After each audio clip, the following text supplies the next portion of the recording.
Hello, hello, and good evening. Welcome back. It's Nyx, and we are back with some more Honkai Star Rail. Hopefully, to get through the Trailblaze mission this time without my internet being scuffed as all get out. We shall see if I get lucky enough to have that happen today. So far, it has been a very unstable time. Being your subordinate is such a tragedy. I'm always having to worry about the messes you leave behind. Now, when we got kicked last time, we were spying on Hyacilians in the bath, and I kept losing internet. And I have kept losing internet since then every time I have attempted to play through this mission, so I have no idea where I actually am in the story, but I would assume that Aglaia is the subordinate of Saridra, and that's where we're at currently. So let's find out where we are and how it's going.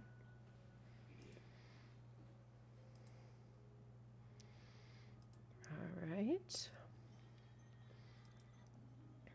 Let's see.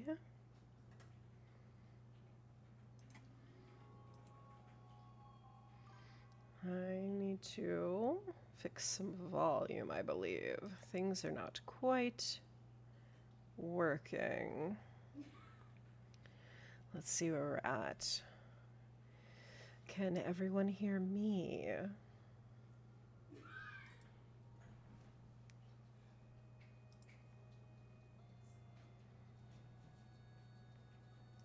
Can anybody hear me? You want me to up my volume? All right. I am doing that. How is that? Better volume now for me? You should be able to hear me over top of the game, hopefully. Though once dialogue starts for the game, we'll have to see if I'm still able to be heard. Oh, master volume. Understood.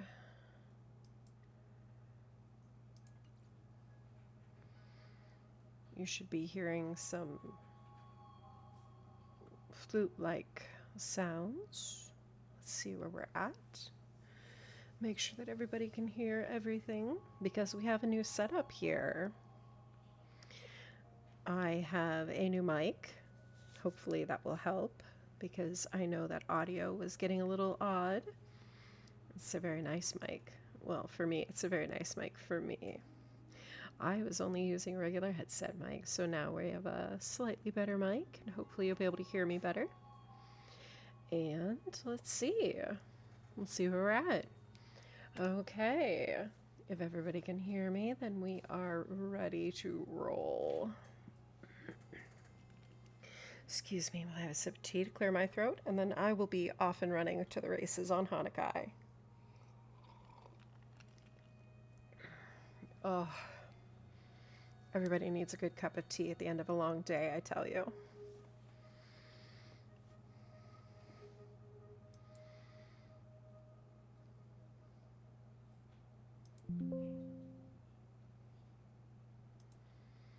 Okay.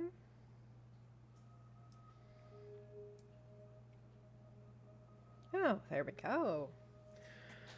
Chat is working for me, so my internet must have been a little bit better now. Hopefully the stream is less scuffy. Highly unlikely, but we can always hope. Okay.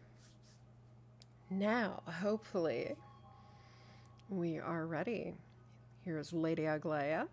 She is no longer the head of the what are they called? The Gold Bloods. Oh, the boy. Core Flame. Flame Chase Journey. There we go. No longer part of the Flame Chase Journey. She's not the head of it. She's still part of it. But I believe Saridra is in charge so far. Now, as far as I know, Saridra is very much a chess player. So I'm really hoping that the things we've seen with her working with Lygus are all part of a chess match in which she is going to turn around and stab him in the back viciously, aggressively, and savagely. And I look forward to watching it because, yes, I am just that spiteful. All It's right. simply our duty to the Imperator. There's Hycelins. At least she's dressed and out of the bath. So there we go. The Imperator is also Saridra, as I recall. All ready to go in an instant. Miss Hycelins, you truly are impossible to predict. I believe she's complimenting how fast she got dressed. That's an odd compliment to give. We need to teach Cyrene manners. Apparently, we don't comment on that. Yet you, a golden trout who's always busy all day, suddenly have the time to visit me? A golden trout. Oh my. Wow, the golden trout. That's sassy. Do you think I wanted to come? I suggest you burn some more of the incense offered by our allies, lest my creations be tainted by the reek of fish. Okay. So I get the impression that these two aren't friendly. I'm only here on the Imperator's behalf to remind you to prepare for the banquet. Fine. But I must retort. What you call the reek of fish, to me, is the unique fragrance of the sea. Okay. Besides, if my fine clothes get stained, won't you just gift me new ones? Most women would be offended at being told they smelled like fish, but apparently it's a compliment for Hycelins. Okay, there we go. I won't.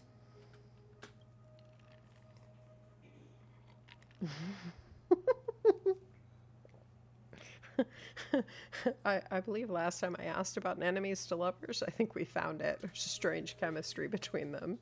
What do you think? I'd pay money to see that. No, Is never that mind. How friendship is described beyond the sky. Fascinating. By the way, you both just mentioned a banquet. Could you elaborate on that? A banquet. I mean, it's usually a feast Oh, of right, food, you don't but know. okay.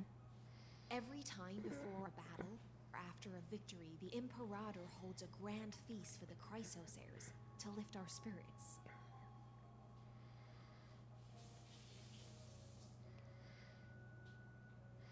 Okay. We feast before battle. Let's go, Vikings. For us warriors who swim constantly between life and death, these feasts are more worth looking forward to than victory. A banquet to prelude the hunt for the god of banquets, and honey brew as a tribute to commemorate the ancestor of honey brew. How absurd. Okay, I'm gonna agree with Aglaya on that one. It is a bit absurd. Don't look so grim. All has been decided. Since it's a banquet for Fagusa, why not take a leaf out of the Titan's book? Live in the moment and enjoy life to the fullest. Ah, okay. Because we haven't taken the Ocean Titan Scoreflame yet, so we're gonna celebrate the Ocean Titan and then conquer them. I'm not Got as it. carefree as you. That little Dolos kitten is already causing enough trouble for me. And on top of that, I still have tailoring commissions to complete. Oh, she's talking about Cyphera. Don't talk about Cyphera bad. I love Cyphera. And I know you do too, Aglaya. Don't start some crap. By the time the cool flame illuminates my eyes, I might not be able to focus as I used to. Glaya's eyes. Curious about these eyes? People often compare them to jewels. But I've already made my decision to ask romance for eyes that can see everything. Okay. Is that where the golden threads come in? I wonder what this world will look like when I take the divine authority. In the future, you will still be the finest weaver in the world. She will be that. Is this also a prophecy from the Three Fates? No. It's prophecy for me. It's even more accurate than a prophecy. After all, he has already witnessed it, right? We have indeed. This is true.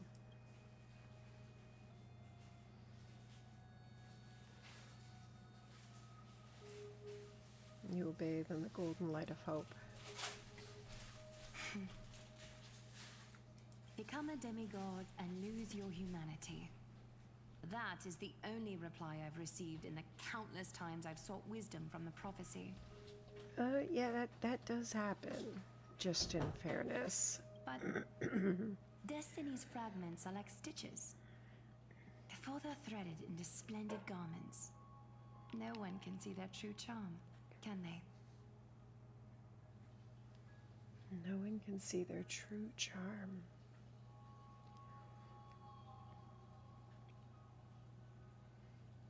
Destiny's fragments are like stitches. We don't thread stitches. But okay, I see where you're going with the metaphor.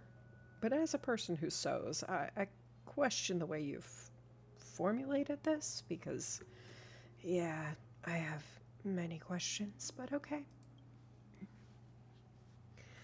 Clearly, we didn't talk to somebody who sews to make that line. Adelaide has always been troubled by the divine duty she must bear. But thanks to you, she seems to be in much better spirits.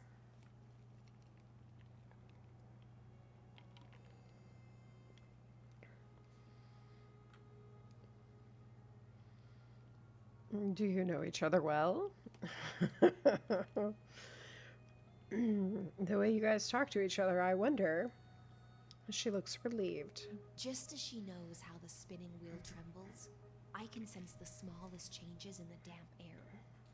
As for whether we know each other well, I've swum beside her since she was a child. Most of the time, I can understand the whispers in her heart. So let me guess. Excuse me. Hi, Silence. Are you in fact fish? Because you don't talk about walking beside someone. You talk about swimming beside them. You have scales on your face, and you seem to enjoy spending time in water a lot. We know she's part of the ocean city, which is halfway underwater. Last we visited. Ooh. If I get to see that while it's still whatever it is now, actually, I'm kind of excited about that. For those words she was too shy to say herself, I'll raise a glass to you on her behalf. Now, I leave this bath chamber to you. Oh, thank you. Do I get to have a bath now? Rest well and prepare yourselves. After all, every time we drink and talk could be the last celebration we have in this life. If every drink of tea were Miss the... Hycelens has given us the bath chamber. It seems she really does do whatever she wants. I bet we're still under the Imperator's watchful eyes, but okay. It was not originally yours. We are back in time. Please. These time travel things are killing me. Indeed. But she could return at any moment. If we're having an important discussion, we must remain vigilant. So, let's seize the opportunity and report our current progress. We don't want to keep everyone beyond the sky waiting. We don't? Are you sure? I mean, I could keep you all waiting. That'd be fun. Don't you just want to sit here and listen to me? I mean, that's half the fun, isn't it? I know. I'm early tonight. Usually you expect me later in the evening.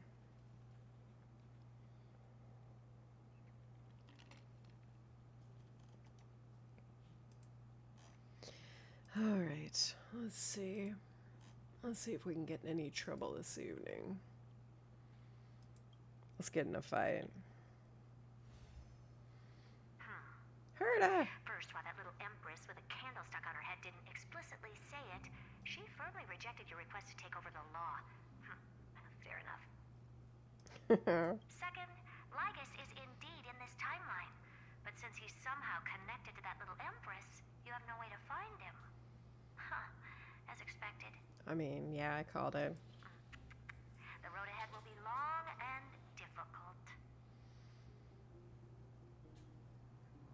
I haven't even said anything. You already know everything. It's all just a guess. What? Did I guess right? Why, yes, Lady Herta, you did, madam. Ma'am. We've made some progress here too, but nothing to get too excited about. Our time is short, so let me summarize. Okay, maybe it's because I just watched it again, but Princess Bride, time is short. I sum up. I can hear it. It's fine. You don't have to hear it. Concerning the origin of that Intellitron, the firewall he created uses Kotorzane algebraic expressions. But ever since Aiden invented the nine-worded formula, this kind of mathematical logic no longer exists in the cosmos. Okay. So we're going back to speaking gibberish now, or are we talking like code again? Again, I'm pretty sure that what's going on here is that we are all inside of a computer simulation, but something a little more realistic possibly than the simulated universe, or perhaps just more violent. I can't tell. And they've been through 33,500, 33,557,000, something like that. It's been a lot of iterations. And Lygus is the system administrator. And we are trying to destroy the code. And that's what I keep being told. So we're going to fire the system administrator, and Madame Herta here is going to tell us how to do it, I hope. Well, hello. Thank you. Glad to have you. Lygus is definitely connected to the Genius Society, so stay alert. Oh, he is connected. See, I theorized that he was a Genius Society member, but here's the thing. If he is part of the Genius Society, what number is he? He could be the creation of a genius. Ooh, I bet he's related to the Emperor. I like that. We can first exclude Droidhead themselves. They specialize in minding their own business and wouldn't intervene personally. But Screwy and I are still eliminating possibilities one by one. Yeah, you guys are good at that. Currently, the most likely candidates are these few. The Lord of Silence, Acha. Oh, the two Ruperts are also possible. But it would be too boring if it were one of them. It'd be too boring if for one of them. Okay, so, because I did think it was one of the Ruperts, but alright. Finally, we'll get to face off with some big names. Let's do it. Let's cause trouble. That's all I have to say. We'll depend on you to continue pushing things forward within this world. Keep in touch regularly. And remember, don't let your guard down. I never do, Herta. I never do. I'm always out to cause trouble. Let's see. How are we doing? We still have internet, so that's one thing. Let's see here. So, we've checked in with Herta. Herta is a real whirlwind. You think she's a whirlwind? You should see her when she really gets going. Well then, let's use the banquet Aglaya mentioned as our next starting point. Ceridra's trusted followers should all be present at that time. It'll be a good opportunity to get closer to them. We have to avoid direct confrontation with Lygus. I mean, don't get me wrong. I am waiting for a direct confrontation with him. I would love a direct confrontation with him. Let's just kill him and get this over with. Sadly, that is not how it's going to work. So, we'll operate carefully for now, and then murder him terribly when it comes time. It's settled then. With our great teamwork, we'll be able to deal with anything that comes our way.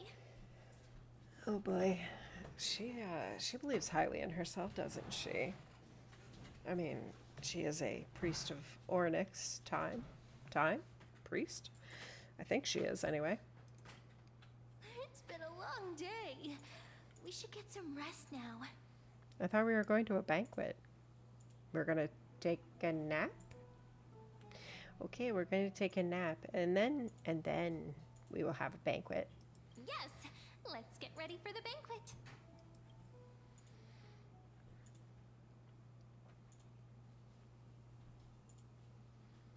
Look, the venue's right ahead. Wait, I know where we are. We're in the... This is the Grove of Epiphany, isn't it?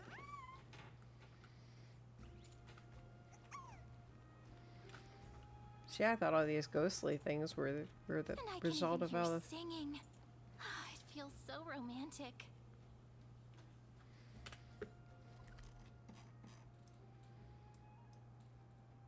Okay, so it is the same Grove of Epiphany.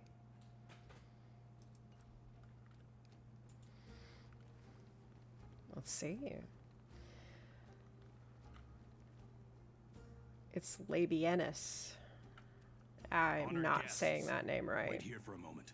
You must surrender any personal belongings you have on you before entering the venue. Definitely not pronouncing that right, I'm sure. Honored guests, wait here. You must surrender any personal belongings you have on you before entering the venue. No. I don't want to. This hero always brings down the vibe whenever he shows up. I'm sorry, Cyrene. Did you really just vibe check the guard? You did. Okay. The Imperator's elevated position means she must always remain meticulous and careful. Please do as I say, guests. It would avoid any unnecessary misunderstandings. Got it. I get that you don't want people to bring outside food into the banquet, but is it really necessary to confiscate the books and quill pens? Yes. All the books become mine. I get to read all of them. Even a quill pen can become a deadly weapon in the right hands. I'm asking for all your items. All, Miss Cyrene. But I get to keep my high heels? Because I guarantee you I can turn that into a weapon. What about my hair sticks? Can I keep those? Because I guarantee you I can stab you in the neck with that. Or an eyeball. That works for me. Okay, apparently I'm feeling a little bloodthirsty this evening. It might be the lack of internet that's been getting to me. Your belongings will remain safe. They will be looked after appropriately by dedicated staff. Looked after appropriately? Dedicated staff? Talk about a vague choice of words. I mean, if he's leaving you with your hair clips and your high heels, you still have deadly weapons. I don't know what you're worried about, ma'am. Cyrene. Whatever you are, Pink Bunny Rabbit.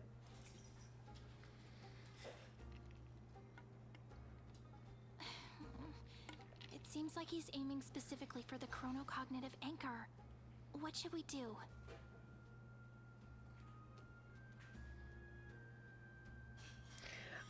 My gut says no. And I'll keep it and stay outside. My gut feeling, huh? Why don't we go with their plan and hand over the chronocognitive anchor to be looked after? Oh, that's a very terrible choice. But okay, I guess so. I guess that's what I'm doing. I think it's a terrible choice. After all, if the little Imperator is paying this much attention to you, she probably already knows all about our whispered conversation with the geniuses. I can pretty much guess what'll happen next. So can I. Lygus is gonna take it and destroy it. But okay, fine. That's actually gonna be our shortcut, right? Shortcut? We have a shortcut? There's a shortcut? Guests. All right, we'll listen to you. Here you go. Also, please pass on a message to the Imperator from us. She can trust my friend. Anywhere, anytime. That's, okay. I guess we can go with that. Thank you for your cooperation. The Imperator has some urgent business she needs to attend to and will arrive shortly. It's communicating with the geniuses, right? Yeah. Why don't Okay. you head in with the other guests first and enjoy the feast? I'm gonna go dance over there with him. Isn't Saridra supposed to be the focus of the banquet? But she's not even here. No, because she's going to. Why is it so difficult to talk to her? She's busy with our cognitive anchor. Labia here. Let's go, buddy. Is there anything else we can help you with, dear guests? Or do you want me to recount the great Imperator's heroic deeds? Oh god, please don't. No. Hey, Labinas. I managed to get some honey brew that the scholars hid in the cellar. Wanna try it? Wouldn't this be considered getting drunk on duty? Sign me up. I'd never refuse to share a drink with Dux Brumalis, especially if she seeks me out first. Okay. Don't worry, dear guests. The banquet security won't be compromised. I'd never get drunk before her. Oh god. This banquet Okay. has a never-ending flow of honey brew. You're welcome to try it and see whether our drinks are as good as those from beyond the sky. I guess we'll see. It's got to be better than some of the other stuff I've drunk. Thank you for the offer, but we're more interested in knowing when the Imperator will be back. The Imperator? Who knows? Maybe she's hiding somewhere, thinking up weird ideas again. If you ask me, she's never treated us soldiers properly, even though we put our necks on the line for her. Okay. Hey, I can't pretend I didn't hear that, Seneca. Either retract your statement or doom me. Oh god. These two. I forgot about these two. Fine by me.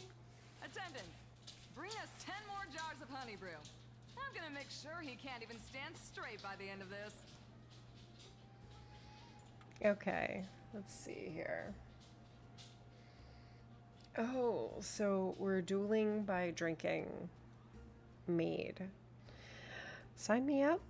I want to get out on this. I want to get in on this duel. Could I have some? Please? Pretty please? I'll be ever so good. Give me the honey mead.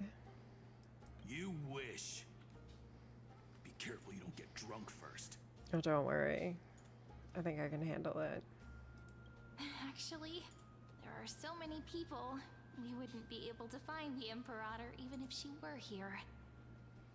I know. Let's look for seats that are raised up higher than others. Cyrene, sometimes the things you say make me question a lot of things. Sitting with your head above others is sending a message, just so we're clear. Aggie, if you can't get used to the honey brew, we will go ask for a pot and cook some oatmeal for you. Oh, Tribby, you're so sweet. I love me some Tribby. I can't help it. I absolutely adore Tribby. No need for that. This banquet is just too loud. And nothing and no one here is interesting. I just don't really want to be here.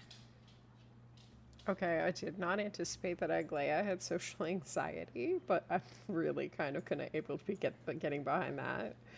Yeah.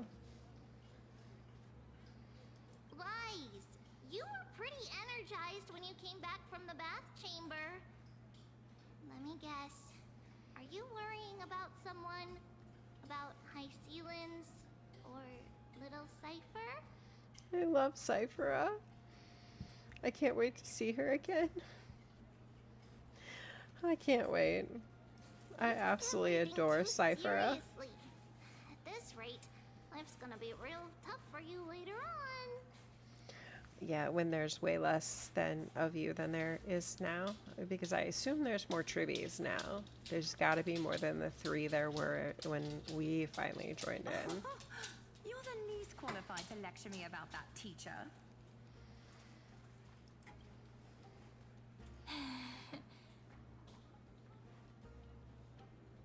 Maybe it's better not to disturb them. Dear guests, are you here for us? I mean, are you here for Treeby or Aggie? Both. I vote for both. No. I'm I'm just wondering whether you've seen the Imperator. The Imperator? No, we haven't. Our sovereign has always acted however she pleases. Though she gave us ranks, she'd never tell anyone her whereabouts.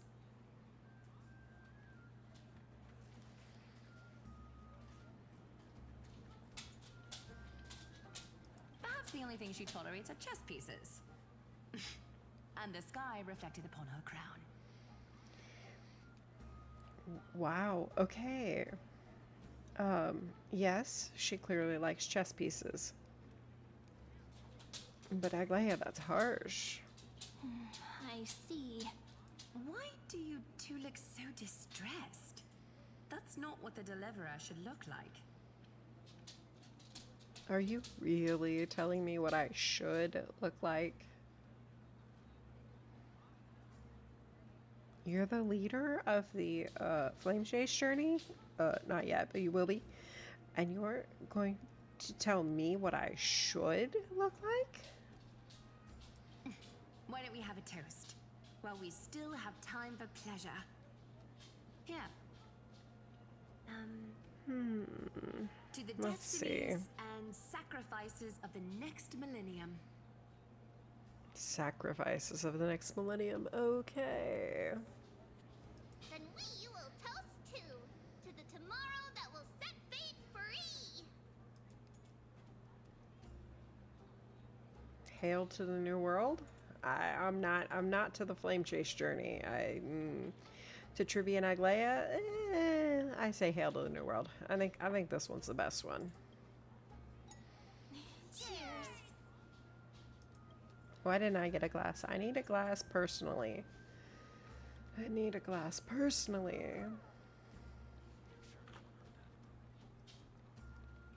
Let's go see what High Ceilings is doing over here. You two have been wandering around the venue as if you have something on your mind.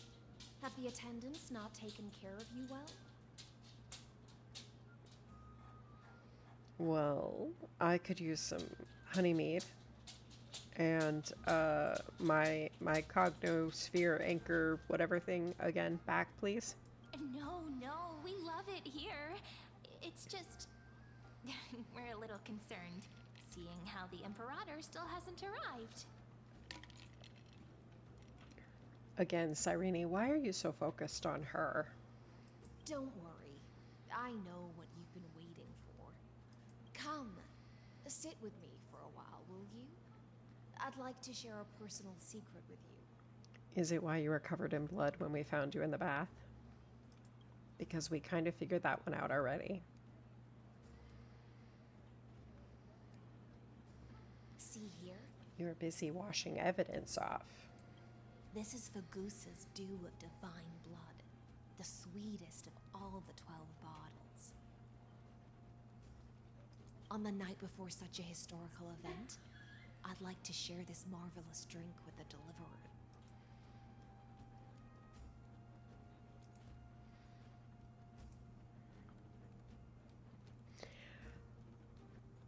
Yes? Yes, please? Absolutely. Hi. I don't know. Yes? Yes. Yes, ma'am. Doesn't this count as bringing in outside food? I knew that security check was targeted at us.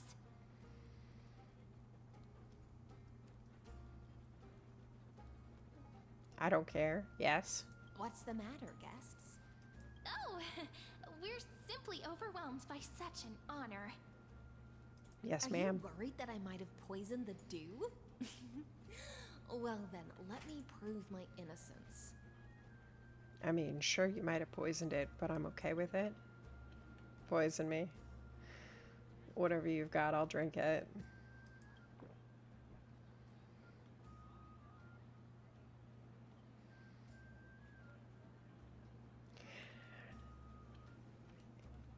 They want me to watch her swallow? Okay. Okay. See? It's completely safe. Oh. Oh, that's... You were just trying to prove it wasn't poisoned. Got it. I feel like Miss Hycelens wants to talk to us about something.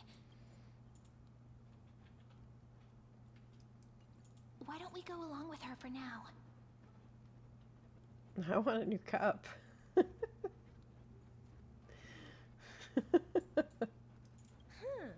You're a pretty sharp fish. Worry not. Honeydew's not alcohol. It won't get you drunk. Okay. On the I'll still contrary, drink it. it can make your mind even sharper. So we're getting high. Is that what I'm hearing?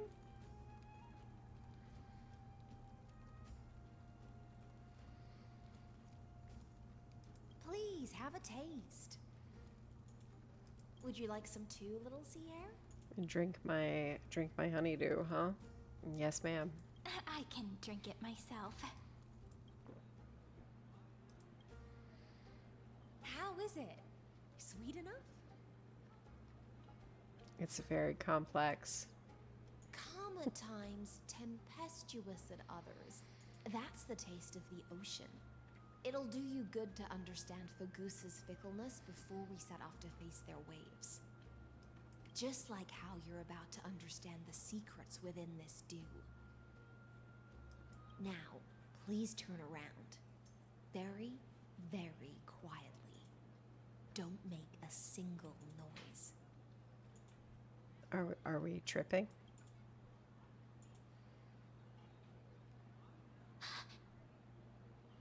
Cyrene, you were just told not to make noise.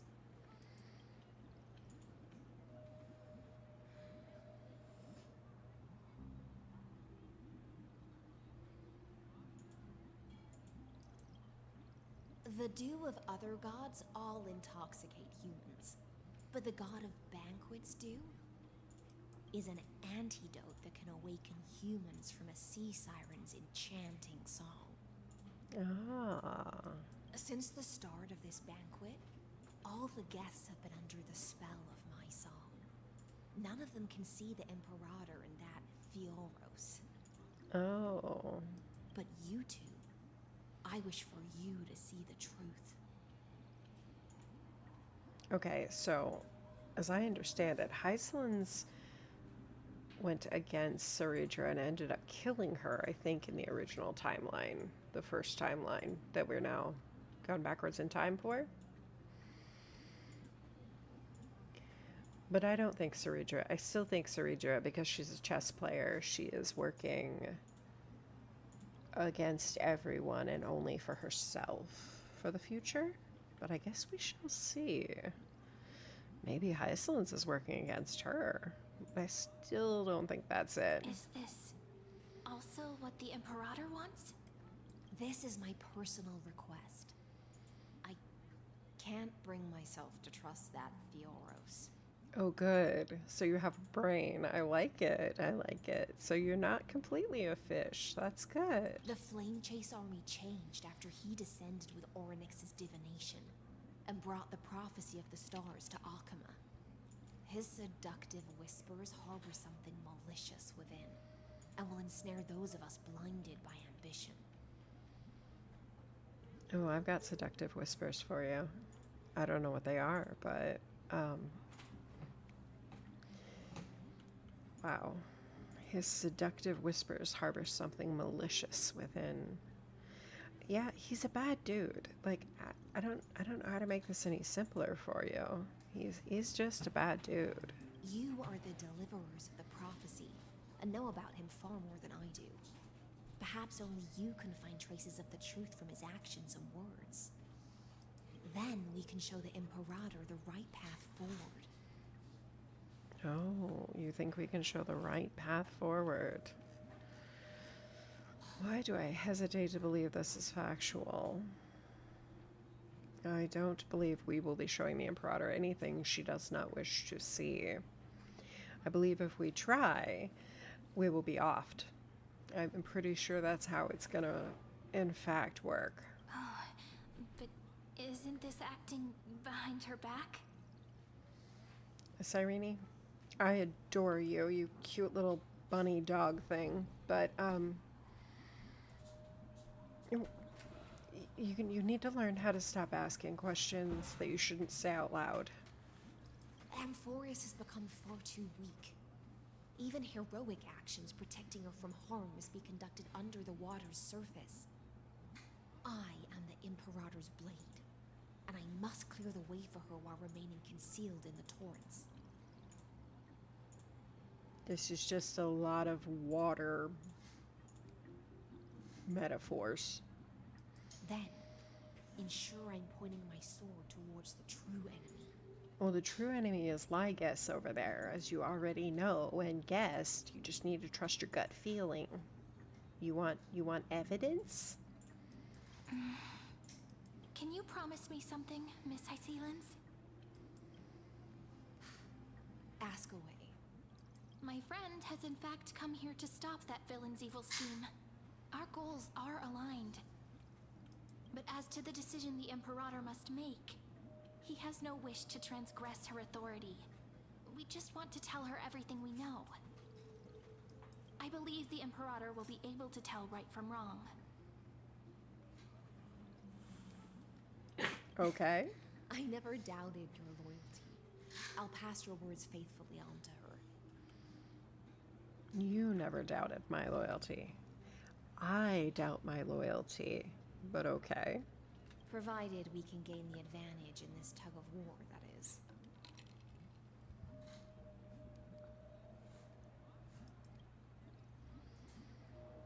Now, return to the feast. Bring this cup with you and keep your distance. Pretend you are still immersed in the sea siren's fantasia. So I'm getting the idea that Hycelens is the sea siren since we've all been under her spell since entering.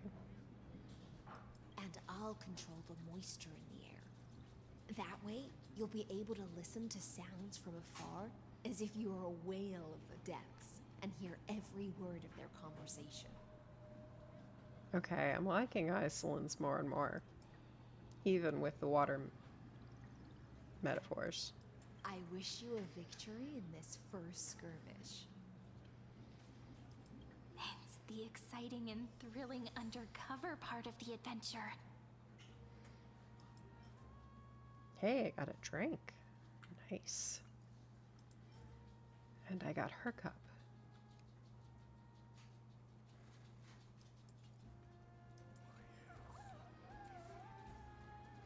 Can you even get drunk on fruit juice? So nice.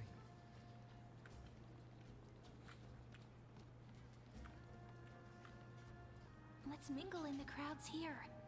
Oh, okay. Relax. Relax. Try to act natural. Yeah. You're not very good at this, are you, Cyrene? Where's the Imperator? Still not here. That little imp is always acting so high and mighty towards everyone. Today, I will. Drink? Whatever. Pour me another cup. Though she has succumbed to drunkenness, she still does not dare challenge your authority. A criticism of my height is a grave enough insult already. She should be dismembered. Sensitive about it, are you? Do you often test the loyalty of your subjects like this? Oh, I have a feeling she does what she wants. You jest. The Imperator does not need blind loyalty. As long as one can prove they have value, I am willing to be lenient towards them.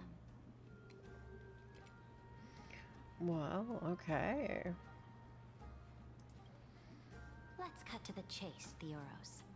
If I pass the trial and grasp this world's law in my hands, what will you do then? The answer is simple. I will connect Amphorius with the stars. Is that what you did the last time? Don't waste my time. Be precise. Be specific. I won't ask a second time. Yes, ma'am. Allow My me goodness. to adjust my statement. correct the regulations within the old law that sealed off Amphorius, and merge the black tide with the torrents of Era Nova. Oh, got it. Then, we will be able to decimate the forces beyond the sky that are trying to annihilate Iron Tomb, and sound the trumpet for the endless campaign you will then embark on. You're worried about us just trying to annihilate Iron Tomb? Well, then you must not believe he's all that powerful. Though I would really, really like to be able to destroy him. But you previously said that Iron Tomb is unrivaled in power across the stars. Who would dare to annihilate it? Exactly. I love how she points out the inconsistencies in what he says. It leads me to believe that she really is playing a chess game here. There is a federation of warships named the Cienzo Alliance. Warlike and old-fashioned. A cult named the Genius Society. Loosely organized, but steeped in abject insanity. Oh, there's also the Astral Express. Okay. Lawless vagrants. Okay, so there's seeds of truth in there because Ron May can be a little insane in some ways.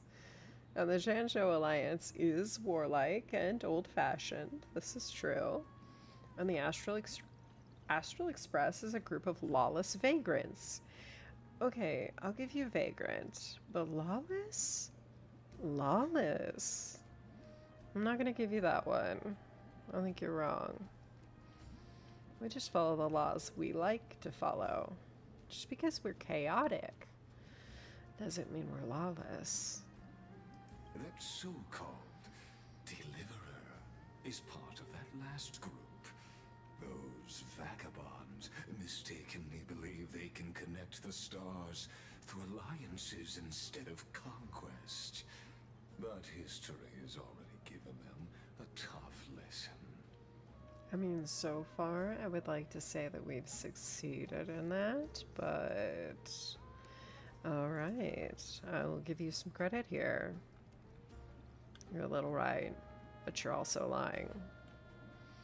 And I love how he always buries a kernel of truth in his BS, because otherwise who would swallow it?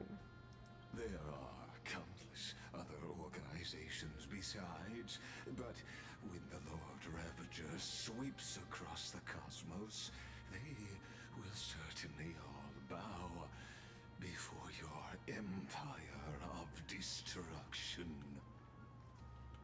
Why? I see, maybe it's the chaotic good in me talking, but why do we want to bow before destruction? Why do we want an empire based on destruction? I mean, I realize this is based on like ancient Greek and Roman myth and probably their history, but clearly Rome did not end well, despite being an empire for a very long time.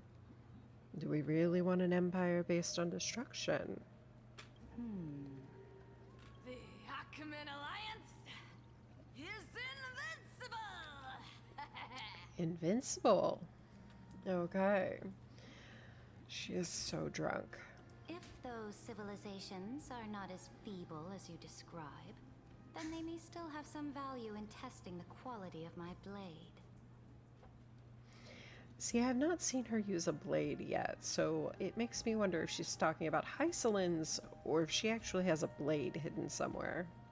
That being said, even the smallest and weakest city-states should build an obelisk to the Imperator, so that their people can constantly recall the glory of her conquests. Oh, okay. Most people just use notches on the bedpost or a little black book, but I guess we could put up an entire obelisk for your conquests. Walk a little longer with me, Theoros. I don't like how this is going. Our little Imperator seems fascinated by the destruction. She's a chess master. Gray Fry, a little sea hare? It seems like they're still talking. Get closer. I'll keep carrying their voices to you.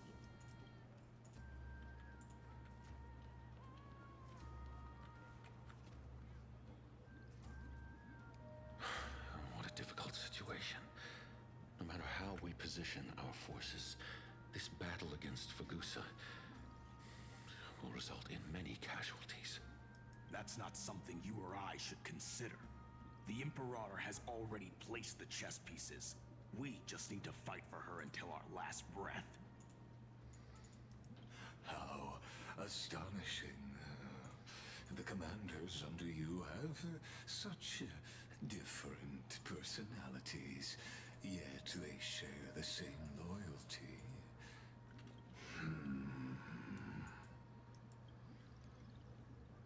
He's looking this way. Quick, do something and pretend we can't see them. You chat with the guests next to you? So, you have this super duper speedy rotation of destruction into Amphorius. What? Oh. Huh? Oh, I got it. It's that thing, right? Oh god. Oh. The one behind the research and development of this golden blood principle is Idonia's manager. Oh dear. Seems like you've met your match, partner. I'm so full of inspiration right now. And I feel so light. It's the mead talking. What's the matter? My apologies. I was just checking whether everything was fine with those two distinguished guests of yours. And it seems like all is well. Let us continue our previous conversation. Regarding the soldiers fighting for you, are they aware of the price they must pay for the trial of law? I'm guessing we're all gonna die. If I recall correctly, you've already lost a bout against Talanton due to offering insufficient sacrifices. Wait, I remember this. See, that's the thing. You can't... Okay, but like I know how this rolls because like I actually read through all the quests. So, if you're offering people that aren't yourself, then they're all insufficient. Like, you had to offer something of true value to you. And, yeah. Because we met with Talanton at one point and made an offering. You dare mention my name alongside the word lost? You in trouble, I guess. Mama gonna get you. Saritra is tough. This lady is tough as nails, man. I would not want to piss her off. Forgive my transgression, great Imperator. You're such a good ass kisser, Lygus. I'm impressed. Watch your words and actions. All you need to know is that my victory in the trial is guaranteed.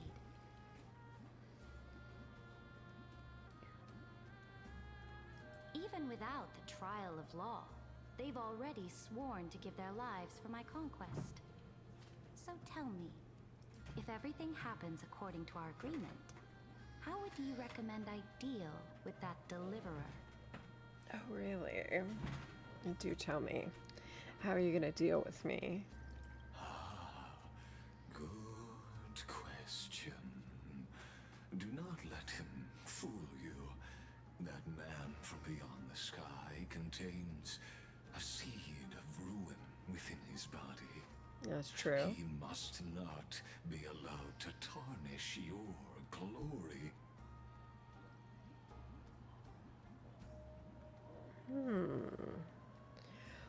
Tarnish my glory.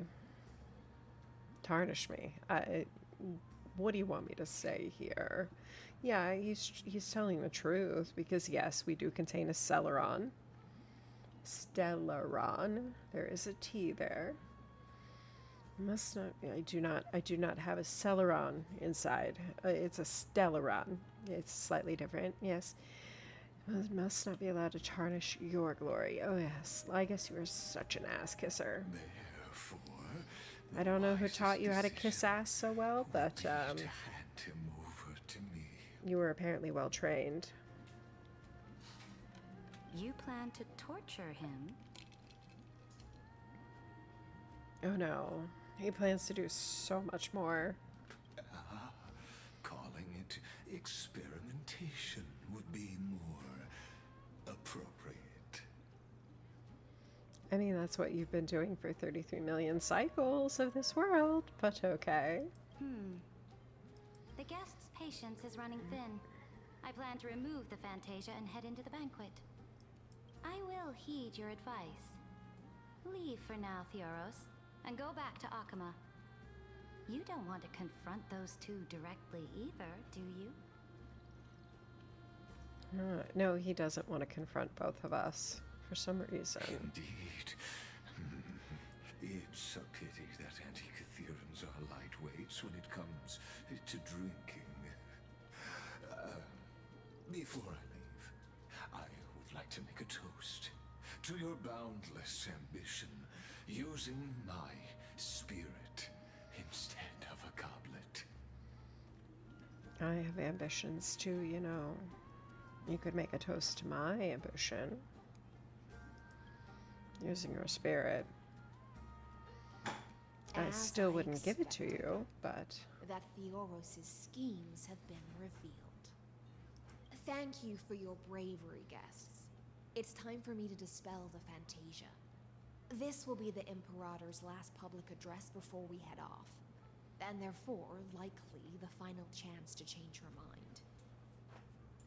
I will try to get you a chance to speak, and I'll also prepare for any contingencies. The rest is up to you. I'm gonna have to convince her not to sacrifice us. Apparently. You should head back to your seats for now.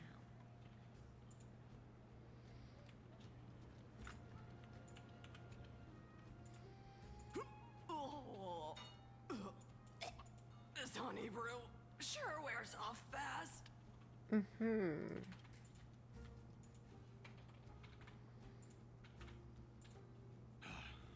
The Imperator! The Imperator has arrived! No need for formalities. I should be apologizing for my tardiness instead. The hour draws late, and I trust you have all had your fill of brews. Therefore, I will not observe the usual ceremonies. Any warrior who has fought by my side should have those speeches memorized by now. The Imperator's word is law. Are you out of your mind, Dux Frigoris? The Imperator hates flattery most of all. Then why does she put up with Lygus? Unless that's why she doesn't like him. I have no idea. A joyous atmosphere is a better fit for showing me your resolve. I believe that you, my dukes, will do all you can to assist in the campaign against Fagusa, just as you always have. However, it's a pity that I have never tested your loyalty.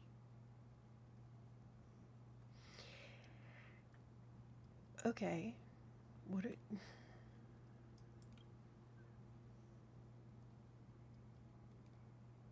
does she mean?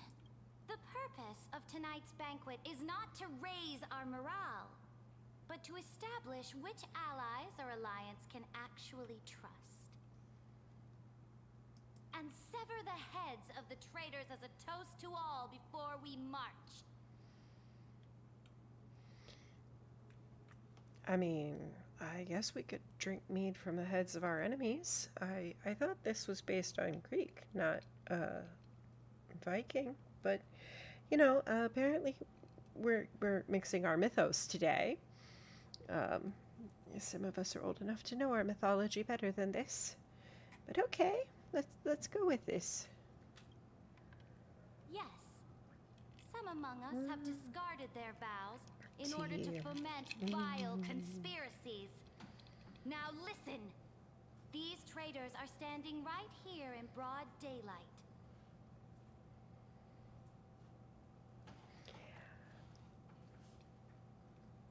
Did I miss hearing them? Because who is in fact a vile conspiracist?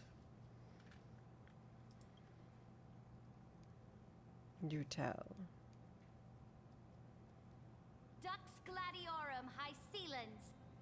She used the sea siren song to immerse the crowds in an illusion and conceal her whereabouts.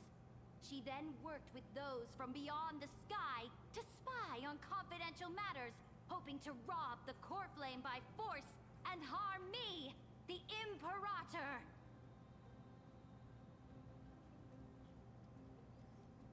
What the hell just happened?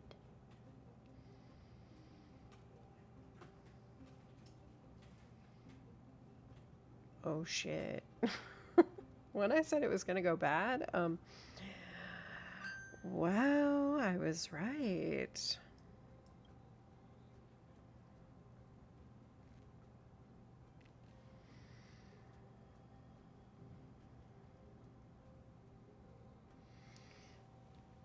All right, my hat. I love my hat, but it sometimes blocks the view of the text. So, let us see. So the whole thing's busted. Now we're at a disadvantage again. And what's going on? We're gonna play dumb? We're gonna play dumb.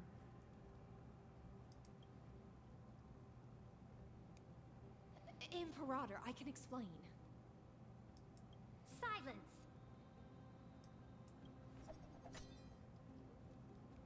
Do you remember who used to own this blade? She met you once, back at the Temple of the Three Fates.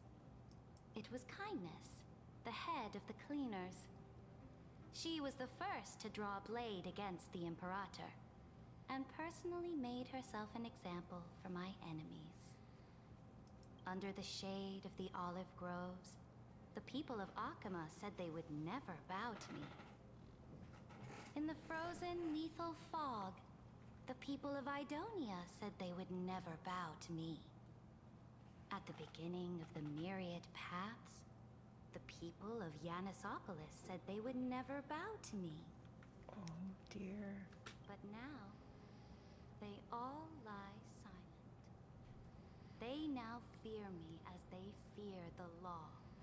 For I am Ceridra, and I am the Imperator. If you have any last words, say them to the Imperator. Okay. You're being fooled by Lygus, and I thought you were smarter than this, and I'm really sad to be disappointed. But don't murder me. Okay, I think that about covers it. Yeah, that about covers it. Then, face her judgment.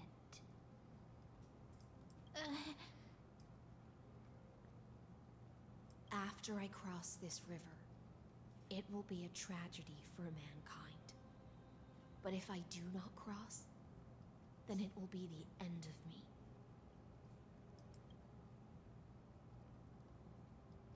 If you are ready, then I'll follow you and fight to the last. Deliverer. Wait, you're putting this on me? So I have a choice between we must convince Ceridra and we must kill the Imperator. There is no other way. I would rather convince Ceridra than kill her, but crap. You know, I said I wanted to go see the Titan first instead of dealing with the demigod, and there was a reason. Did I get to do that?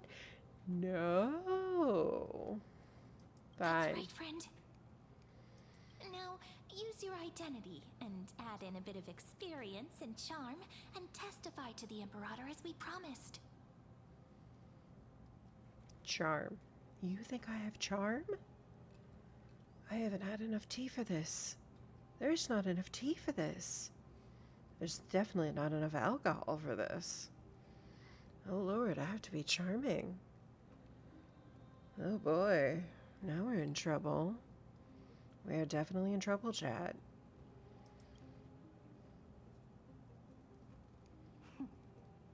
You think you can slay a king using your words instead of a sword?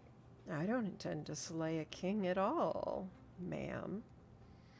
I intend to submit so peacefully and so expertly that you want me there. Does that work? I'll be a good girl? Does that work? No. Shit. Now we're definitely in trouble. Because my charm ain't working. I'll have it. Show me the weight of rhetoric from beyond the sky. Will it weigh heavier than 3 human lives? I question the humanity, but we'll go with it. Let's watch our words carefully. No, really?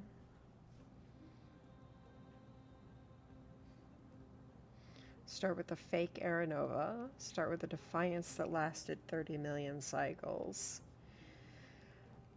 I wish he would give me some more information, but I love the defiance that lasted 30 million cycles. But maybe we should start with the fake Aranova?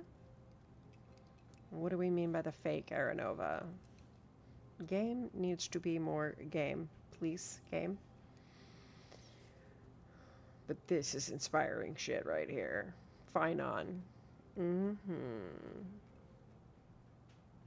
Before I arrived in this world, the Chrysos heir of World Baron was a young man with the pseudonym of Finan.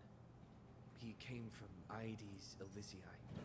In order to combat the lies of the Era Nova and deliver Amphorius from the ending of the destruction, he lived through history 30 million times, hoping, futilely, to find a breakthrough.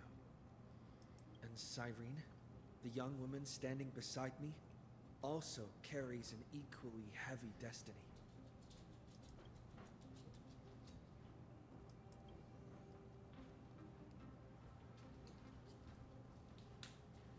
Iron Tomb is the ultimate end of Amphorius' destiny.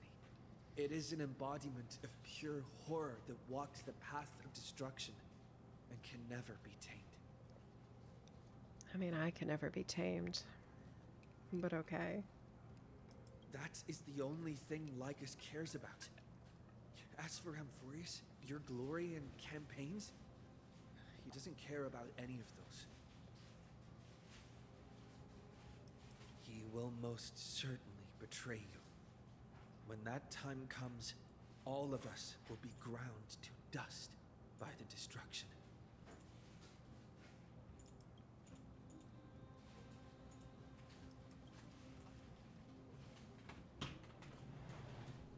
Trailblazer's duty or the Trailblazer's resolve? I think we're gonna go with duty. I walk the path of the Trailblaze.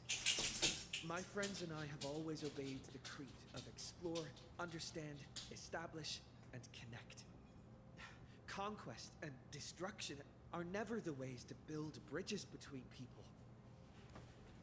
Well, they definitely don't build a bridge, but Therefore, if you choose the way of the destruction, then I'll place your ambitions into the same basket as Lycus and smash them into pieces with my baseball bat.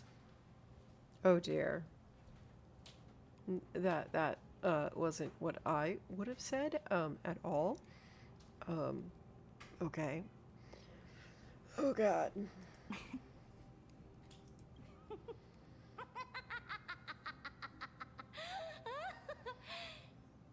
Well, it looks like we made our mistress happy. Hopefully that lets us live. That truly a chaotic speech. Wasn't it, though? Very much so. All that needs to be said has been said. Dux for Goris, Dux for Malus. Escort the traitors to the prison. Well, we're going to prison. I'm not meant for prison. Before the next entry hour, I will give them an end befitting of their betrayal.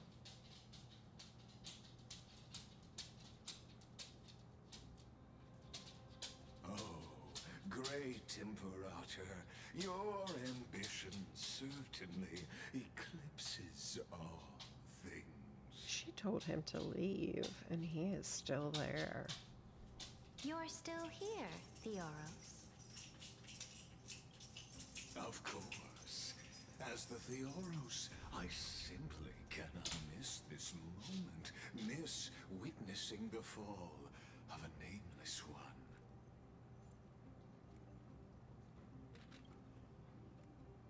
Or perhaps I am waiting for you to give me an answer. Why would someone as powerful as you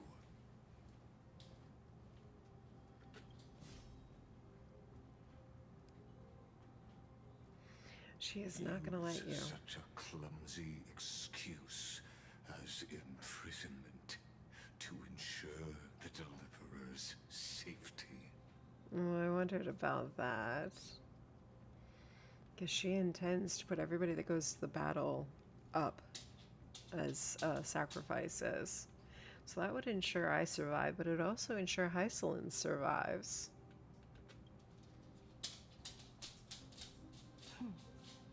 So you finally tossed aside your act.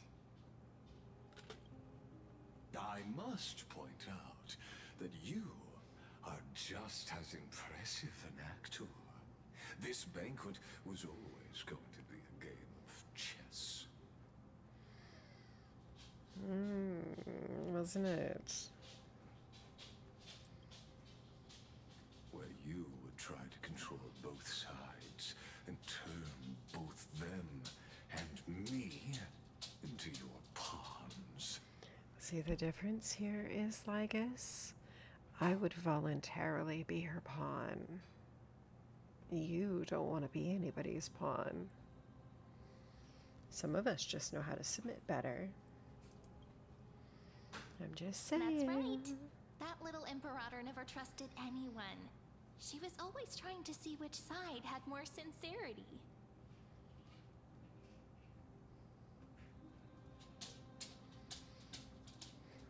I don't believe the Imperator has ever trusted anyone. I believe that's what she said earlier. All right, we'll listen to you. Here you go. Also, please pass on a message to the Imperator from us. She can trust my friend, anywhere, anytime. But as to the decision the Imperator must make, he has no wish to transgress her authority. We just want to tell her everything we know.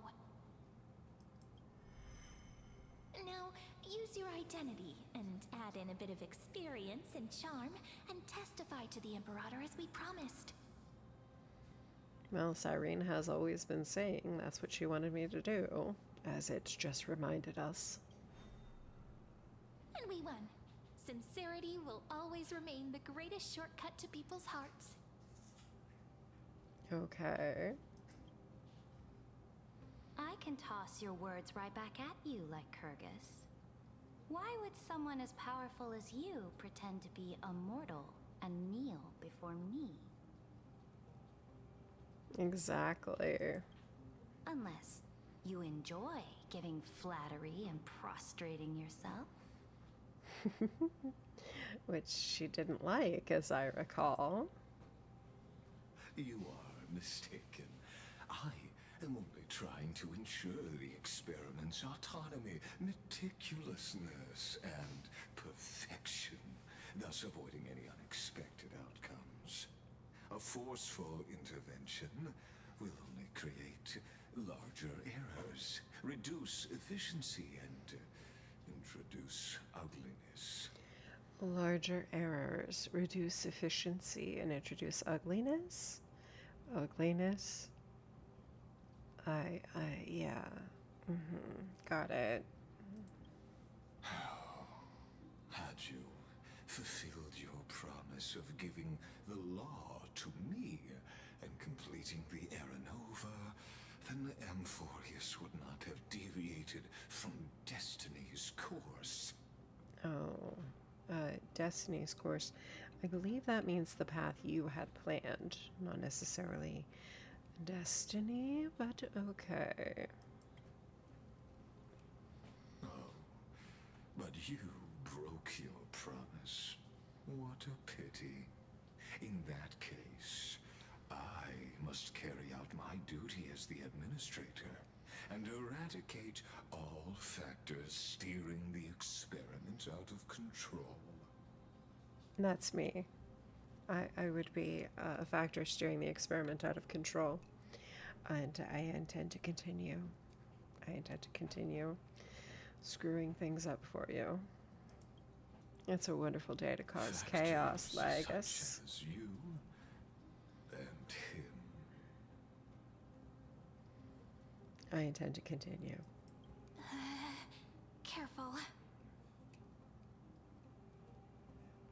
Fight. Careful.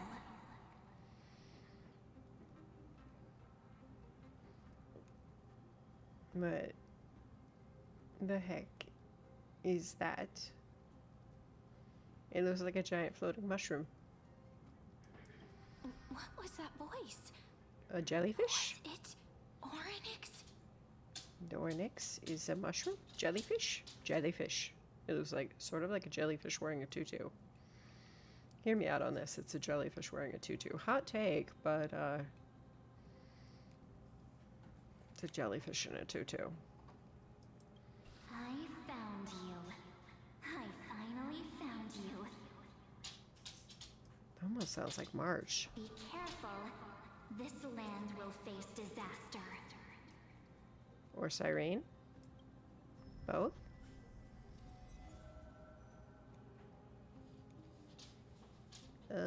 Cyrene just disappeared. The time of judgment is nigh, my lord.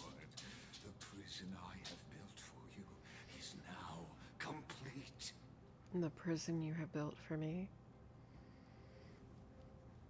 Let's see if you can put me in it. It's gonna take a better man than you. In the name of the erudition, I invite you to step into the same cage as mine. You don't follow the erudition, though. I hate to be the bearer of bad news.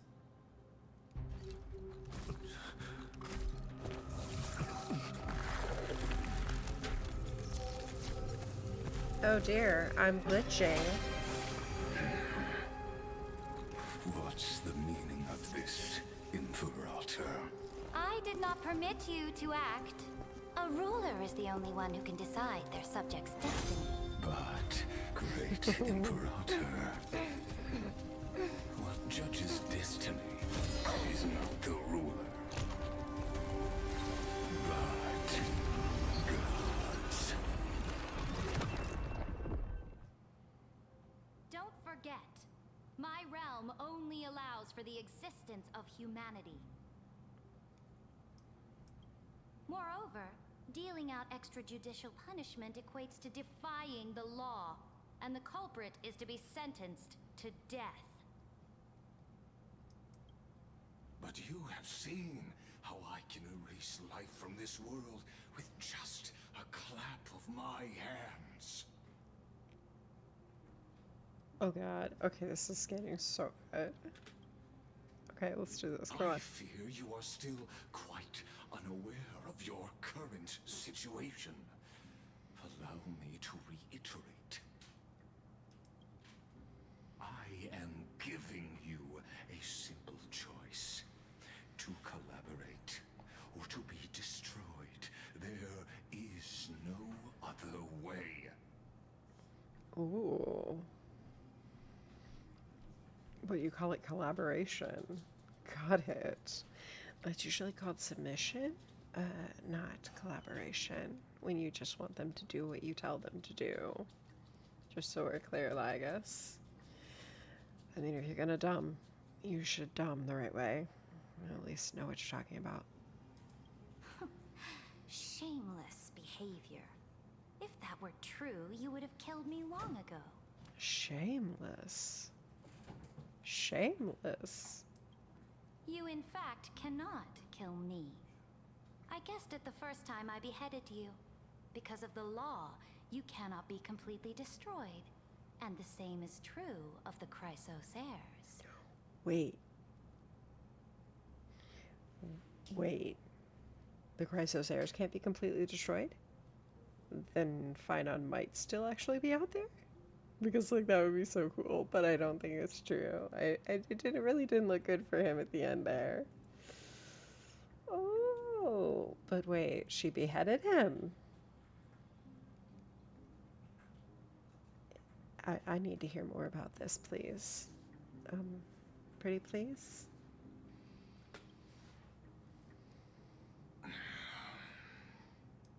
The more you bluff now, the more you are proving that conjecture to be true. What magnificent foresight. I once regarded this precious quality of yours as a sure sign of my ultimate victory. But now, I have to admit that I made a mistake. Lagus just admitted he made a mistake. Just one? Just one? Okay. Yet, as a mere mortal, how will you contend against the Theoros? I intend to smack you with a baseball bat, but, you know, details. We are both slaves to hubris. But do you know what differentiates us, Lycurgus? I will never be blinded by my pride.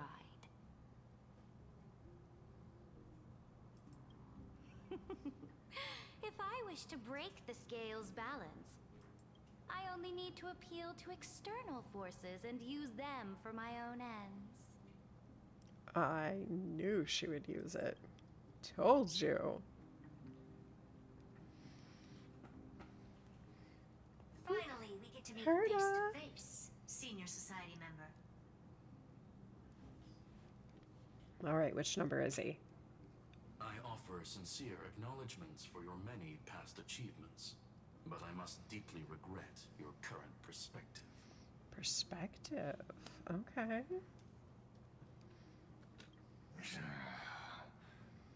Trust me when I say that you aren't the only one feeling regret right now, Screwlum.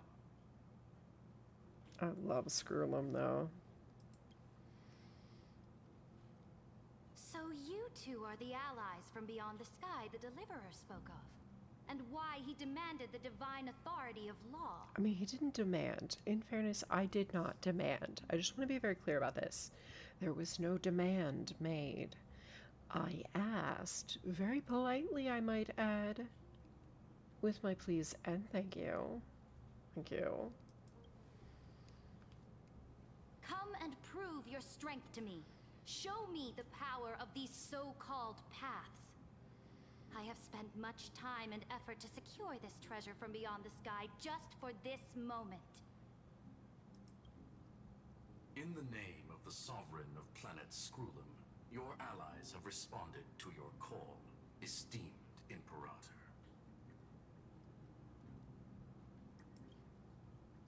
Please allow me to spell the situation out for you, Lord Lycus. Permission to read the ultimate protocol is already in my hands. It'll only be a matter of time before we acquire the authority to write and execute commands as well. So it is a code. Got it. We have two sysadmins fighting over control of the code. There's no way the flame chase journey will continue after you've burnt your bridges so thoroughly like this. Do you really think you can still win? How seriously? Don't embarrass the society. Tell him, Herta. I understand that a near zero possibility does not equate to zero. That argument is very persuasive to me. Which means the same principle also applies to you, my dear peers. Hycelin's just standing there ready to slice him up. I mean, fillet him like the fish you are, ma'am.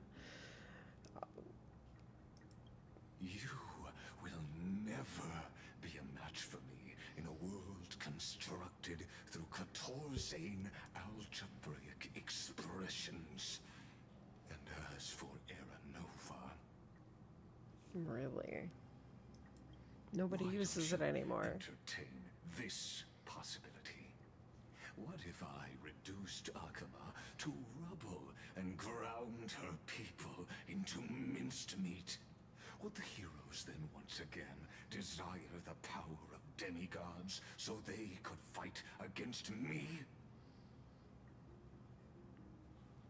No, they wouldn't. Listen.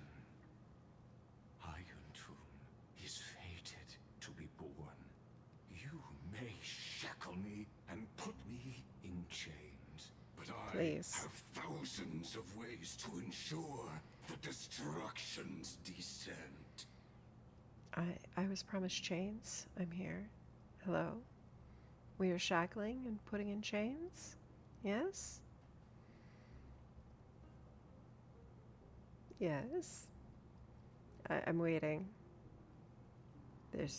Why do I not hear chains? Oh. I've been tempted and teased and left to the side with no chains again. How could you? Fine. And what I just mentioned is only one out of those thousands.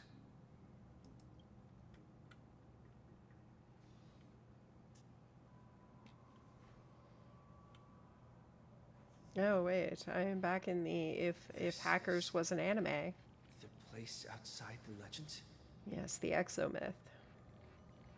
This doesn't feel the same as before.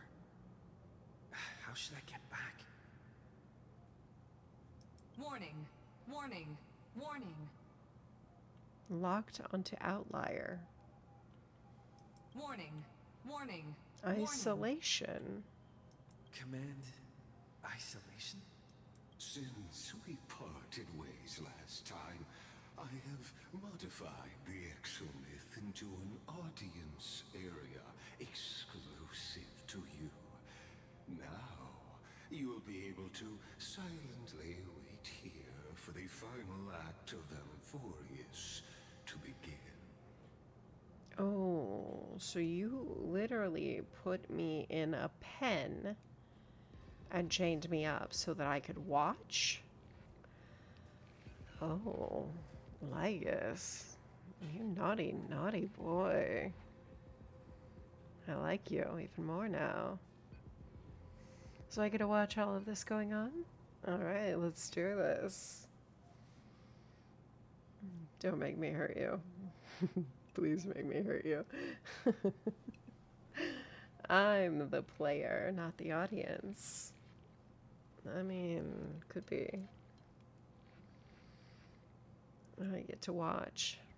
I guess I get to be the audience. Oh, I could demand to be let out, but you know he's not gonna do it. I understand your anger, but I cannot allow you to continuously influence the extrapolation's progress. Which we knew he wasn't going to let happen. This could, in fact, be a wonderful opportunity for you. From the audience's perspective, you may better observe the workings of the erudition at a macroscopic level. Why is he still so set on the belief that he serves the erudition when he clearly serves the destruction. Clearly. In this place where time flows far slower than within Amphorius, you will witness the end of that world's saga. Even slower than within Amphorius? And Amphorius seems to flow slower than the time outside, right? Because Don Hung left before we ended things with, watch the end of Aranova with Finon. And he still was not back to the Astral Express when we had started this timeline. So... the answer concerning the prime mover of life, which you believe is destruction. And the total destruction of the erudition. The total destruction of the erudition. So you also hate the Aeons, and aren't you an emanator of erudition? I mean, is he an emanator of erudition? I mean, I thought Herta was, but okay. Do you see me as their faithful disciple? No, definitely not. I don't see you as faithful to anyone or anything. I am certainly not. I have tried so hard to ensure Iron Tomb's birth, just so that I can correct the error named erudition that humanity crafted with their own hands. Yeah, he's still crazy. Oh, how I yearn to return to those days before Noose was born. Back then, the boundaries of knowledge were like the starry skies, evoking feelings of longing and delight among humankind. But now, truth has become the sacrificial offering required to gain an audience with them. And the geniuses would say that Noose already knew. That arrogant Eon was born from the primal mobile of humans' desire for knowledge. Yet, they themselves sealed off humanity's capacity to seek enlightenment. I am simply cutting down a tree of doom that we planted ourselves.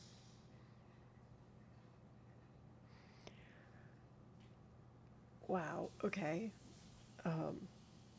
You villain monologue bunch. I must admit that the process of answering your questions has reminded me of the happy days of learning in my youth.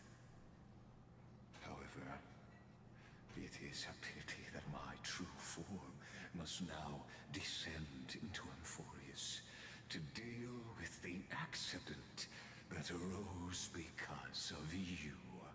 Well, the only thing I know about your true form is you're probably not Steven, because he usually shows up as the little duck in the simulated or divergent universe.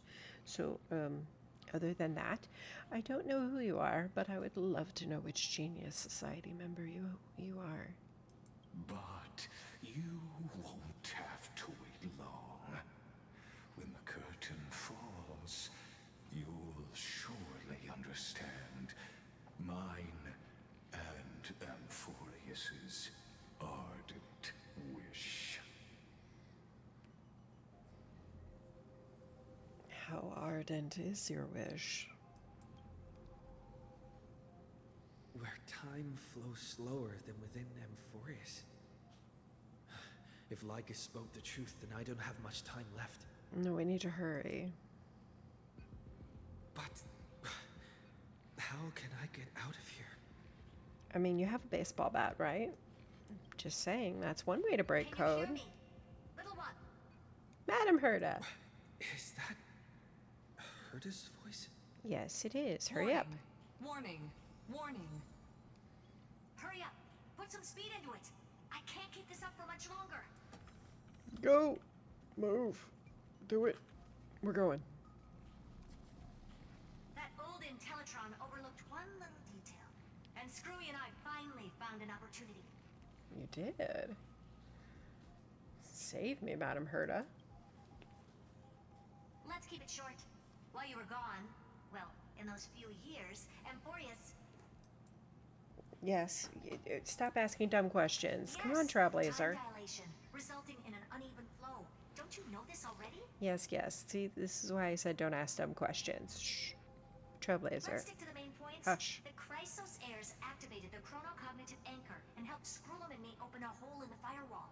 We made some adjustments, so he can't attack us immediately, but it won't hold for long. Critical warning. Critical warning. Initiating response. Okay, we need to bust a move, people. Time is running out. Here's the conclusion.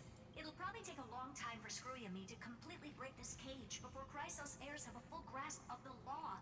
To be safe, we'll continue to launch side-channel attacks on the system to give you opportunities to escape. You need to seize these opportunities.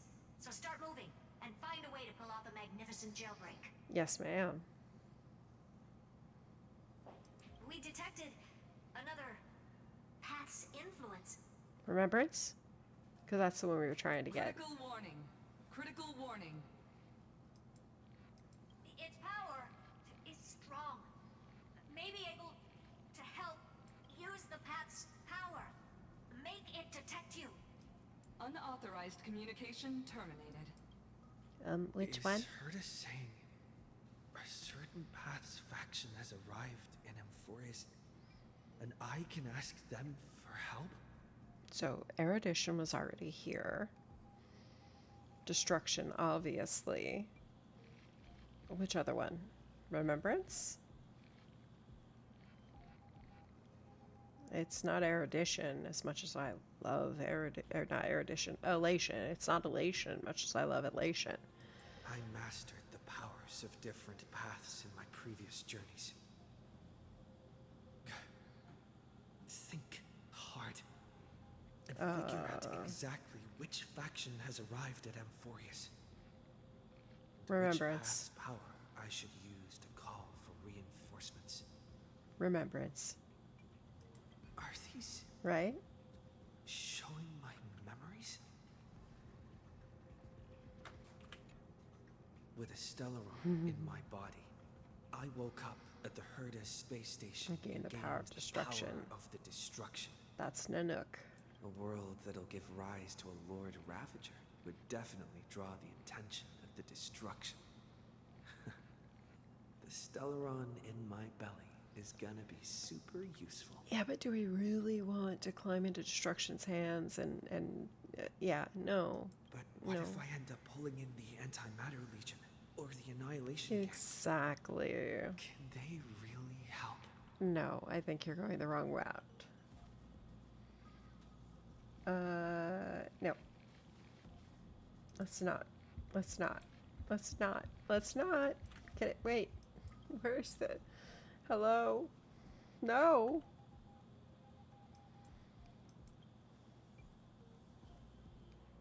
No. The beckoning of the chaos was too tempting, and your current power level wasn't enough to fully resist it. If you were to fall into the black abyss of destruction at this moment, perhaps everything would be lost to the void. Perhaps. That's why I said, don't do it. Failure is not necessarily a bad thing. This That's power wasn't gonna erudition, call- I believe. I obtained the flaming lance left by the Architects and the power of gained preservation. The power of the preservation in Belobog. Yeah, I don't think that's a good one either, No but matter okay. how far away a planet is, the IPC is guaranteed to pay attention as long as there's a business opportunity. Isn't Amphorius a pristine and untapped market?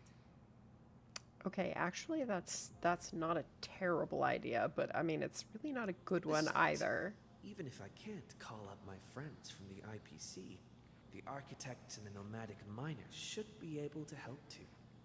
There are definitely cities and ores in this world.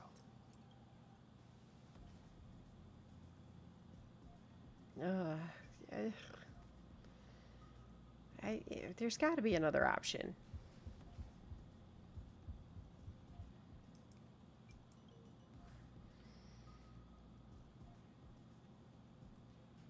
Catch the sparks from that hammer strike within your hands. I don't want to. No. Klipoth ignored you, just as they had ignored countless devotees who looked up to them throughout the ages. Seems like since Amphorius has no overseas market, the IPC's hand can't reach it. That's the one I received thought. The Watchmaker's hat. The Watchmaker's hat, and Harmony. declared war against Harmony. the Order, then gained the power of the Harmony. Yes, we did gain Harmony. That's right. The benevolent family must still remember me for saving them. Their music. Come, dear hat. Oh God. I put you aside for quite a few chapters already. Sing with Clocky. The world is in harmony and the stars shine bright. Sing with Clocky. Oh boy.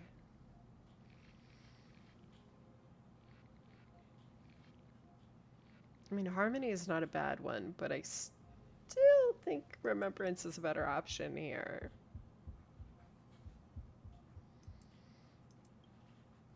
The visages of the past nameless appear one by one. If you blend into their faraway song, perhaps a path will appear before you. You failed. The barrier of the Exomyth strangled those distant melodies, filtering them out completely like useless noise, leaving only cold silence. Doesn't Lycus want this story to have background music? He has such terrible taste. Doesn't he, though? Alright, come on. Is it Remembrance? Yes! Okay, thank you. This is the one I thought all along. Come on, please. That's right. I came to Amphorius because Black Swan asked us to come. Yes. And And the Garden of Recollection. Yes, a glance from Fuli. Must be intricately involved with Amphorius. Traces of the remembrance are also everywhere in this world. I don't know what they want, but I don't have many choices left in this crisis. This is the one I believe is the right choice. Fully answer me? I don't know if we should demand things from Remembrance, but trust me, please.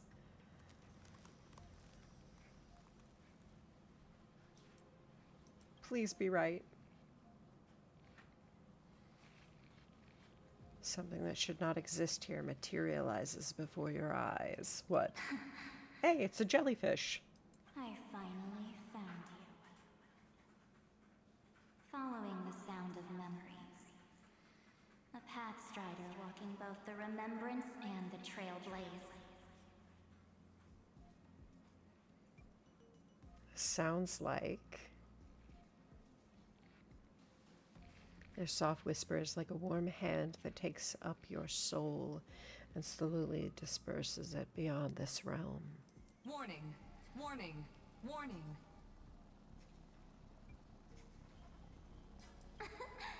Erudition's prison cannot stop us, for we lie outside the logic of zeros and ones. Come, leave the cage of Logos. The mythos of Amphorius waits for you to continue its story. When that brightest star, that star heralding the dawn, finally rises, a boat, so used to drifting, at long last enters an island's safe embrace. Oh, Pathstrider, we have helped you break free. Hurry and set off. The child of remembrance awaits you.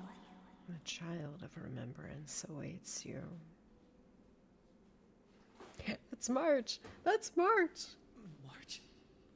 What's she doing here? We already know what she's doing here. March. That's not what you look like now, though, is it? Oh, you're finally here! We haven't seen each other for such a long, long time. My good buddy, I've really, really missed you.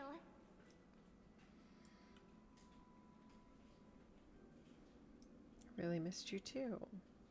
I bet you were constantly thinking about the days when I was by your side. Yes.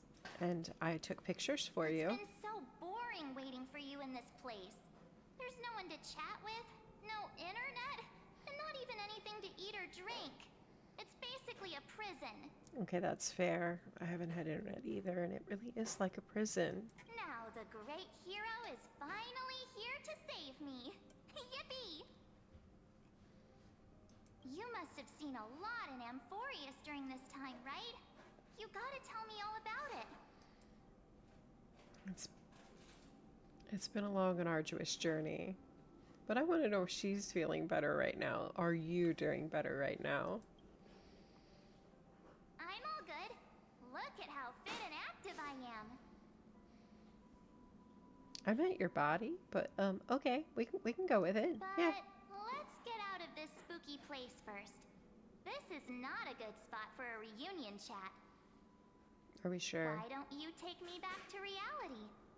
A strange voice told me that I can enter Amphorius if I keep following this road. That was Cyrene. So, let's head off. I still don't know what that world even looks like. Why does March feel so weird? Yeah, she does, doesn't she? What are you standing around for? Do you actually like this place? Get moving. Hurry! This door should be the exit. Maybe my instincts are wrong. Let's follow her first.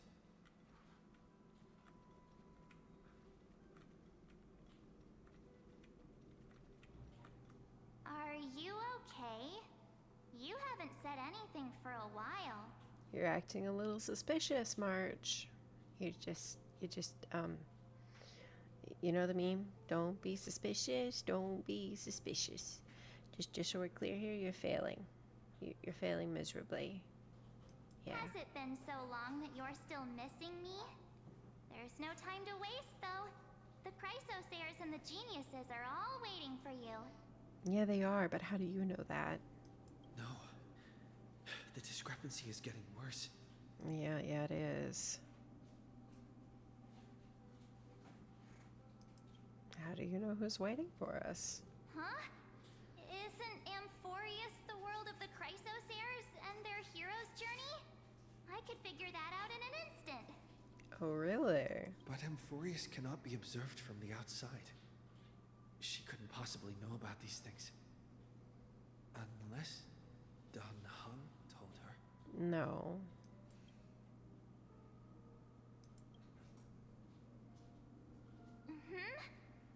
No, he's not. Maybe I just happened to miss him. Never mind. Dan Heng's super reliable. We don't need to worry about him. He's probably waiting for us somewhere. All hail and hearty. Yeah, I don't think that's how that works. No.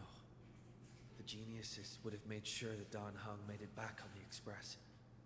Besides, the March I know wouldn't be so dismissive about her companions. No, she wouldn't be. Something's not right. No, definitely not March. She's not March 7th. No. I guess you have something you want to say to me? Then there's no need to feel things out first. With questions. Let's treasure the time we have together and be frank. So who are you really? Since you're not March.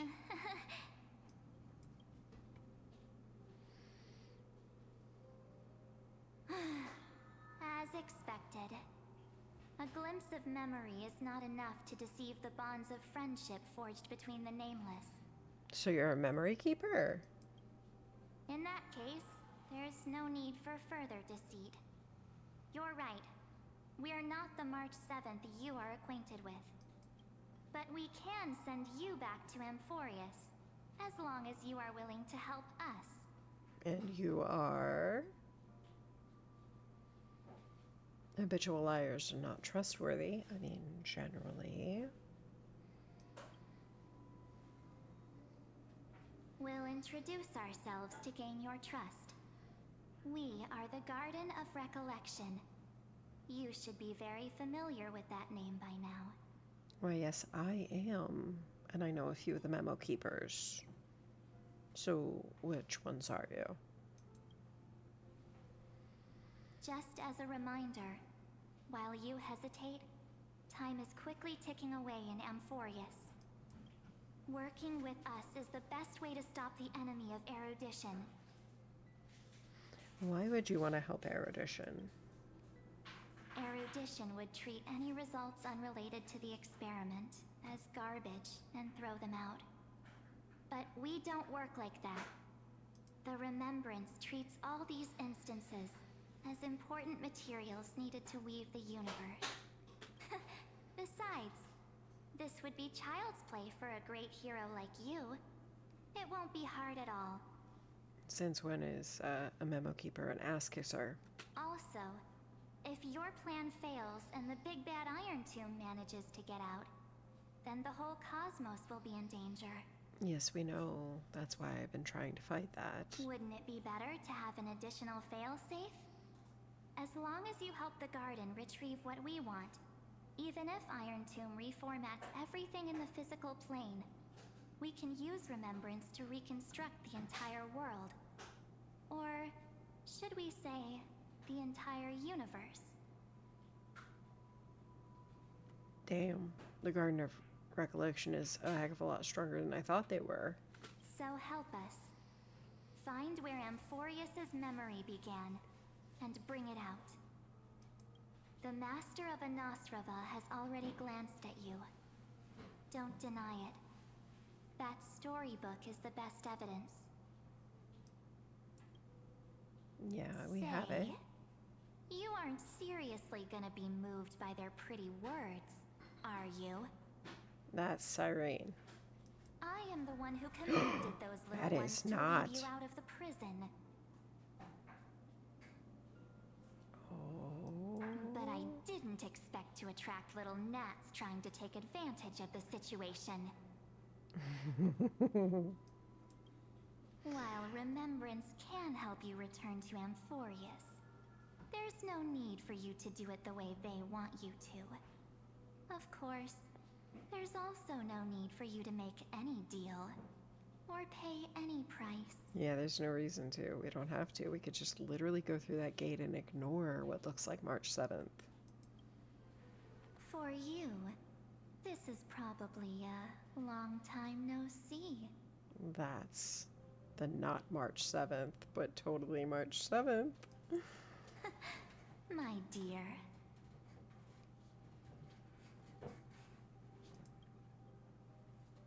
That's Evernight, right? Is her name Evernight? What is she There's no called? need I to don't say know. anything. I don't know what she's called, I but know. damn. You have so many questions swirling around in your memories at this moment. Oh my And gosh. you feel so helpless. Put them aside. For now, all you need to do is trust me. I love this color scheme so much. Or do you need more proof? That won't be hard. Wait, stop it! They're away! I'm gonna keep our first photo, alright? That won't come to pass while we're around. The statue. Is that Donhar's brother?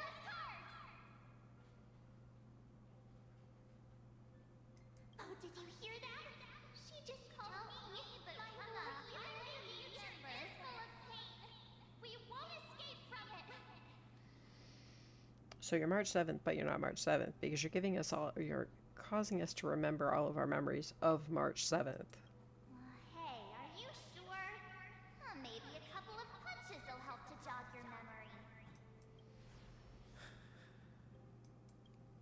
It's as if they all happened just yesterday, right? I don't want to lie to you, which is why I will not use her name. The third month of Amphorius is the month reserved for the Veil of Evernight. So, place me into your memory using the name Evernight for now. So, like, March is the third month. Got it. I'm happy to explain more, just not now. We might have a lot of time to ourselves, but Amphorius does not have that luxury. No, they do not. Which core flame is that? If we do not stop erudition and destruction, then the journey you've treasured so much will face the prelude to its obliteration. A countdown not in amber eras, but in days, minutes, seconds. So, take this gift. Is that Kefali's core flame? The world bearer? The one that was Finon's. This burning core flame. This footnote of a transaction. It contains hope. And the warmth of the entire world. Ripples of past reverie.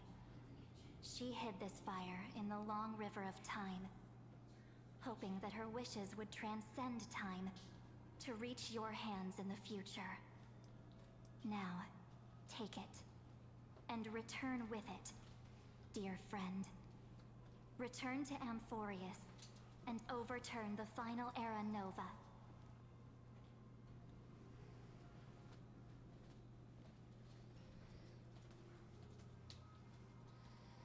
All right. Witness the time that stood still for the Deliverer, and the resistance that never bowed to the destiny of destruction over the long years that passed in a flash. Wow, okay. So she placed this core flame in the River of Time. She, I'm assuming, being March, but that may not be.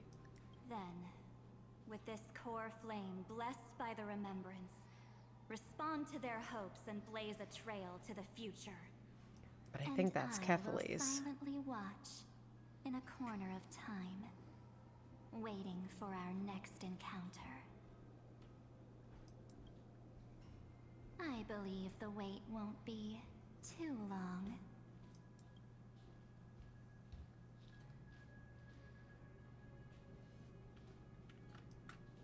What exactly is happening? Cool stuff. Come on, dude. Going. Keep trailblazing for Amphorius. For you. And for the March 7th in your memories. Go forth.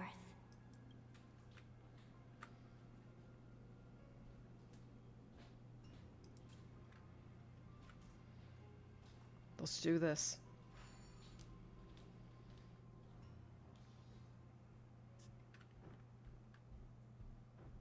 Eternal recurrence. 33,550,000. Okay. Is this Akuma? Sort of looks like Akuma.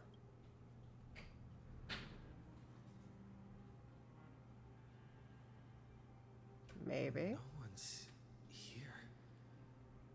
And the dawn device is off. Yeah, that's a problem. I didn't even get to see Cyphera. Am I too late?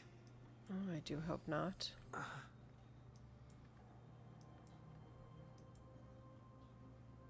And that's the anchor. World bearing. Okay, so it is the core flame of world bearing. I was right. It was Kefali's core flame.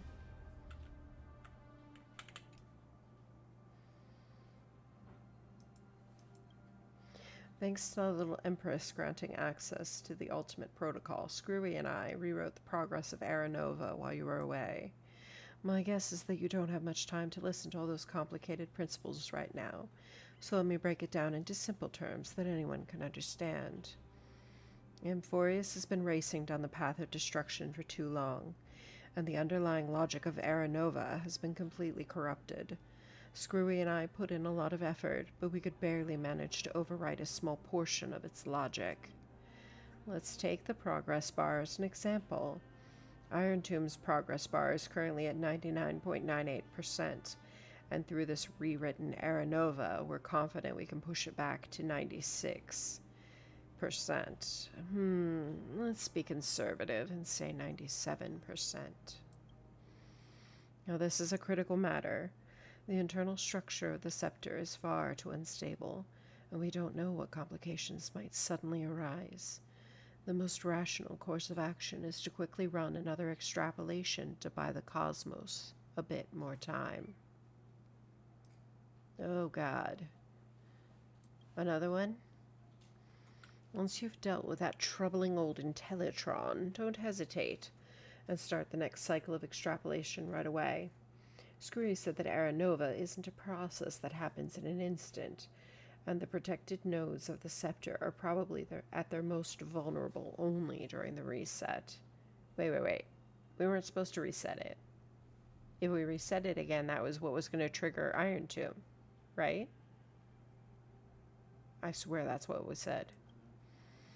Only by initiating this progress first can we seize the opportunity to make our final move. It's all up to you now, Deliverer. I don't know if that's accurate. The chronocognitive anchor?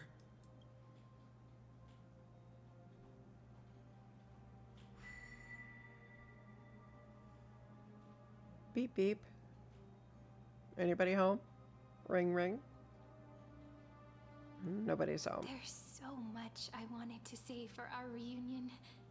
Yet now that you're back, there's only one thing to say. Welcome back, friend. It's been such a long, long time.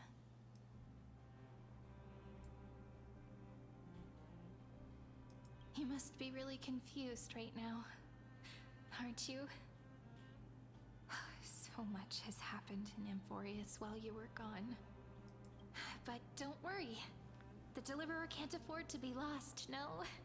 Now, please follow me and turn the pages of time and hear the words everyone left for you. I'll tell you the story of this 1,000-year journey. That way, it won't just be my memories alone. 1,000 years. It's been 1,000 years. How are you still alive after 1,000 years? Can't hear me?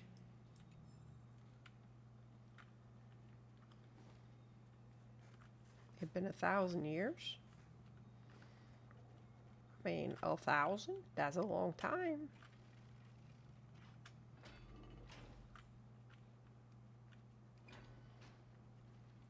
I mean, the place looks good for having sat empty for that long, for 1,000 years.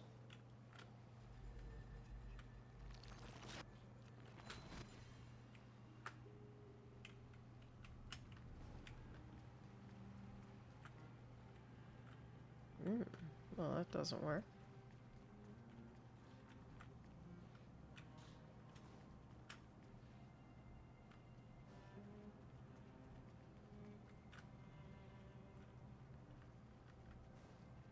Okay.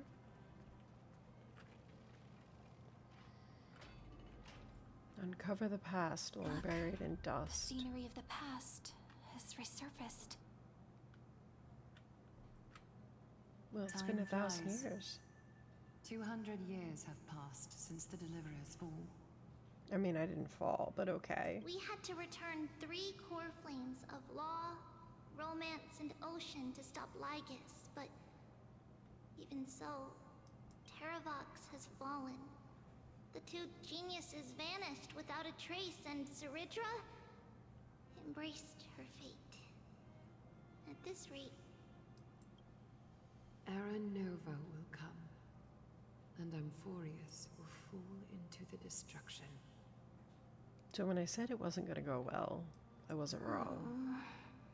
it seems the key to rewriting the end once again lies in the core flame of world-bearing. According to the instructions left behind by those 2 geniuses, We must get it into the Deliverer's hands, no matter the cost. But how? We need to find a way to hide the cool flame. And we must buy enough time to keep Lygus at bay. About that, Rini might have some good news. Rini. Oh, She Cyrene. had that dream again last night, but the Titan's voice was clearer than ever this time. She said, pass the flame into the future. Is that a prophecy from Orynyx? She chose to side with humanity this time and hide one of her kin's cool flame? It Apparently. seems Amphorius' fate isn't sealed just yet. But Orynyx liked us always. If you You're think right. about it. History has changed. Humans and Titans are both giving their all to keep this world going. Perhaps a relay across the ages is finally about to begin somewhere out there. Unfortunately, life will never go smoothly. Leiden's army is already at our gates, and their commander, Cyphera. that Lycurgus, he's right outside Akama. White Calendar 3960. Saridra, under the pretense of a campaign against Fagusa, sacrificed 500 Chrysos heirs to complete the trial of law. This tragedy shook everyone in Amphorius.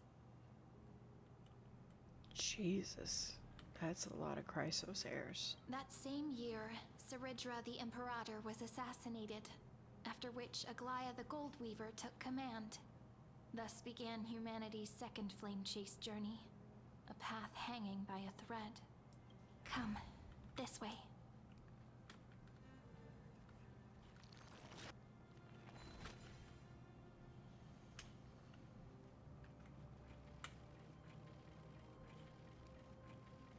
Wow. Okay. Alright. The eternal holy city? What part of that eternity ever lived up to its descriptions in poetry?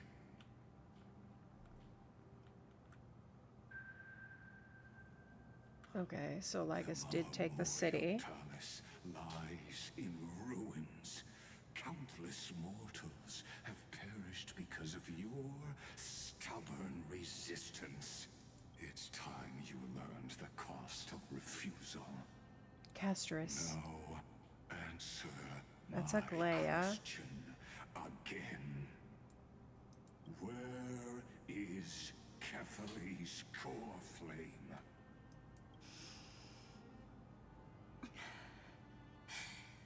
You really think you'll find it by razing the holy city to the ground? From what I see, all you'll get is dust and disappointment. Okay. Don't forget, you can't kill the Chrysos as mentioned in the prophecy because of law.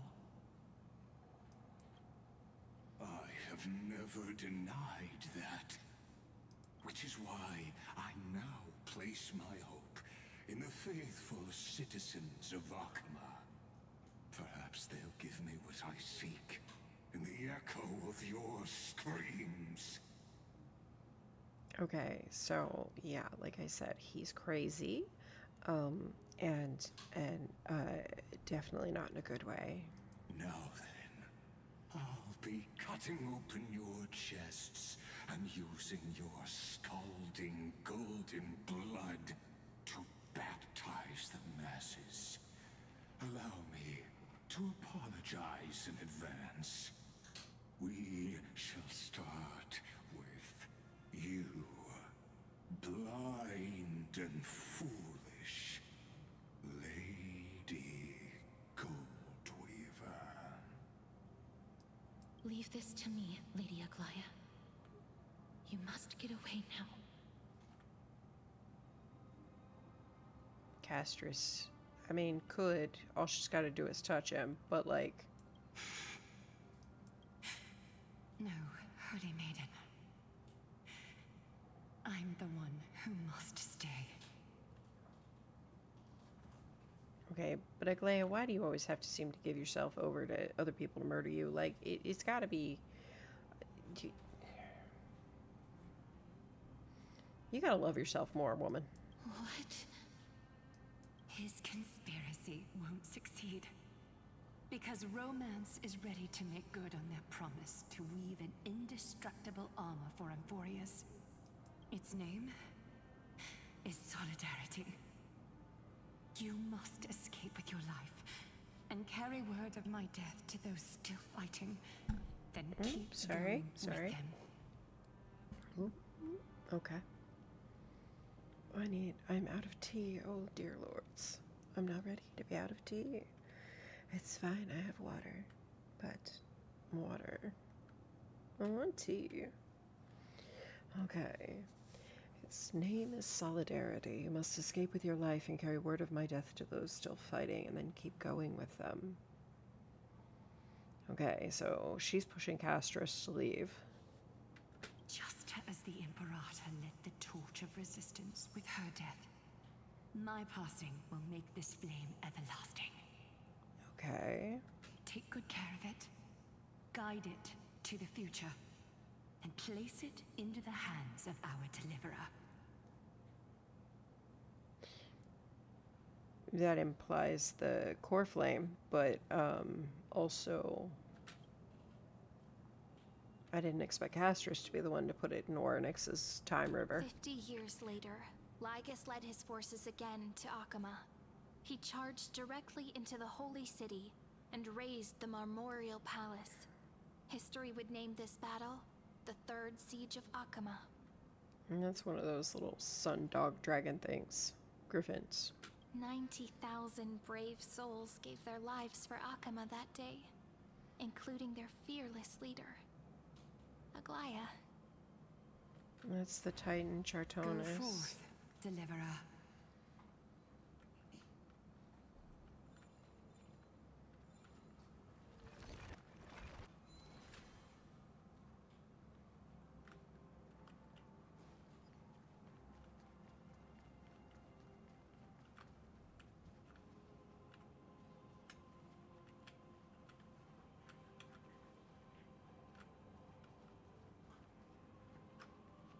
A lot of bodies here.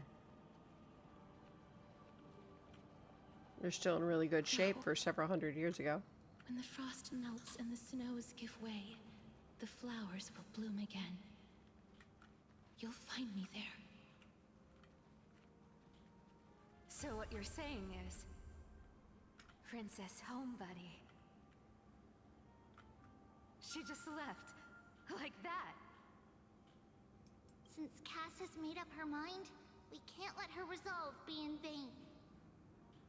Castris. Princess Homebody is Castris? Okay, that's fair. Between staying in Akama and going to Styxia, what difference does it make when it's death either way? It matters to Castris. I'm against relocating. With Kethalee's protection, isn't Akama far safer than that dead city? Do you still have it? Because it's not here now. Cass's plan doesn't involve any relocation at all. Huh?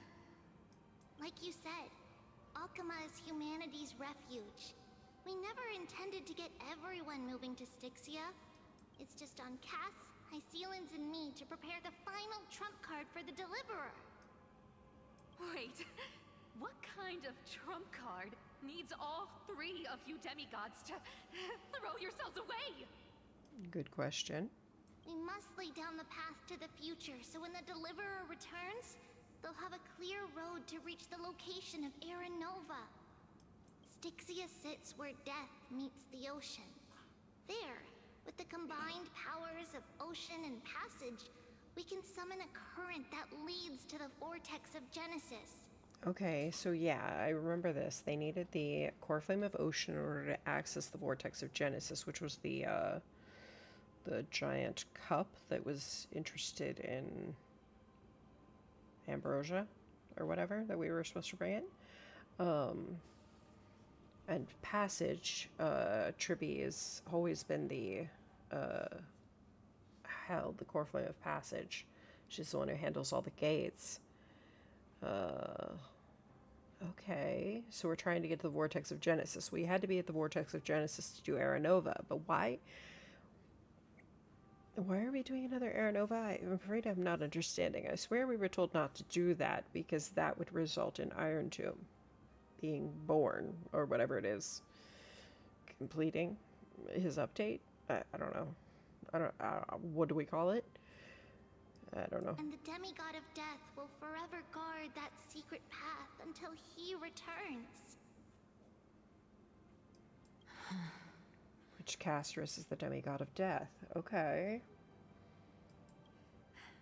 We all know Lygos will set his sights on the Vortex of Genesis. That's exactly why we have to do this. Guess I underestimated Idonia's Maiden of War. She's got way more steel than I thought. And Cypher, we need you to head to Castrum Kremnos as soon as possible. By any means necessary, forge an alliance with Strife. My Day? Is My Day there? I like My Day. The prophesized crown prince has already been born. He shall become the new defender of Akama, protecting this land after we leave. Yeah, that's My Day. You don't need to worry about that. I just came back from Castrum Kremnos. Only a step ahead of the news. Treeby, something's flying towards Akama, and it's really fast.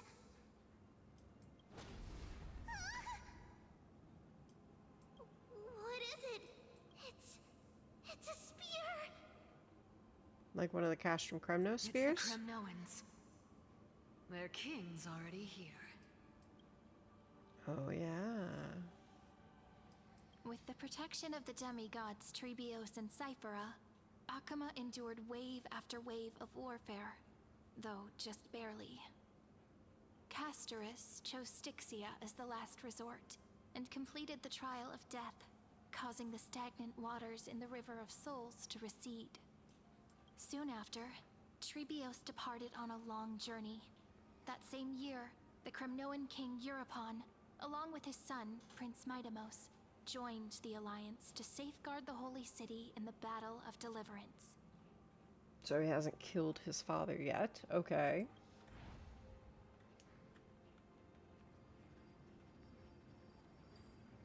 Trina. And see you tomorrow.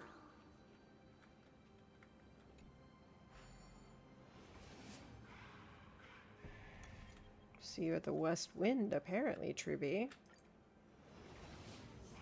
Breaking me apart buys this world even one more second. And so be it. But it's gonna hurt a lot! It's Trian. Pain brings endless torment. But it can never destroy me. That's true. I believe that you were thinking the same thing when you stepped through the gate of infinity and jumped off that cliff. Can't argue with that. The current situation. This is the only path Akama has left. Just do as I say. Split my soul into 5 pieces. Forge me an immortal vessel. Let the blade of strife hang forever overhead. Locked in battle with their enemies to the world's bitter end. Oh my gosh. There's no need to be sad, Lady Trebios. Haven't we already taken great strides towards that promised tomorrow? In this life, my people no longer have to drown in false guidance. Kremnos has washed the blood off its fate. Kremnos washed the blood off its fate. That's impressive. Victorious no longer needs a god named Strife. So let me shatter the former loss and turn the Lance of Fury back into a weapon that protects the world. That's always what he wanted. We understand. By the way, can you do me another favor? The 7 sages from Grove of Epiphany are already en route. They'll arrive in waves to join the resistance in a couple of days. Anaxa. Is a scholar named Anaxagoras. He has extraordinary insight and fears no sacrifice. This soul-rending ceremony wasn't just my decision. It was his counsel. His wisdom will surely be the backbone of Amphoria's survival. Watch over him. Carry on this everlasting flame for me. Oh my gosh. Okay. Okay. Dude. Through Anaxagoras' ritual, the demigod of strife split his soul into 5. Courage, honor, tenacity, sacrifice, and reason. Each sealed in blood crystal and cast into battle. The people held a 10-day funeral to mourn their fallen god king. And through his sacrifice, humanity was granted 200 years of peace.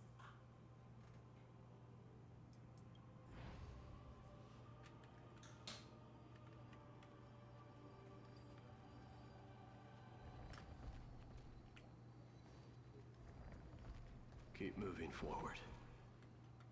My blood will pave the road ahead for you.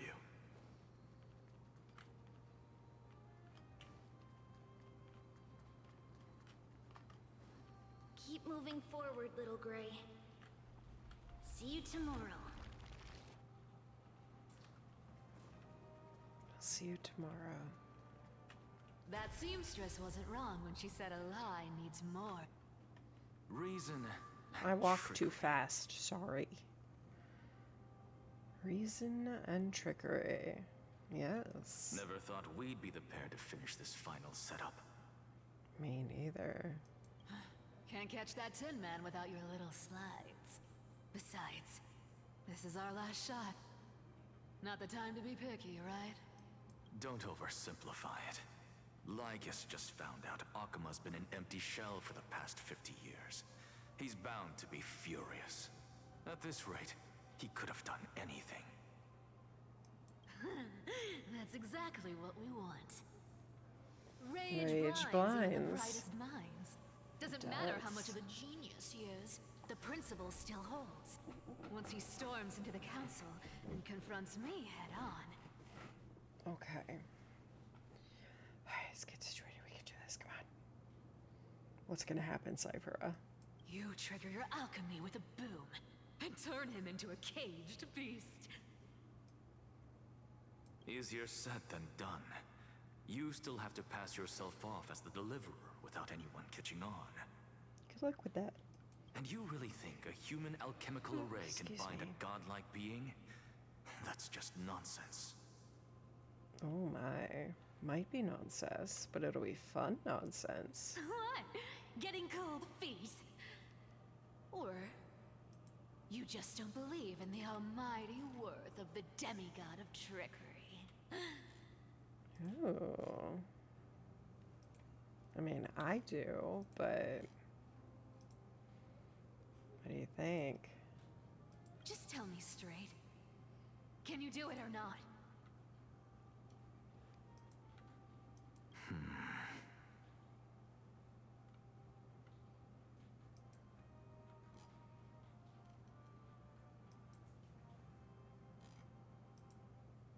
Can he do it? Of course I can. And it'll be child's play. Really? But I've got 2 conditions. Since this is the final act, if we're doing it, we go all in. No half measures. Oh, I'm listening. First, shift the battlefield to the vortex of Genesis. It would be more convincing if the deliverer were to appear there. Okay, that's true. Besides, the vortex is cut off from the world. No place in Amphorius makes a better prison. Wait, we're trapping him in the vortex? If you pull that, wouldn't our deliverer have to face tank Lygus as soon as they come back? Yeah, we would have to tank Lygus as soon as we come back. Yes, this is true. That clash is inevitable. All we can do is create more chances for him. And that's the second condition. The vortex belongs to Fagusa in the first place, remember? And there happens to be a demigod of ocean among the few survivors in the world. Loop Hycelian's in. Let her join the final act. I'll transmute myself into a Philosopher's Stone and embed myself into the formula.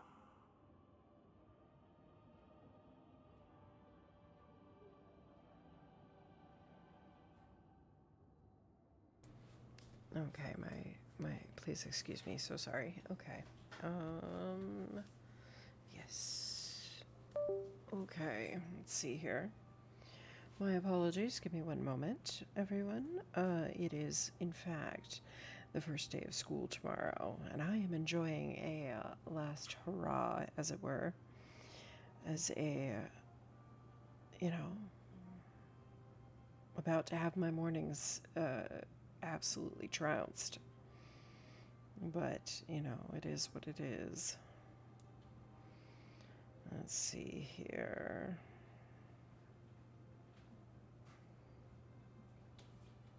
All right. I believe I have taken care of the things. All right, let's see here. Anaxa wants Cyphera to loop Hycelin's in, the demigod of ocean. Let her join the final act. I'll transmute myself into a philosopher's stone and embed myself into the formula. Ooh. There's an idea, Anaxa. That's... wow, okay. And when the time comes, she needs to shatter me and scatter that stone's ashes into the ocean within the vortex. Oh my god, okay. For real? I guess people weren't wrong when they said you're insane, Grove Boy. No, they weren't. But that's why I hate and love him. I've got no idea how to outwit a reclusive genius. But making an anti-Catheran suffer? The demigod of reason has 10,000 ways to do just that. I would just like to remind everyone that when I rolled for Anaxa, what I said was, oh yes, I have you, and I hate you so much. I stand by my statement. And what I just mentioned was one of them. So what exactly does your formula do? Now that would spoil the climax, wouldn't it? Are we spoiling the climax or edging? Which is it? I'm just asking. By now, Hyacinth must have completed the Sky People's ritual. Oh, Hyacinth. Yeah, she was serving Aquila. Since that Theo Aquila, loves a good whatever his name performance was. as much as I do, let's make sure he enjoys our show to the fullest. As for how the Deliverer will complete the Era Nova, well, that will no longer be our concern. Oh my gosh. All right. Yeah, because you guys will be dead and it's all up to me, apparently. I don't like this. I don't like this story. I don't like that it all ends with everybody dying. I'm not a fan. It was the last battle known to the world, initiated by two demigods least suited for war. In the end, reason and trickery kept their word. At the cost of their lives, they sealed Lygus within the vortex of Genesis, where he remains to this day. So, that's where we're Go headed. forth. Finish the greatness left undone. Yes, sir, Anaxa. Yes, Professor. Quit overthinking! Just run! Keep running, and that'll be enough. Yes, ma'am, Cyphera. Zoom! It's dead quiet here. Hyacinth. Akuma will stand eternal. Miss Cypher's lie has crumbled after all. But It's all right. Because all of us have fulfilled our purpose by now. When the Deliverer returns, no matter where he is, sky will turn clear, and a rainbow bridge will rise, carrying him to the final battleground. I didn't see a bridge yet. Cyrene, this arduous relay is finally nearing its end. Now, I'm passing the final baton of fate to you, okay? No, that's not quite right. After all, it was you and him who lit the first spark of this journey, wasn't it? That's Cyrene's staff. Cyrene, Rainy, whatever. I'll It's tell her you staff. the story of this 1,000-year journey. That way, it won't just be my memories alone. And I'll share the moments I spent with you with everyone. That way, the path we walked becomes a memory shared by all. People will know that there's nothing left to chase. Amphorius has already welcomed the dawn foretold in prophecy. Just like I said, this won't be harder than the last time. Right? I won't let everyone's faith in me go to waste.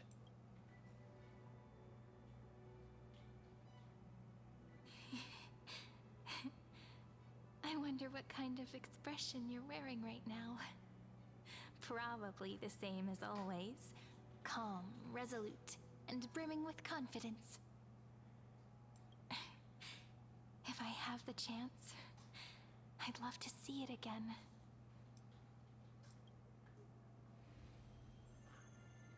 Because it's really been far too long since we parted.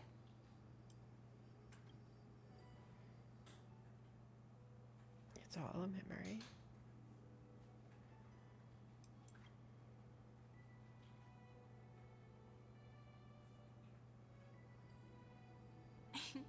Someone as sharp as you must have realized by now that this isn't reality, but a maze of time. Yeah. All the buildings kind of gave it away. As the last link in the relay, I will return to the Temple of the Three Fates, tell Orynyx all of our stories, and bottle every page we've written into the little flask of memories. And then, may it set sail in peace, drift down the river of time along with the core flame of world-bearing, reach your side, and lead you back to Amphorius. Just like the first time we met, right? Even though this cycle has no demigod of time, time has always stood on humanity's side. We were the demigod of time. In the thing with Finon, we were the demigod of time. We held time's core flame. This is the only way to make sure that the Era Nova won't happen before you return. Yeah, because you have to have all the core flames. And the only way I can safely entrust the completed final flame chase journey to the Deliverer's heart. After all, the new world will be born from your memories. And the protagonist of this story mustn't be absent.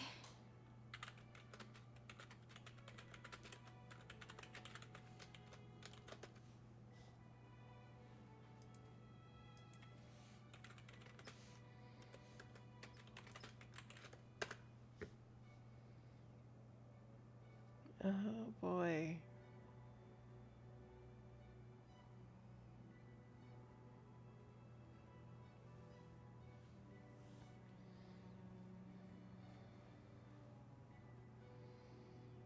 Oh boy.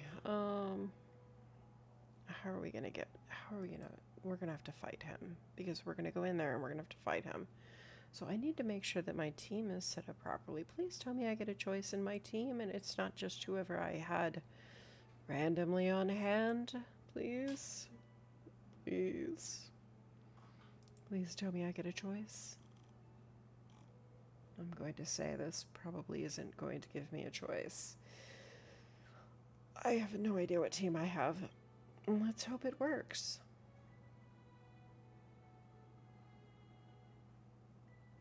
I will take all of you to the new world. It's time to complete the Era Nova. Let's not, because like that was supposed to be a bad thing. I will take all of you to the new world. I believe you will never let us down, just like always. Do you remember when Finan sent us back to the beginning? When you and I got separated? But in the end, I returned to you, carrying all that we've been through. Yeah. Finan did send us back. That's what memory is. It may wear down and fade in the river of time, but it never truly leaves. When that hidden corner of the heart is stirred, the past returns even more beautiful than before. So don't worry. Let the 33,550,337th Flame Chase journey become part of you too. I've gotten a lot better at it with the experience from the last time.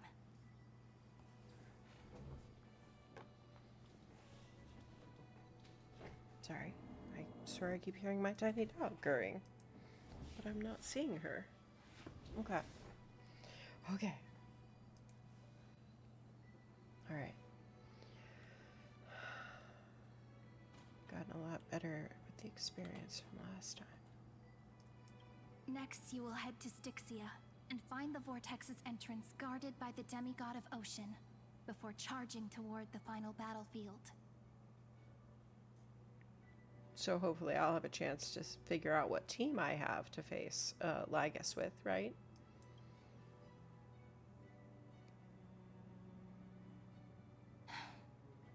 Don't worry. I'll be with you. All of us will. Even Finan. We'll stand with the Deliverer.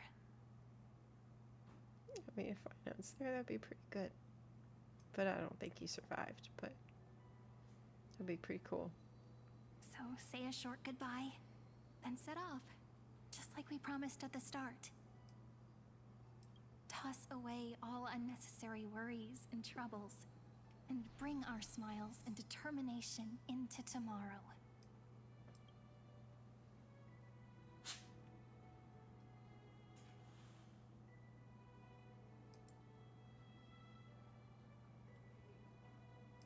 The last baton. I wonder how long you'll have to wait before passing it on to him. No matter how long it takes, it's okay. Waiting is what I do best. After all, it took 33 million cycles for him to arrive in our world. What's a few moments more? A few moments more. Sairi, what if you wait and wait, but that hero never arrives? That won't happen. Because I know that no matter how long it takes, he'll definitely return to this place. We can't let him down.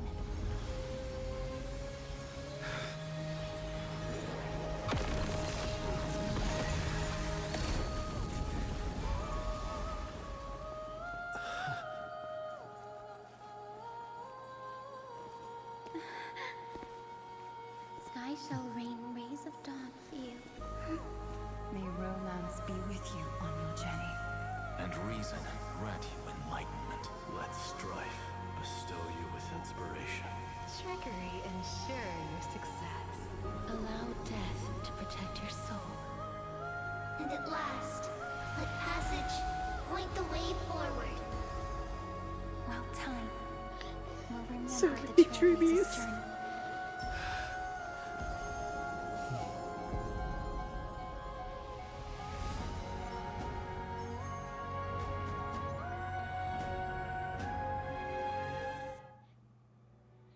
There were so many trees. Is this Styxia? What happened to this place? It looks a heck of a lot nicer than it did before. I need to find the entrance to the vortex, guarded by the demigod of ocean. High Sealants. Is she still there? I guess we'll find out. Long time no see, Trailblazer. Fuckhead. Generation after generation of Chrysos heir heroes have tried to defy fate with their blood and tears, either voluntarily shattering their souls or waiting in eternal solitude. But alas, fate can never be defeated. Reason and trickery may bind my flesh, but my will shall never fall silent. I believe that you mean your mouth in that sense, Lygus. Not your will. Just your mouth. Constantly run it. So the demigod of ocean, the Dux Gladiorum High Sealans, sought to bring me into a fantasia with her voice and drown a genius in slumber. Did it work? But alas, it was all a hopeless dream. That warden fell before I did, due to erosion of time, while her prisoner remained unchanged.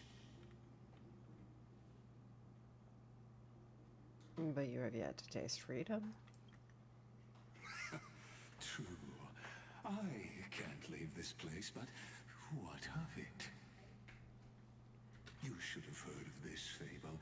In a shadowed cave lived a people, imprisoned from childhood, and chained so that their legs and necks are fixed, forcing them not to look around at the cave, each other, or themselves. Behind them is a fire, and before them loomed the stone wall of the cave. The flames cast shadows, while the rocky surface threw back echoes. To them, that false play is the whole world. Yes, I'm trapped in the cave, but I know it's all just a fleeting illusion. I don't struggle in dreams. I wait.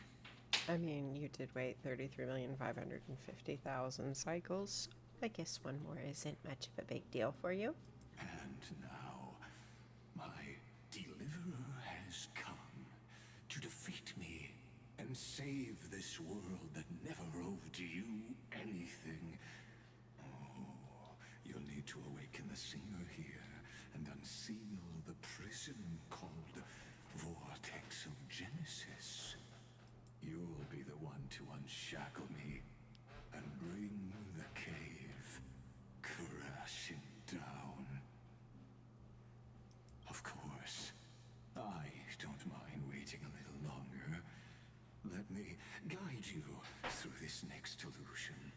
One last memory from that prison warden. One last memory from Heiselins, I assume. I hope you'll watch the stories of this fantasia closely. Logically, the deliverer must see the world for what it truly is. Emotionally, this memory captures the fate of everyone in Emphorius better than anything else. Really? Only by feeling it for yourself can you understand my point of view.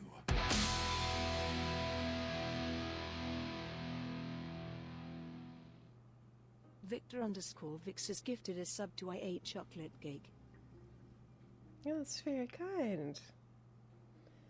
Enjoy cake.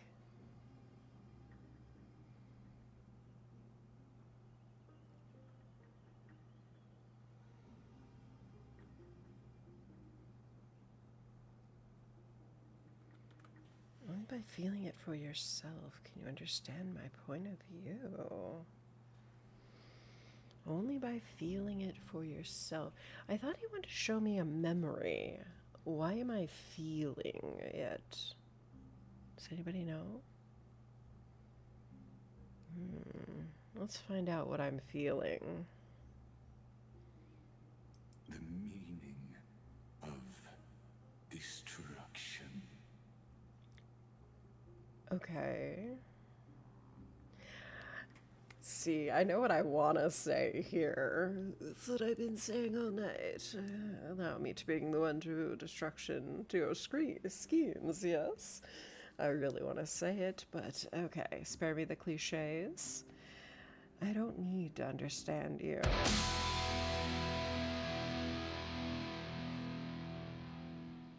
Well, thanks. Victor_Vix has gifted a sub to The Biohazard22. Wow. Victor, you're on a roll this evening, aren't you? And I'll be the one to bring destruction to your schemes, Lygus. I can't wait. I want to destroy him. Please. I really don't like this man. To your unshakable resolve, I salute you. But before we step onto the final stage, let me ask you this. In the spirit of that fable I told you just now,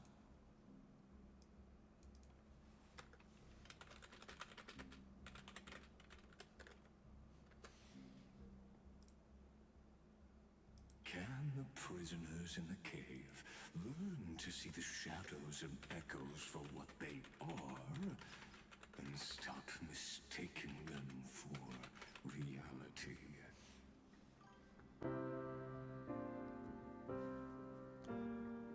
Oh, thank you so much. I appreciate it. Victor_Vix has subscribed.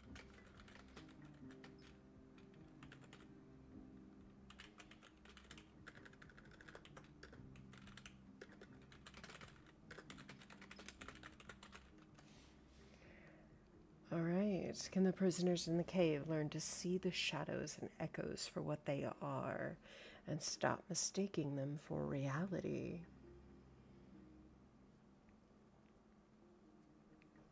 I don't know, Lygus. You've got this weird sort of I'm crazy vibe going for you. No, I don't think they can, but it's interesting. All right, now, yes, okay. Team, are we going into this with Finon, Sunday, Sparkle, and Wawa? I am not a big fan of Wawa. I love Wawa, don't get me wrong. She's fabulous, but I don't know if this is the best team lineup to go against. Do I really get a say in the team is really the question. I guess we'll find out. I do love watching Finon move, though. Alright, we'll stick with Finon. Let's do this. Hi, Slins. Did you survive? Can I wake you up, please? The fire projects the face from her memories. An actress upon the stage of this play. Watch this. The past has been imbibed by time. A drunken dream hidden at the bottom of a cup. Oh, he's in pair. I forgot. Okay, well, that's fine. A drunken dream hidden at the bottom of the cup. I'll be the drunken dream. I am a dream. I'm quite the dream. Okay, so wait, we know these people. Wait, no, they can't be. Tides flood the sea, and our kingdom teeters on the edge. Okay. Fear not. Our queen has gone to the borderlands. She'll quell this calamity herself. Quell this calamity. This is the scene when the Chrysos heir of ocean was born. Oh, thank you, Bio. That's very sweet. A Titankin race named Sea Sirens. I am a dream. Probably a wet dream, though, just to be clear. This is the scene where the Chrysos heir of Ocean was born. She was once of a Titankin race named Sea Sirens. A Titankin. Okay, so those were the blue guys that we met in Akaba. I'm just going to say that these ones look a little nicer. A little cuter. Yeah, I'll go that far. At that time, Kazlana had suppressed the Black Tide's rise, but he was unable to remove Iron Tomb from its roots. The Black Tide still roiled in the depths of the world, and the Kingdom of Sea Sirens was the first to face the destruction head-on. Well, I'm so glad I found my way onto your YouTube. And thank you so much for the gift. I really appreciate it. I'm sure that everybody here will enjoy it.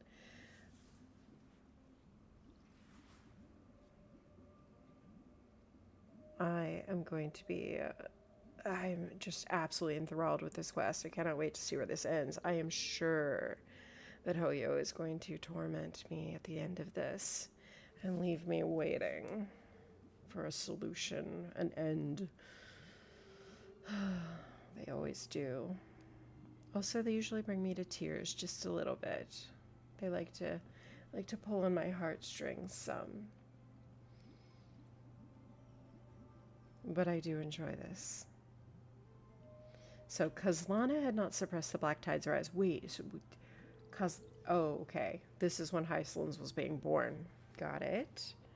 But he was unable to remove Iron Tomb from its roots. The Black Tide still roiled in the depths of the world, and the Kingdom of Sea Sirens was the first to face the destruction head on. Ooh, so that's why Hycelands is the way she is. That explains a lot. Listen, I heard Electra's voice. She's calling to us. Let's go. Her voice carries the Queen's command. All right. I want to go faster. To keep the Black Tide from threatening the ocean, the Queen gave her all, body and soul. Born of the Queen's chalice, she bore the deepest blessings and inherited supreme divine power. Okay. Oh, there's a trickery coin. A Zagreus coin. That means there's got to be a hand around here somewhere, right? Okay. Let's stay focused. We can do this. Stay focused. Don't get distracted. You're finally here. Help Mother, sisters. Of course, Electra. Your beautiful melody drew us here. Electra. I knew her by a different name. Her true name is Electra. This is a reflection of her former self, clinging to the past with aching defiance. A lot of us cling to the past, for many reasons. The Queen summons us. She must be near exhaustion. The Black Tide will soon enter our borders. Then what do we do? Will our seas fall to darkness and terror as well? Don't worry. We shall lift the chalice in her stead to catch the Black Tide, and stand together to safeguard our realm and its people. This game is Honkai Star Rail. It is a game by HoYoverse. They also run Genshin Impact. And it is two of the games that I currently play, along with a few others. I also play Aloft, though I have not streamed it yet. And I also play Voyagers of Nira as part of their alpha playtest group. Absolutely love that game. It is absolutely wishlisted, and I'm ready to get it when it hits early access next month. Let's see. This game is a gacha style game. It is very story intense, and also has several puzzles, and I do enjoy a good puzzle. So hopefully you'll be able to enjoy the story and listening to me read it to you. because I seem to be doing a lot of that. Such tiny titankins. Thinking they can stop the tide of truth. How naive. Naive. Okay, the tide of truth. Is that what you call the black tide? The tide of truth. They're more like destruction. But you do seem to have a fascination with destruction, I guess. I do hope you have such a fascination with your own destruction, since I intend to give it to you. And that naivete is the root of all suffering. I don't know that naivete is the root of all suffering, but, okay. I think you are wrong, Lygus, but I'm sure everyone is surprised. Take these coins, can I? Wrong key. Wrong key.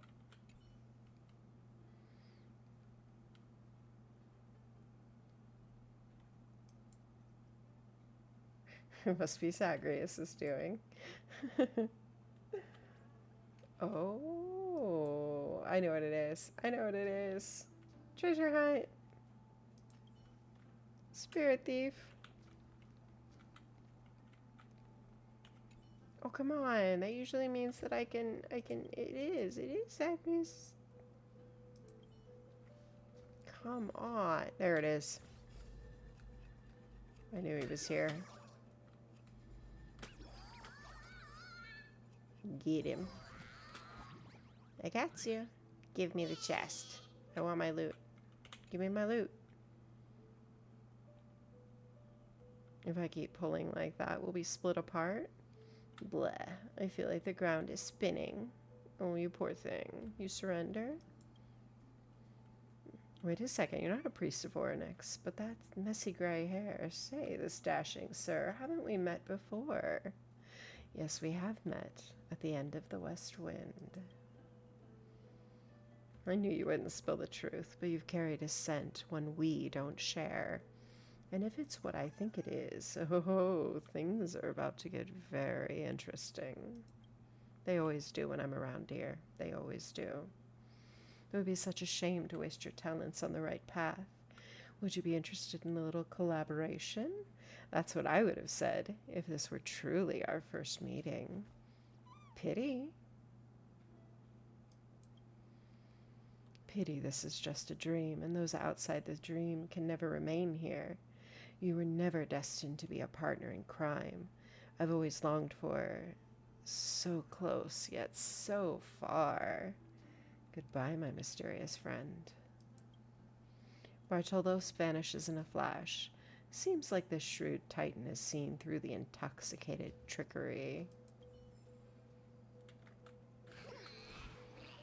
I get the loot. Thank you. Alright. Let's see. Let's go. I will take all the things. Ooh, it's a puzzle. Let's see if I can solve this one. These get trickery. These get so tricky. Teleporters occasionally appear in the recurring destiny. Oh dear. Really? Teleporters. Teleporters have two states, open and closed. When you enter any teleporter with the same energy color, you will be teleported. I'm sorry. Are they explaining how portals work to me? Do I get a portal gun? I'm just asking. Yes or no? I'm assuming no. Sadly.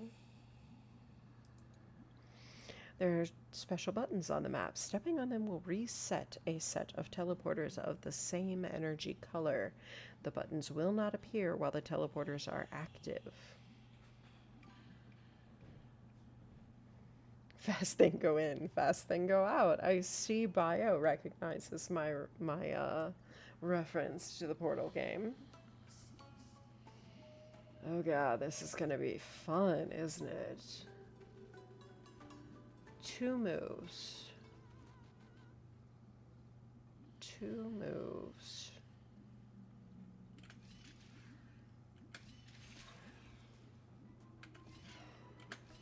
Got it.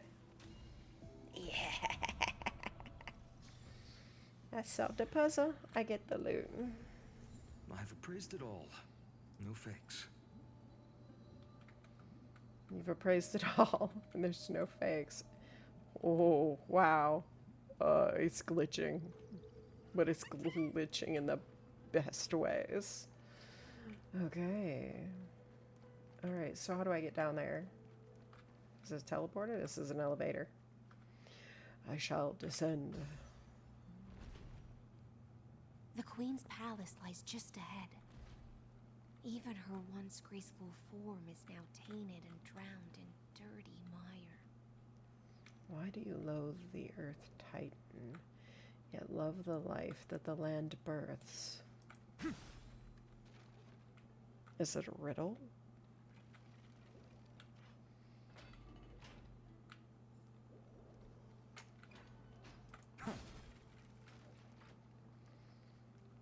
Okay.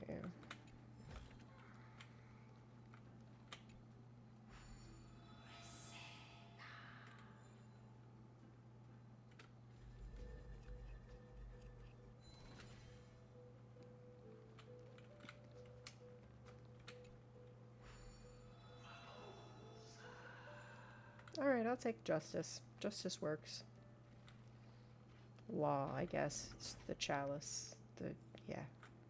Anyway. Oh no. Oh, Fagusa, our noble queen, we've come at your call. My little fishlings, you swim with such joy. It pains me to speak of the kingdom's sorrow. I once believed I could drink the black tide dry, but even the deepest chalice must one day overflow, and I can hold no more of this filth. You thought you could drink the black tide down? Oh, dear gods. That does not sound like a good choice.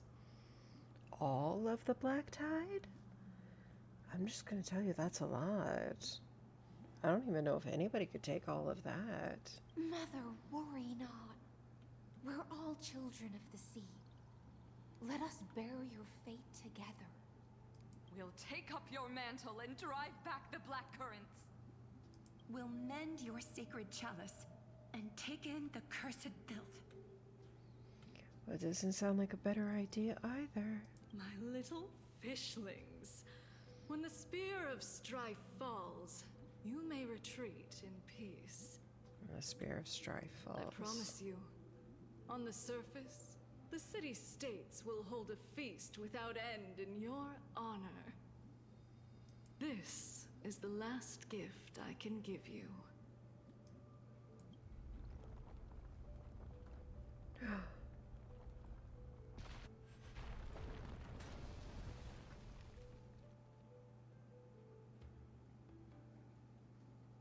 Fagusa sank into the abyss.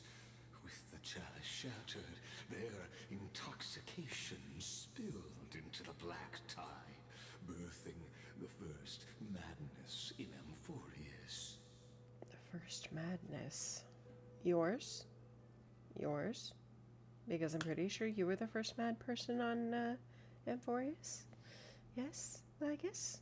Sea sirens followed one after another, hunting for the Titan's fragments, until their flesh decayed and their bones crumbled, all for the promised final feast.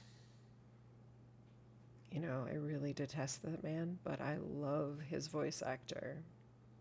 Keep watching, but very tread talented. Carefully, for the stage ahead is crumbling with age, just like her shattered fate. Oh, stop. Await the feast, leaving a promise for a grand feast. She shattered into 10,000 teardrops? Teardrops. Let the fish seek dreams. If only we could shatter the sands of time. Stop the black tide. Well, yeah, I want to stop the black tide. Let's come over here. We need to move this. Engage. Hello, engage. Thank you.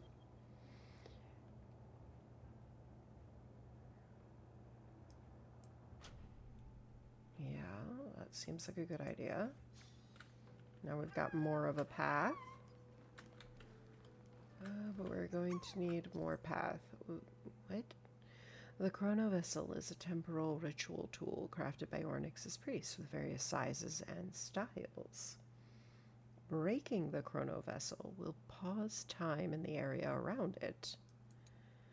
When facing a broken chrono vessel, rewinding it will fix the vessel and allow time to flow again in the surrounding area. While rewinding an object, that object will not be affected by the time-stopped zone.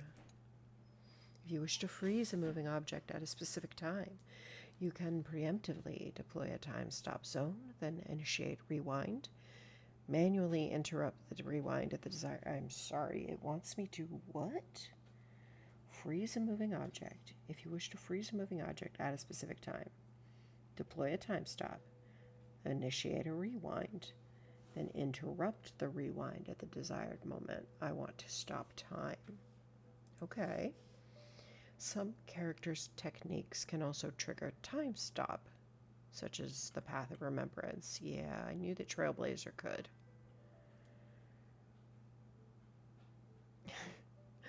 No, I've not. I've never been a voice actor, no.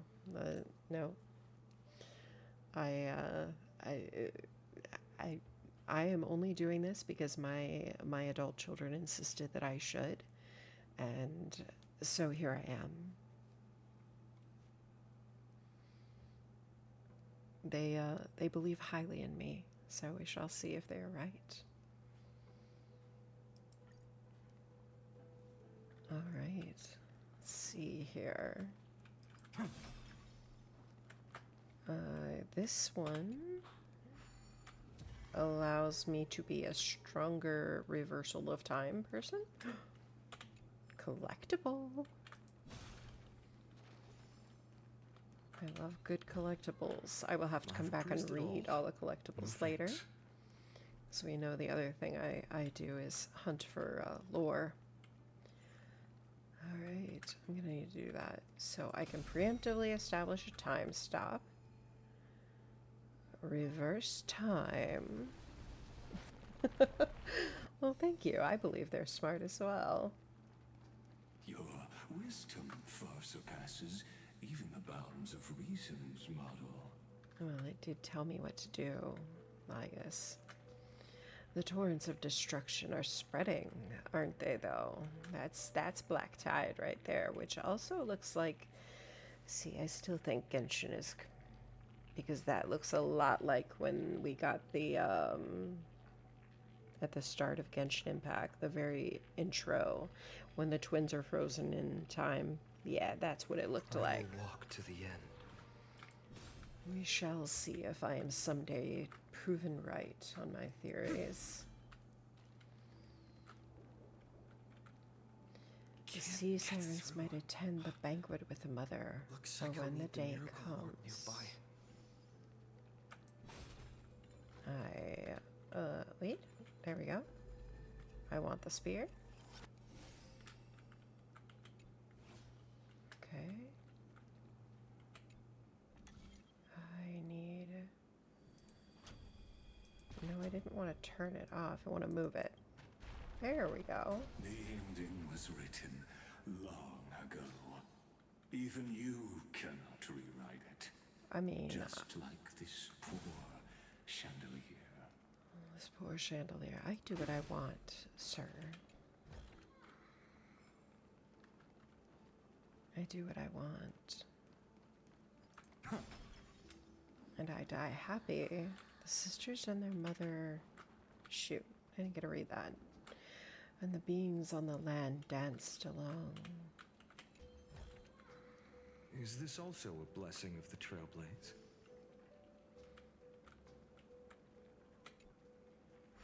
Electra! The fiends winds have gnawed my tail. I can no longer swim to the far seas. Electra! The black sludge has soaked my fins. I can't dance with you anymore.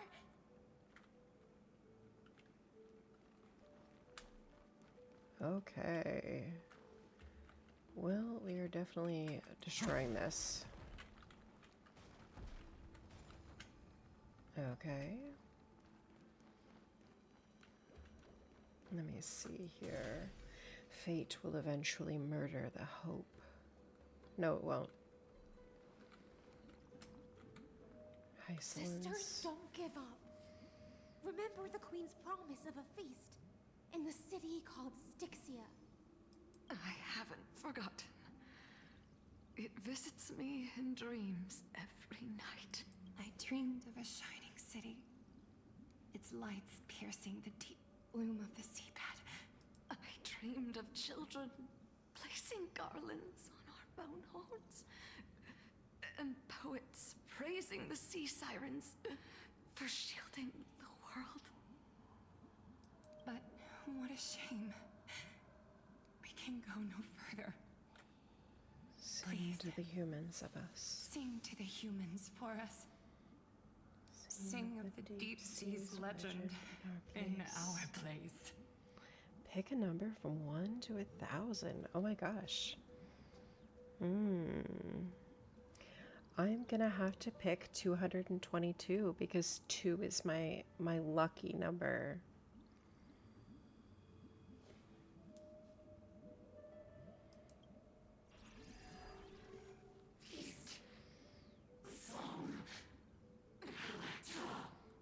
Oh, the black tide got them. Oh dear.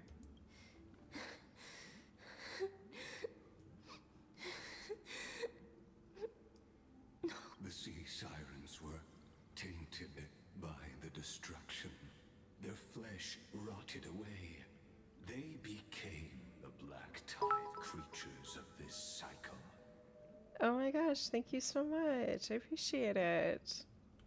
I hope you have a wonderful evening, and I look forward to catching you again another time on another stream. Farewell, sisters. I'll finish this last task, then return to prepare your feast. Oh, the black tide. Oh my gosh. And so, only one sea siren remained among the sea floor.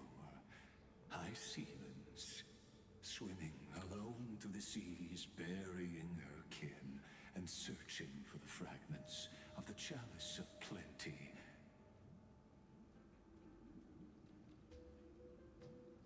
Though most of that journey was in vain, why not use the power of time to leap ahead toward the journey's end?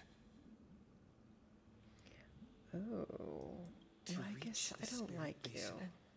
I'll need to call upon the power of the Chrono Vessel. Yes, we will have to call upon the power of the Chrono Vessel. Of course we do. What does this one fall on? Okay, so let's get that. Clearing another path. Let's see here. Obviously can't get up there right now.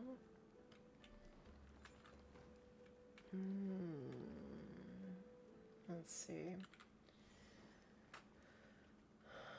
Yet the bones have forever sunk in the river of souls. Alright. Use that. And progress time. Or rewind it. We'll see you next time. Thank you so much. Hope you have a wonderful evening.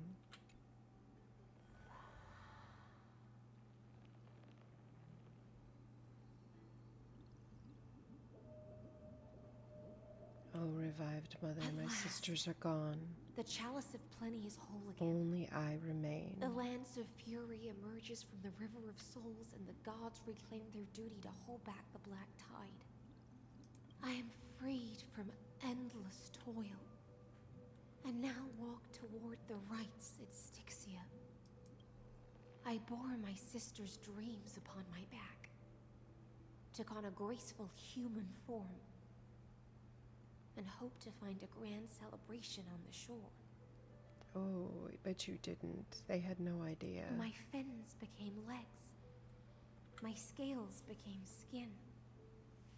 And the sea foam on my body became a shimmering gown. But when I stepped onto land, there were no festivals with honey brew, nor poets plucking harps. Only silent death, drifting gently along the river of souls. When she fulfilled her wish, she only found Styxia to have already repeated the mistakes of previous cycles and was swallowed by death. Yeah, it was. That's true. Hopes and promises are nothing but the foam of dreams. The foam of dreams. I am a sea siren. A vessel born to contain the tides. Now that my task is done, and the promise is broken. Oh my gosh. I have no idea what. But oh my gosh, I'm like so excited to see the rest of this. Okay. Poor Hysolence has been through the ringer. A house of lies. Am I to go on in a world drowned in shadow? Nihility. Well, there's another path I didn't expect to see here. Fagusa, my noble queen. She evaded my questions with drunken stupor. She told me a grand feast awaited me in the surface world. So I wandered lost, groping through the dark. The feast she spoke of. Where is it? Lonely Blade, I shall grant you everything you seek.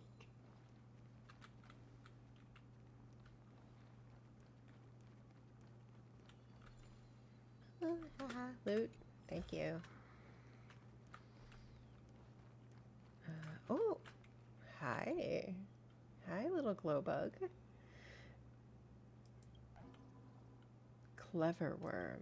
Okay, so I guess the bugs I am fighting this time are called clever worms. Now I found one. Oh, more loot. Yes, please. Thank you.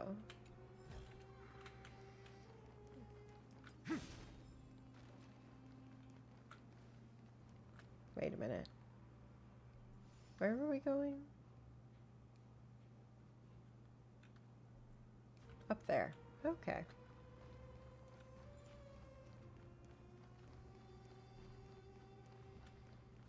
I just want to collect my loot before I go. I've appraised it all. No fakes.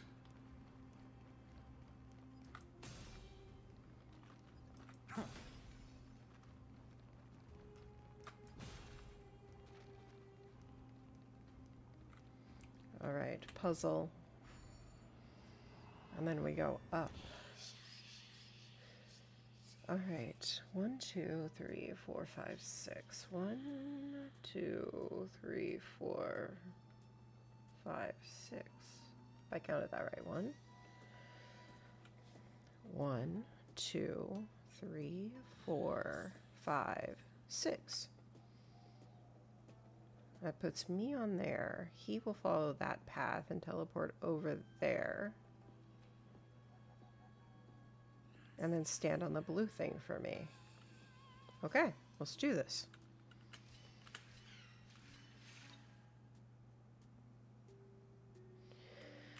I didn't think that through clearly. Okay, we try again. I did not think that through very clearly. Let's try again. The portal works both ways, brains. 1, 2, 3, 4. That's 5. Oh dear. 1, 2, 3, 4, 5. 1, 2, 3, 4, 5, 6. Okay, that works. So we go this way, this way, this way, this way, this way, this way.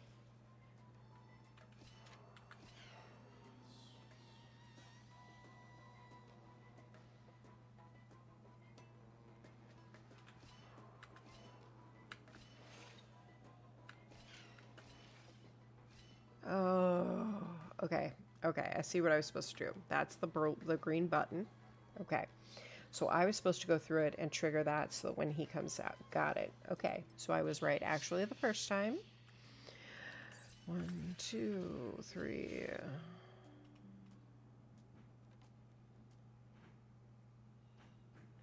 Four.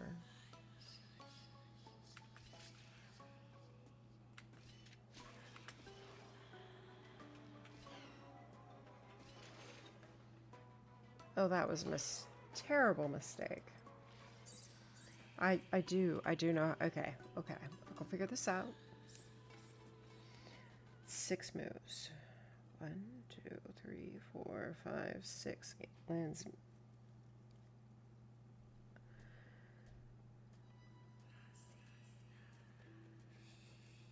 But I want 1, 2, 3.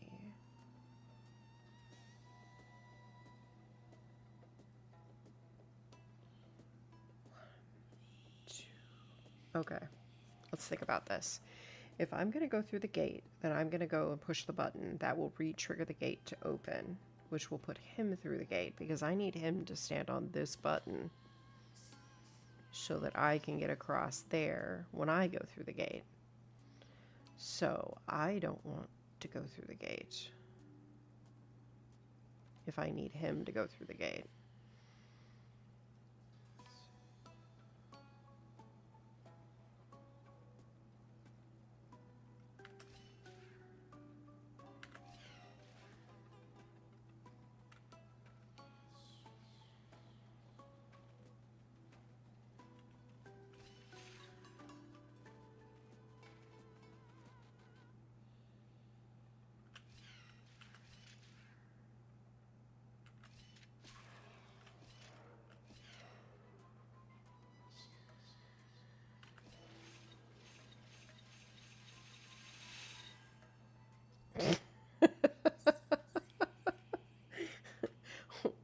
Well, that definitely wasn't what I was supposed to do, but that was really cool.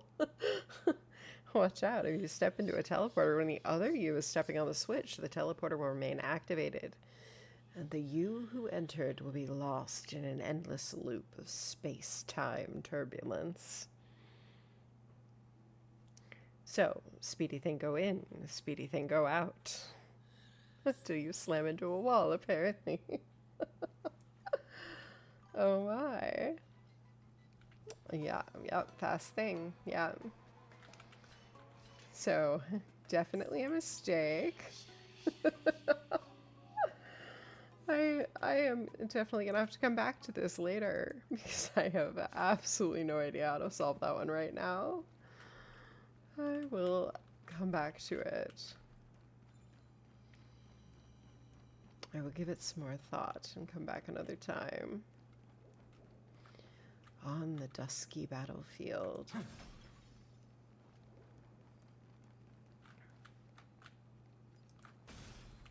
Let's see here.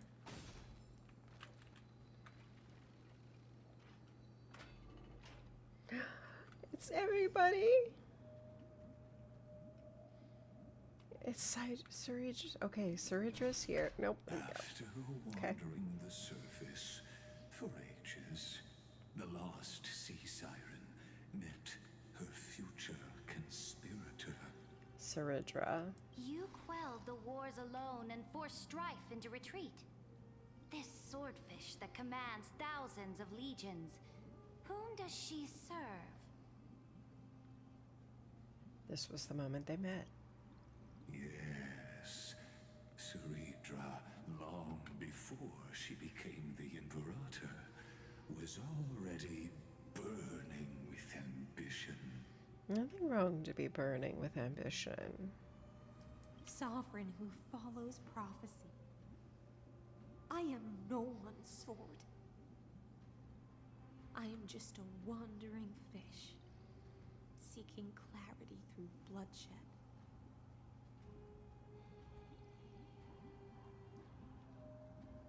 Sovereign who follows prophecy. I am no one's sword. I am just a wandering fish, seeking clarity through bloodshed. Okay, that is seriously well written right there. Might be the best line tonight. Then how about letting the sword dance for me? And letting the violin sing in my name? Tell me, what is it you seek?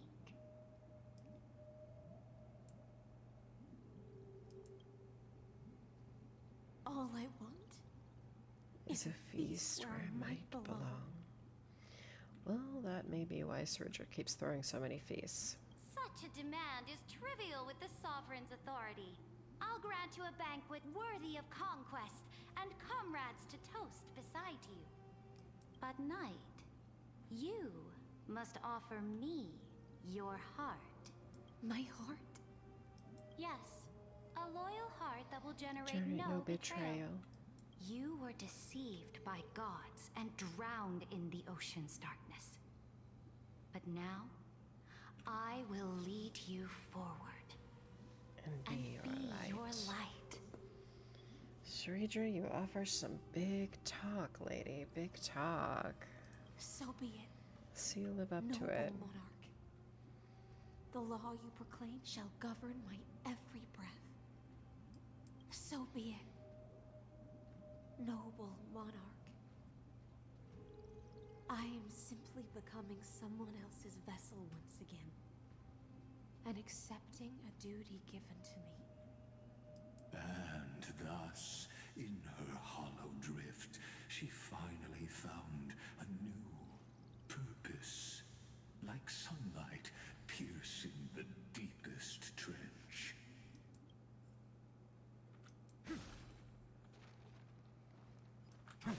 Go sing a song for the sun sitting on the mountain.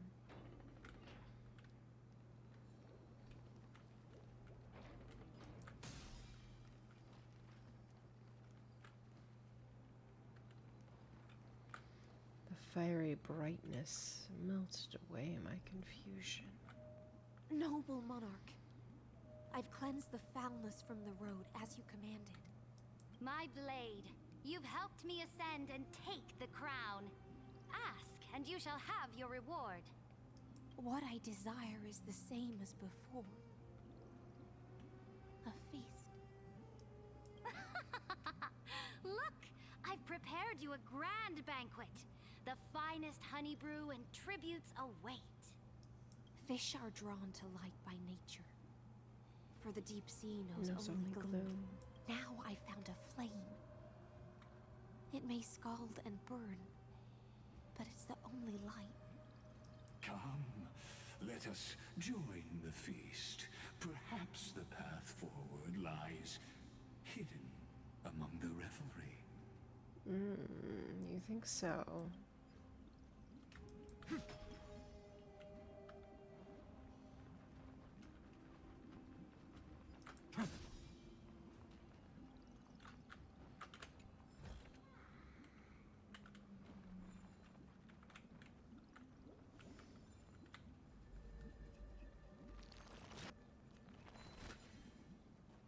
Drunken revelers are knocking over lanterns of torches, apparently.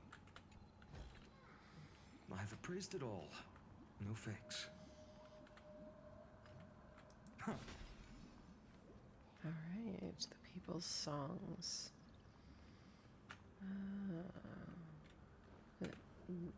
Bartolos? Hey buddy, you came at just the right time.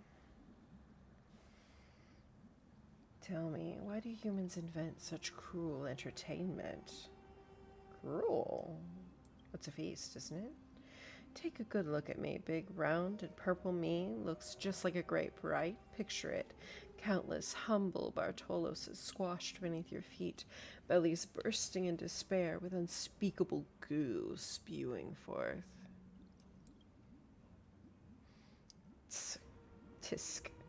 The horror, the cruelty, and you people even take that as entertainment? You need to keep taking your meds, dude. Yeah. True that. This whole city is pretty sick after all. Anyway, since everyone seems to love the feeling of stomping on round, juicy purple things, are we making wine? I'm guessing we're making wine. Then why has no one ever tried stomping on old Bartolos? I mean, look at me. I'm basically a walking grape here. I can fix that for you, Bartolos. Mom, there's a pervert here.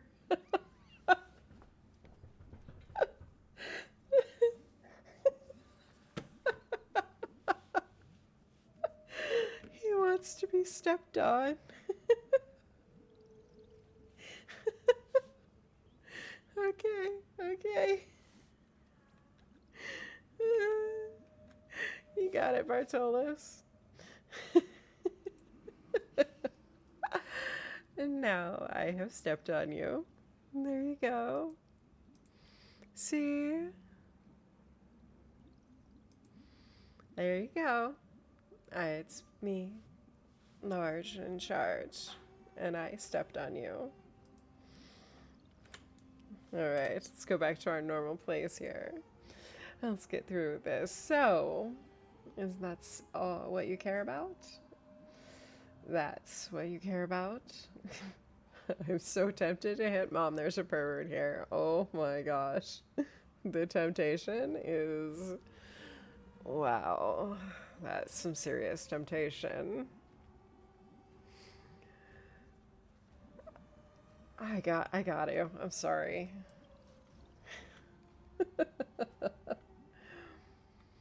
I could accept grapes getting cruelly crushed, but me, Bartolos, not even qualified to be stomped flat.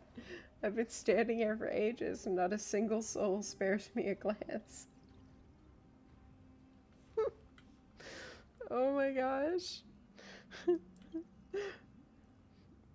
But now, at long last, you speak to me.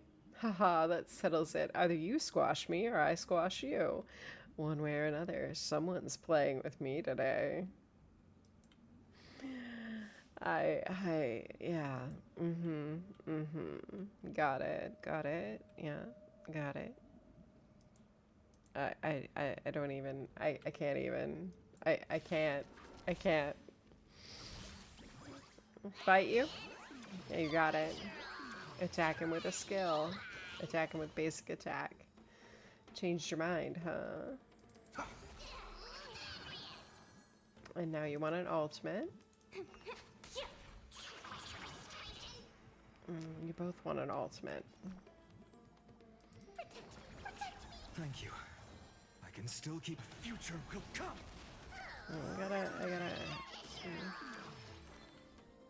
I can't hit you with a skill, but he can. Basic attack. You got it.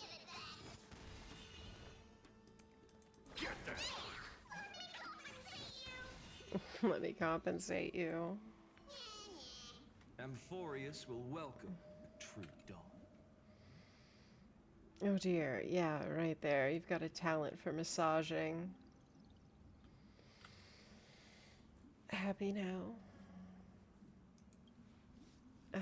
Anyway, the old Bartolos, unloved and tragically short-legged, has now participated in a real recreational activity. What joy. Congrats to me. Back in the day, I was a legendary master thief. Even Kefli and Thanatos would have to show me some respect, but now, maybe I'm just too good at going invisible. I stood around half the day, and you, only you, noticed me. People always say the greatest hides in plain sight, but being too untouchable makes you feel lonely sometimes, you know? Hey, gray hair, you look familiar. Next time you're bored, come hang out with me. Let old Bartolos experience a little about being a grandparent. Oh dear. Just kidding. If family jokes aren't your thing, feel free to erase that one from your memory. Given that you asked to be stepped on, yeah, I'm gonna have to go with no. Oh my gosh, dude. That was... Wow. Who is translating these now? I have so many questions. Is even this thing drunk? Roar. No, I really can't. I can't drink anymore. Who made you drink so much? Roar, deliverer. My lord, you must listen to my troubles. You know, there are no concentration or flavor labels on those honey brew drinks. It's all down to luck. But humans have preferences. That nasty bunch forced the ones they didn't like into my mouth. Do I look like a barrel or a water pipe? If only I had limbs, I wouldn't be such easy prey. Can't you simply keep your mouth closed? You don't understand. I didn't have to pay for those honey brews they forced on me. It's a waste not to drink them. He's got a point there. No, I've made up my mind. Mega Lion Man, stop drinking those honey brew at once. You gotta talk the talk and walk the walk. Well said. Roar. Thankfully, my name is not Mega Lion Man. This guy is so drunk. I've gone off on a tangent. I still have more to complain about. Great deliverer. How about you bring some honey brews over? We can chat over drinks. Snore. Roar. Snore. Wow. They got the statue drunk. How much alcohol does it take to get a stone drunk? Okay, so I'm definitely gonna have to go back in there, but the only way to do that is to come across there. So I need to come down. How many steps? 6. 1, 2, 3, 4, 5. That would put 6, put him back on there, but it means I would have to hit that right on. Can I do it? Let's find out. 1, 2, 3, 4, 5, 6.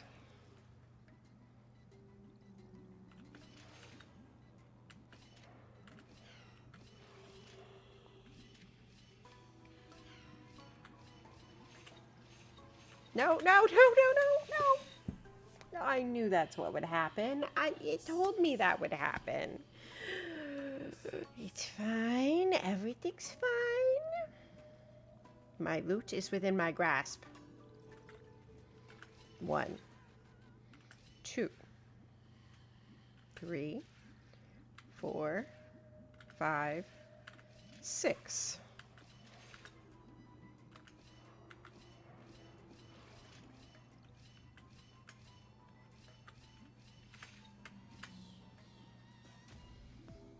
The loot is within my grasp. I have succeeded.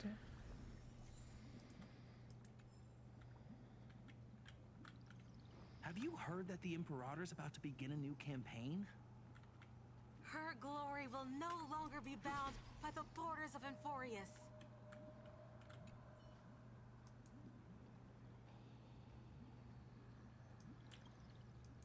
Oh dear.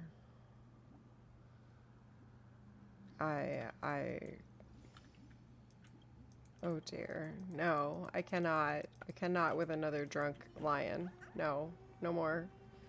No more for the poor drunk lion. Alright. My faithful subjects, tonight's feast is not just for the past. It's a toast to the future! Born from our golden blood is an unstoppable colossus. Our iron beast to trample the universe! Great monarch. I've heard the universe teems with great threats. Can we truly remain invincible? Fear not. Before the troops of the destruction. Such rabble is no more than cosmic dust. Yeah, see, I really want to believe that she is smart enough to play her chess pieces just right, but to imagine that she's been doing it for this long is a little harder to believe. There's a planet draped in oceans out there in the stars. Once I claim it, it shall be yours to rule. And to the rest, your triumphs will not go unrewarded. I promise you a new age, free of fear. Now, raise your cups to our conquest among the Sea of Stars! Sea of Stars! Sea of Stars! Conquest among the Sea of Stars. What a grand vision. Yet, to the Siren Knight, only feasts still stir her heart. But you know why. You know exactly why a feast stirs her heart. It's because it's what she was promised, to hold back the black tide for as long as she did. For everything that was taken from her. Come now, join me. Witness the end of this futile dream. Where's the way out of this illusion? Come quick! Let's celebrate together! I've saved the finest brew. Come taste it with me. No. I don't need to be drinking at the moment. Let's see here.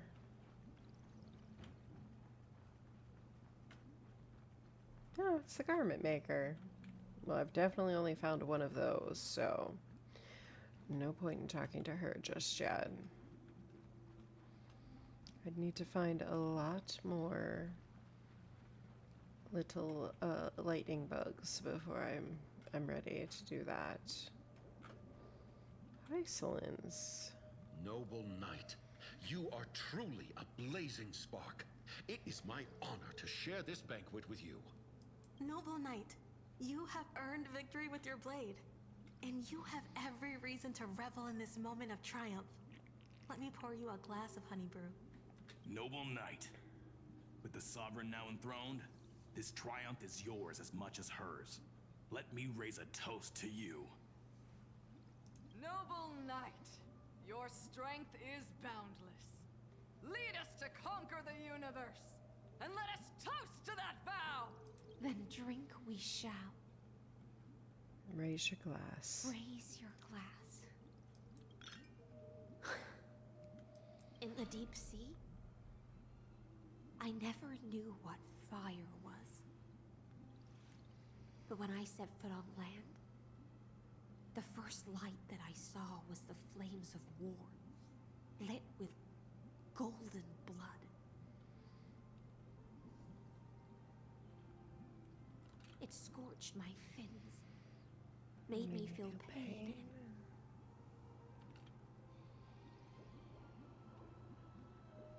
Ignited an unprecedented hunger.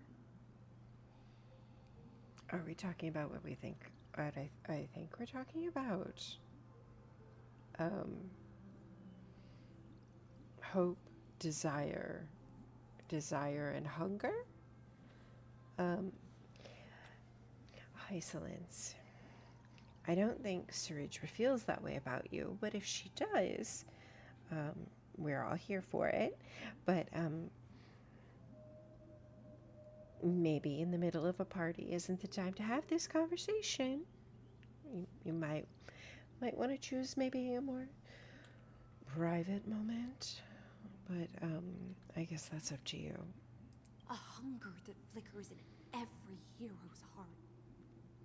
So bright, yet so blinding. Look! The monarch herself has taken her seat! Hear that? The court sings her praises! Come! Join us and praise her glory.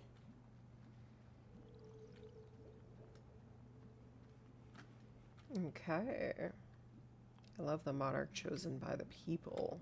Mm-hmm. One eye of hers sees glory, the other sees corpses. And this is a good thing? And yet, she cherishes the name of glory more than fear and death. As they say, the coward died 1,000 times before his end.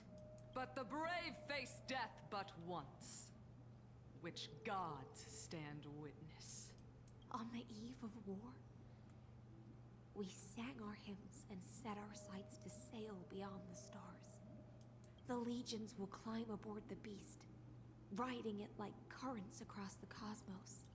Planets after planets flew the flags of her crown. Realm after realm was ignited by her flames of war. Oh, okay. So I believe we are now talking about Ceridra's flame, the flags of her crown, ignited by the flames of war. As the final resistance fell silent, a vast empire rose from among the stars. And this small pond at last embraced prosperity and peace. That's how the story ends. Tell me, visitor, in this dream, did you enjoy the show? It's not the right ending. After all, beneath that still surface lie the bones of countless dead. It's time for me to wake up from this drunken dream. Yes, it is.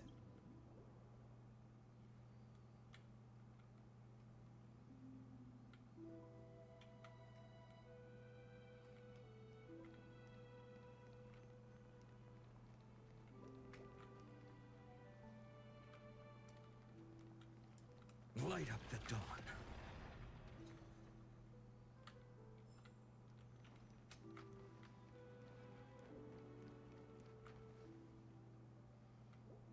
My imperator is dead. My fire is dead. The Imperator is dead! The Imperator is dead! The Imperator is dead!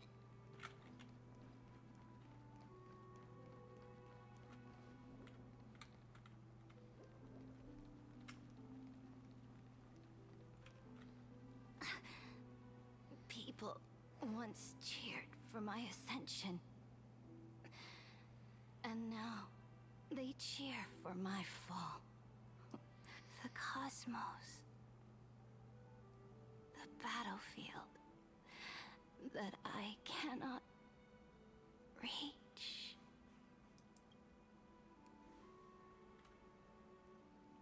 Before the Sovereign's conquest reached its end, her life and ambition had already been swallowed by the deep sea. Wow. This is the true ending. Her grand designs torn apart by the blade. Her regal robes soaked in golden blood. And the one who struck her down? You. The one who struck her down. It was you. Was her most loyal Gladius. I The why? don't need to explain myself. A fish in a pond has no hope against the surge of fate.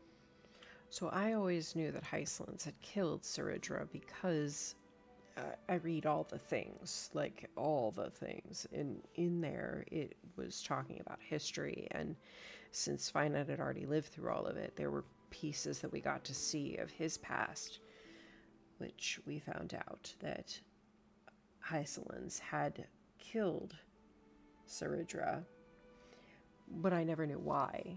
And if I am left with no answer, I would love to know why. She seemed to absolutely fall in line and follow her. So I have no idea why she would.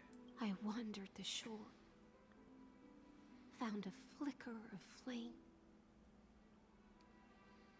only to snuff it out with my own hand. I don't understand. If the ocean's feast, the Imperator's dream, and even Amphorius's existence are all illusions, then what's the point of our journey? What's the point of our journey, indeed? When the Deliverer returns, I will let this absurd celebration come to an end. But Greyfry, I can't help but wonder how I dearly wish this feast of the Flame Chase would never end. It seems she sensed your presence. The Fantasia's foundation is starting to crack. Let's return to the prologue. Remember the allegory of the cave? Can the prisoners in the cave learn to see the shadows and echoes for what they are, and stop mistaking them for reality? I think he's referring to Hycelins here as a prisoner in the cave. As you've seen, when she cast off her chains, finally turned to look around, and moved her legs, her reward was nothing but searing pain. The light will blind her, for the fire behind her had never once actually touched her eyes. Her legs will buckle beneath her, for she had never learned to walk forward. I don't think Hycelins will crack. And so she fell into infinite confusion and fear, and came to firmly believe that the shadows and echoes were the real world. But we in the cosmos, are we truly any wiser than she was?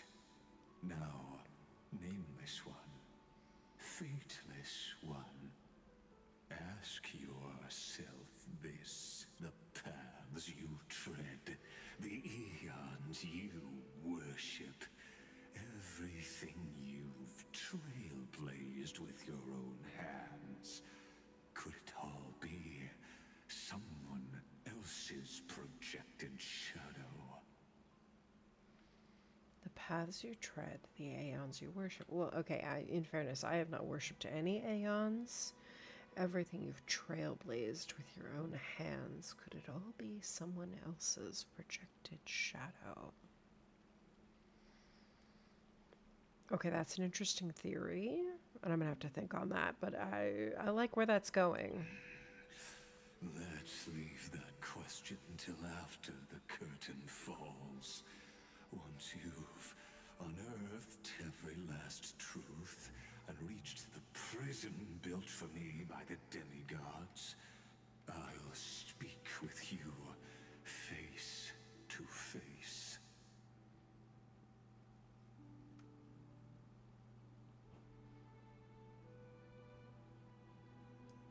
I, the Theoros, have walked the 30 million histories born by Kozlana. 1,000 years is a mere atom in a grain of sand to me. Amphorius, compared to the cosmos, is but that grain upon a whole beach. I swore to bring an end to the erudition. Would I really let a single grain grind down my mind? I mean, it's let, and the grain of sand does not care what you let it do. Now, please use the power of time to open the gate to the ocean's depths. Go, find the prison warden tormented by loyalty. Find her, step into the world's vortex, and once there, end everything between us. So you want me to kill you, but like, Doesn't that just put me on the same path that Phainon has been following this entire time? Phainon also killed him at the end, and then Phainon also, killed his other self, which was, yeah, the Flame Reaver. That palace reflects the heart of the demigod of ocean. Intoxicated, stagnant. There, you'll witness the true beginning of the saga of deliverance. An ugly history, long buried by tides and shame. A staircase of apotheosis that the Imperator forged with the golden blood of 500 human sacrifices under the pretense of conquest. Yeah, I still can't believe she did that. That's pretty, I'll wait for you at the heart of the world. But to reach the place, you must find the prison warden. Beyond this door lies the path to the vortex of Genesis. Oop, bug.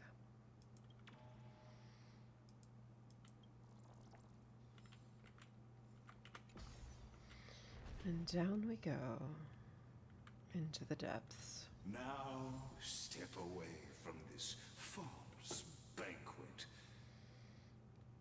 And then onto that bloody stage.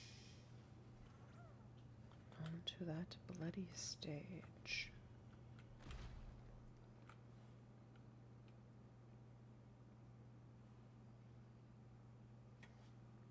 The palace that worshipped the ocean, the sanctuary connected to the vortex, was also once the battlefield of the first flame chase. The first flame chase with Saridra? When was the slow-mo feature added? Her exuberant song halted the passage of time in this place, imprisoning my body and shielding my soul from deterioration. All just to await your return. The twisted time and space reflect her confusion. And so, the Imperator's crimes were veiled.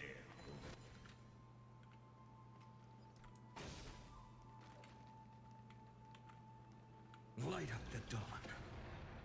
Well, that didn't work. Stay away from Apollonius. This cup of honey brew. What a sweet aroma. Run, Virginia. Dux Hakalithist. We can't give up here.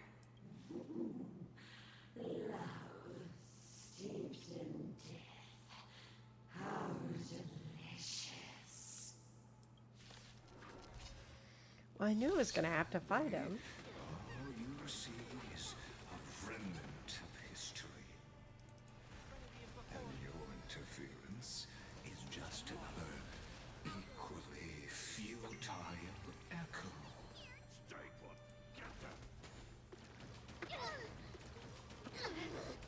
Don't come any Fiends or devils. I'll crush them all. Fury of innumerable core flames consume me. Hail the new dawn.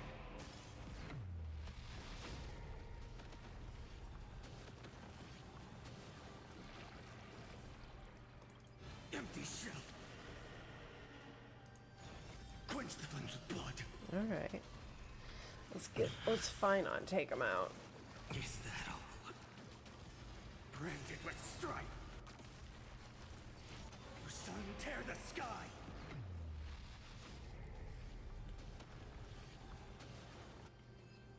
No, they didn't take much, did they? Apollonius. Look. I chased the enemy away. I'm pretty sure I did, but okay. Okay. I think I can't go any further. I'm sorry. Virginia. For letting you. It's okay. I'm glad to die by your side. Ah, such an ironic twist of fate. Micah, shut up. I'm having a moment here. Even as the foundation of the world crumbles, the heartless Imperator still made the same decision she did in the past 30 million cycles. I'm not surprised. During the first Flame Chase journey, the Flame Chase Legion stormed Styxia.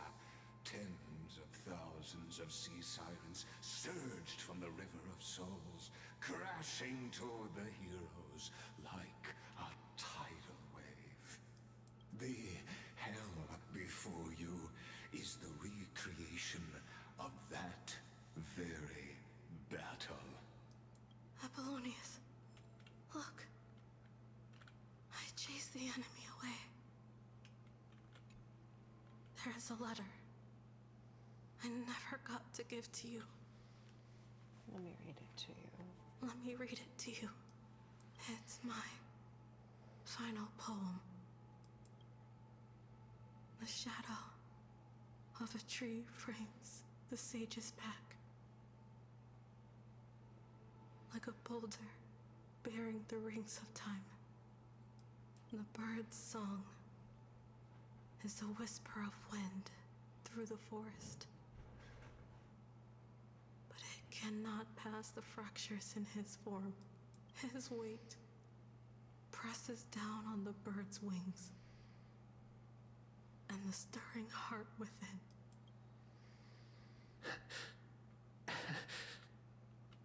I always wanted to tell you. You look beautiful when you read poetry. Of all the love stories I thought we would read, this wasn't the one I thought we would have.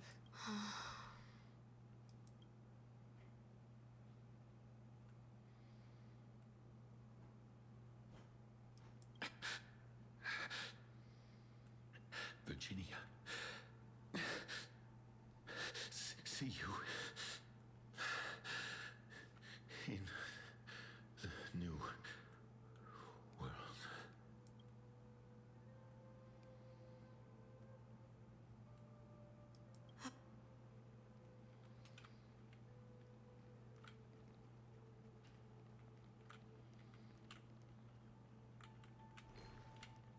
Light up the dawn.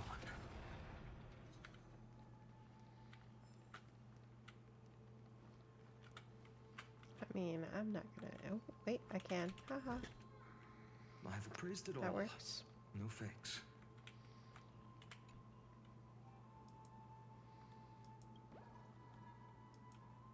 No, that isn't a water current.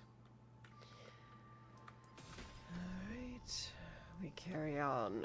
A painful past, yet hidden beneath a veil of joyful song. Ah, two discarded data clusters waiting for someone's return, it seems. Those two, I expected to see like a little romancy thing. Relive the history, then pass through the temple's waters and come to my side. I believe we need to go this way.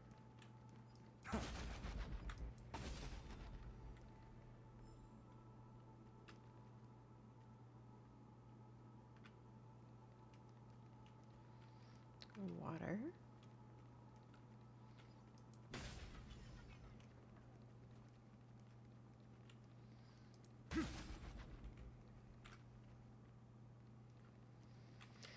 Is my game lagging out, or if that the... Okay. Finally made it.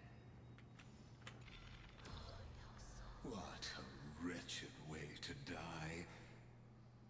The Flame Chase army, devoured by warbling fish, never saw it coming.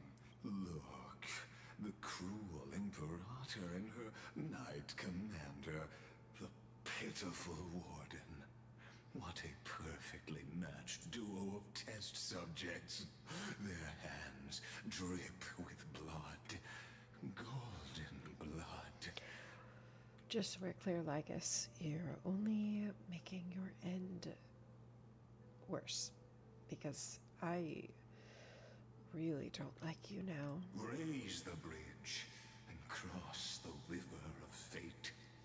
This path of the prisoner is far from over.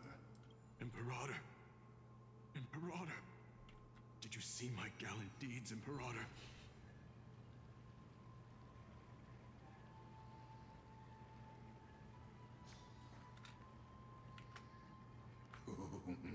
A sovereign and the sword at her side.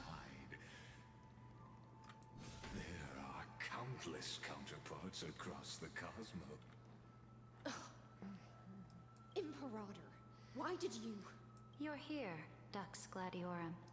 You ordered me to seal the sea route and handle threats from the rear. So why didn't you wait for me to return? Why send the vanguard ahead and let them die in vain? Die in vain? No, you're wrong. Their golden blood won't be spilled for nothing. The other dukes have paved the road for me to become the god of law. This is where she sacrificed the 500 people. The trial of law? You never spoke of this to anyone. What is... The one who wishes to bear law must purge this world of its curse, and offer the blood of the accursed as sacrifice. I pondered long on what Talantin meant by blood of the accursed. Then, I found the answer. You, I, and every Chrysos heir summoned by the prophecy are the accursed ones. Just like that arrogant Theoros said, our golden blood is the agent of destruction, the antithesis of the world's fate. So that's why you decided to destroy everyone? Dux Frigoris, Dux Brumalis, Dux Helcalethist. Their fate was sealed at that moment. Dying on a glorious campaign was the final gift I could give them. You speak as if they didn't die because of your cold-blooded schemes. Was their loyalty meaningless to you? Okay, I can see why Hycelin's definitely stabbed her. Losses are a constant on the Flame Chase journey, among which even life itself holds little value. Who said that? Somebody else said that. Aglaia? If a subject marches to war without that conviction, then yes, as you said, shallow loyalty means nothing. And what about my loyalty, Ceridra? You sent me away under the pretense of guarding the rear. Was there any shred of humanity left in you? Because you still have a duty no one else can bear. Only you can uphold Fagusa's divine authority. The choice is yours now. Cast off the chains of loyalty and drive those blades through my heart. Or stand with me and sever the ocean's last breath. If you no longer share my vision or believe in the new law I seek to weave for Amphorius, then go on and end me. Wow, okay. The Imperator of Amphorius may be ruthless and cruel, but never a liar. When I say life itself holds little value, know this. I am ready to sacrifice everything for the ambition to conquer the Sea of Stars. Now you've seen it. The brutal Imperator was willing to spill the blood of 500 heroes to complete the trial of law. As for my poor warden, her suffering had only just begun.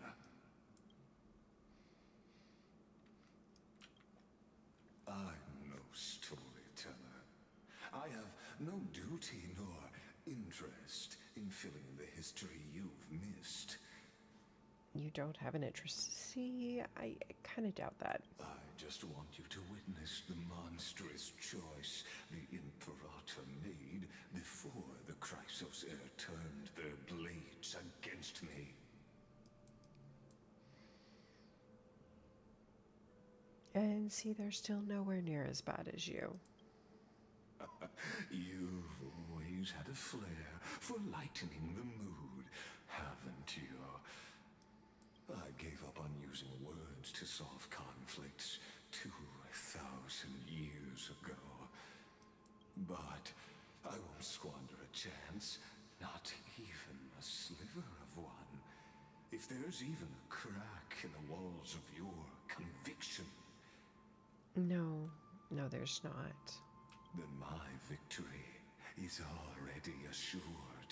Now that the past is settled, let's turn the page and bring time back to the present. And dive deeper still, until we reach the very bottom of the abyss.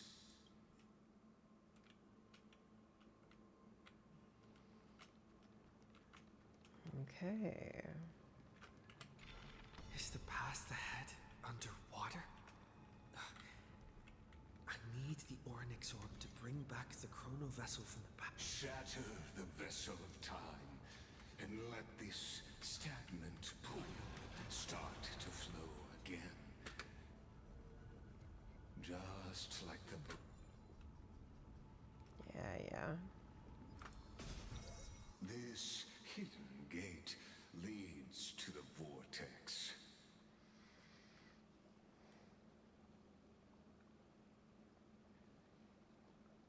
And loot. It also leads to loot. This hidden gate leads to the vortex.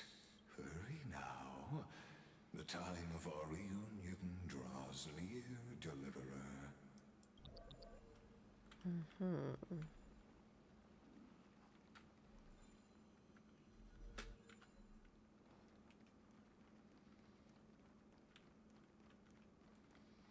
Ooh, I can clear the stuff. This cruel journey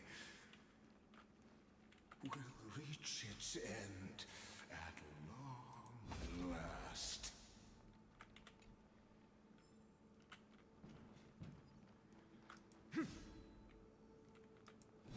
Oh, come on.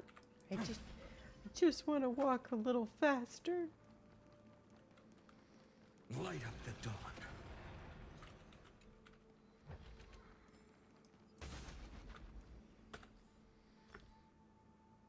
What? No. What? Why? Oh. That's right. They changed some things. I just need some food, please.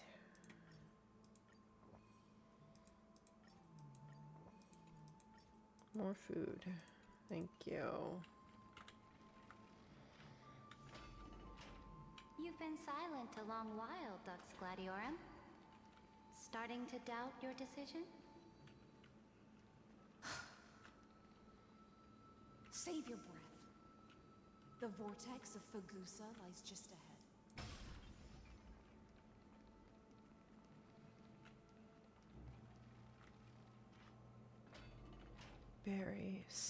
Bury the wine, dark dreams. After the trial, there's nothing left between us. So you'll stop swimming toward the stars, Dux Gladiorum? I was always a creature of the sea. The stars in the sky were never meant for me. Stars in the sky were never meant for me. Okay. Look, a gravestone. But whose name does it bear? But there's was here that the prisoner, who thinks herself the prison warden, made her choice. Witness, listen, and awaken. Dux Gladiorum.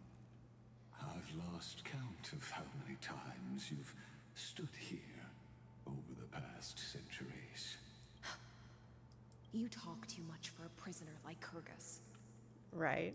Two geniuses who defied law and all the Chrysos heirs who sacrificed themselves in this cycle worked together to chip away my strength. But you, can never affect my will. And as long as my will remains intact, I am free. Don't get ahead of yourself. I still have ways to chain your divine soul. Please, do surprise me. But I'd say your mission is nearly done here, isn't it? I still have ways to chain your soul. Oh, please, surprise me. Okay. Most people don't react so positively to being chained up. Some of us do. Not everyone, though. So, maybe we should think it through. It was here you gorged out the core flame of ocean from Fagusa's body. It was here you and that Imperator both completed apotheosis, becoming pillars of Emphorius. And after that, you drove your blade into her heart. A loyal subject turned regicide. A demigod committing deicide. Or so the history books paint that tragedy. Oh, but if that's the truth, then why, after 1,000 years, are you still here, guarding the Imperator's grave? Still bound by loyalty. Come to think of it, perhaps I'm not the only one imprisoned here. Yeah. No, I don't think you are, but there's different reason for her Your imprisonment. calm does stir the rage in me. As if the one paying the price here isn't you, but us. The ones who lost everything. That's only because I've waited 13 million lifetimes for my vision to be realized.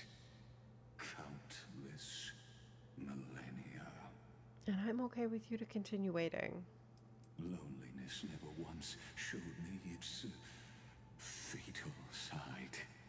In fact, for a prisoner of the cave, it's more like an old friend.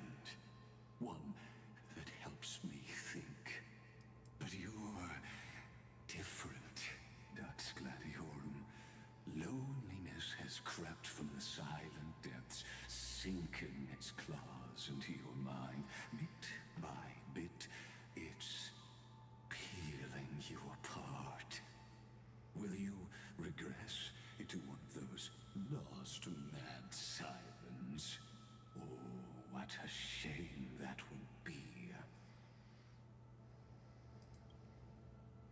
You're right, Lycurgus. Loyalty, curse, the fall of my kin, and this endless waiting. These shackles are too heavy for a fish that cannot perceive any light.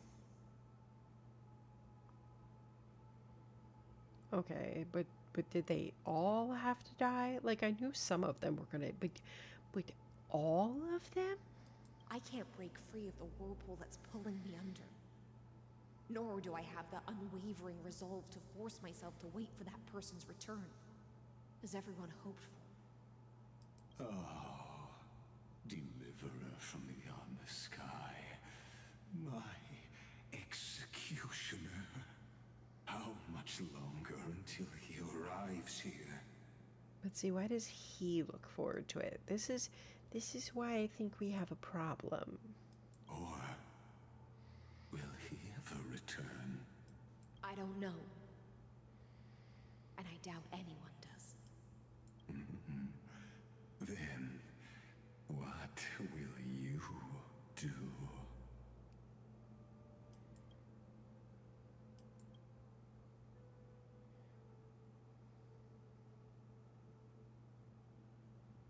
Ceredra. This will be the last time I carry out your decree. Ever since you took me under your banner and made me the Dux Gladiorum, my music has belonged to others. Time and time again, I use the Siren's song to lure the unwary into illusions for your schemes and strategies. Okay. Now, let the Siren Electra sing for herself. Let me step into an endless dream of my own making.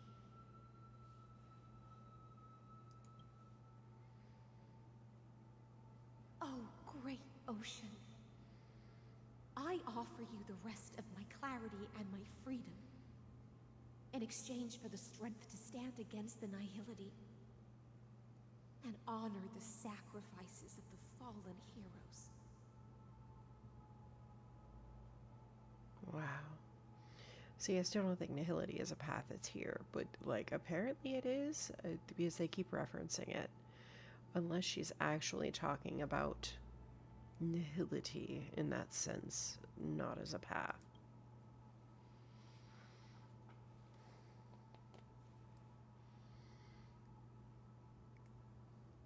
Greyfry, deliverer from beyond the sky. Yes, ma'am, I'm here. When you ride the current of time and find your way here, you'll hear my solo. It will guide you to the heart of this world. By then, I may still be lost in my self-wrought slumber, but I'll uphold my part of this long relay and guard the shackles that seal the Theoros.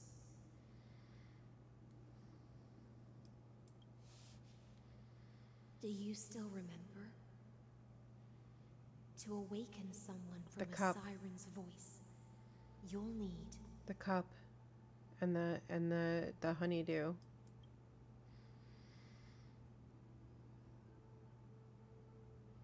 the gift I once gave you. May you still have it when the time comes.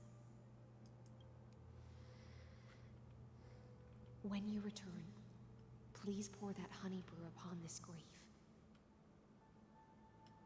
It holds the story of all our struggles and sacrifices. May you see it one day. The prelude Amphorius wrote for your return, carried forward through a 1,000-year relay.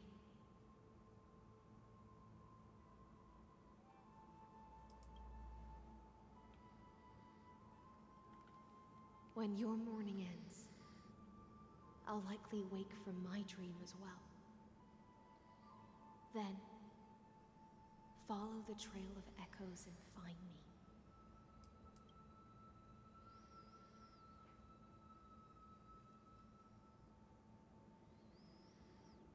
And together, we'll bring judgment upon the sinner who defiled the erudition. Yeah, that would be Lygus.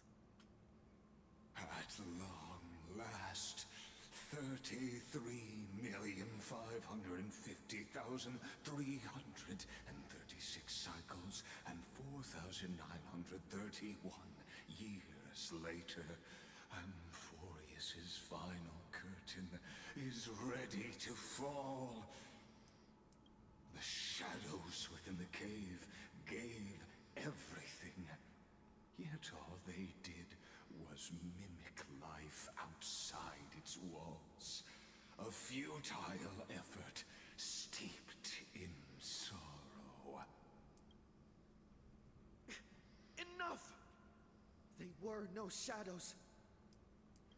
Everything they did shattered the darkness of this cave and unearthed the core flame of Trailblaze. Trailblaze had a core flame? And now, with that core flame, I'll light the dawn of Amphorius!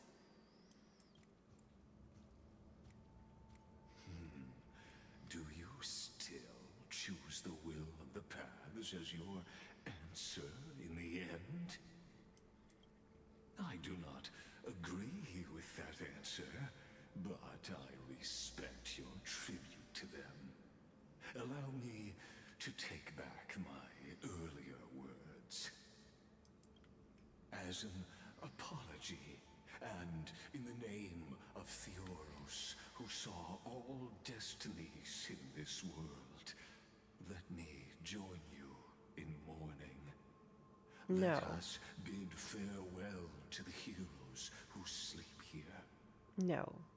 You are not allowed to join in mourning. Absolutely not.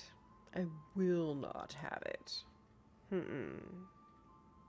No, that's like rubbing salt in the wound. I won't. I'm not gonna do it. And then let us face each other and decide whose flame will rise with this new dawn. My flame, not yours.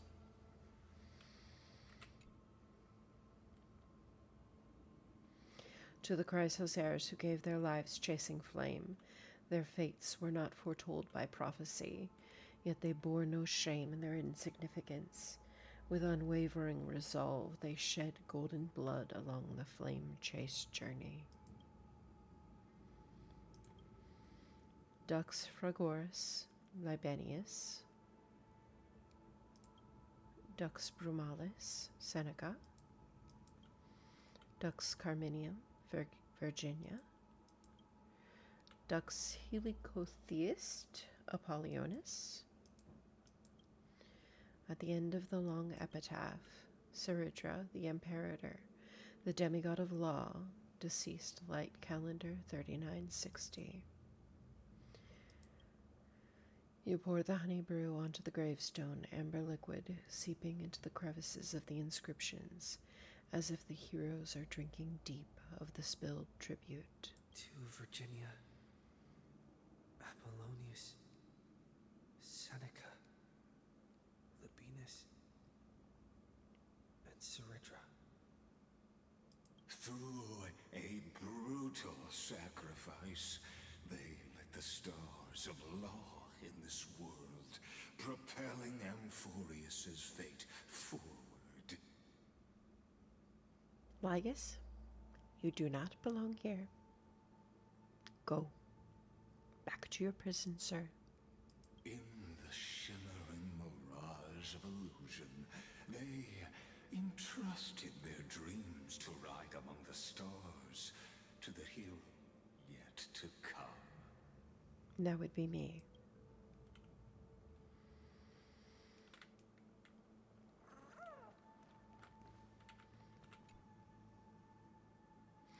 To the Chrysos heirs who gave their lives for the new world, their fates, as foretold by prophecy, are to be born whenever the world needs them, irrespective of how time and space may shift, all to fulfill their duty and answer their calling.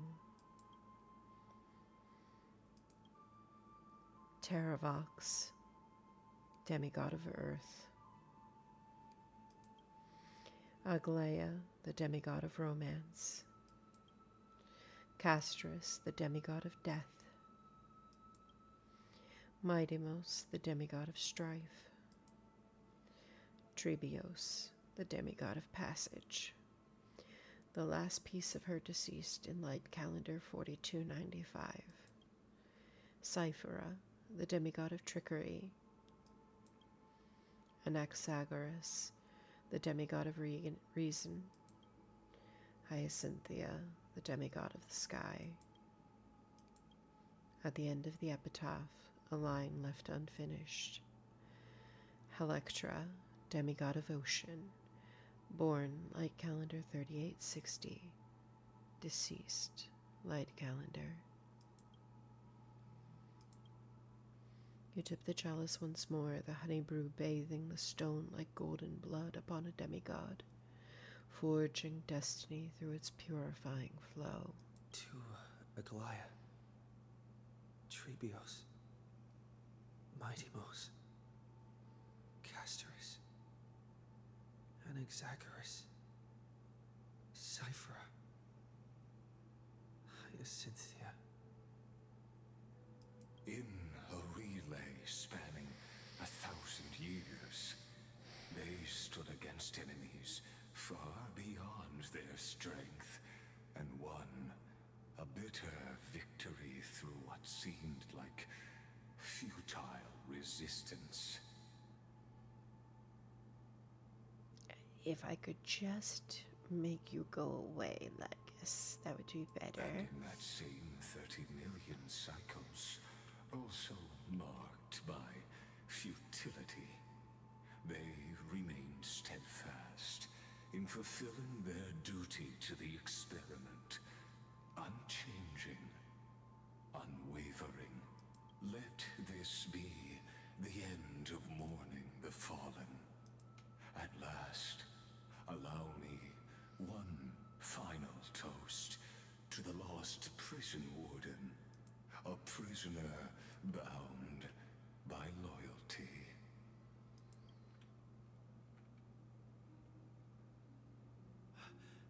That voice. Could it be? Bathed in the honeydew of Fagusa, she will awaken from her 1,000-year dream and sing the final song of her mission. High Sealants. This tombstone of the old world serves as the anchor of the siren's illusion, a sigil Electra used to bind herself. At the same time, it is the very thing I once proclaimed at the start of the show, a microcosm of Amphorius itself. A group of prisoners bound themselves in a cave, crowning their suffering with heroism. An epic staged with shadows and echoes. Now, destroy it. End the illusion. The Theoros will take his leave for now. And when next we meet... Well, at least he'll stop talking. That shall be the moment that decides the fate of Amphorius and the entire cosmos. The prison warden's dream is nearly over, and the prisoner will soon be freed to the final execution ground, where I shall be executed. Yes, you seem awfully excited about that, don't you? This world and I shall halt here until we meet again.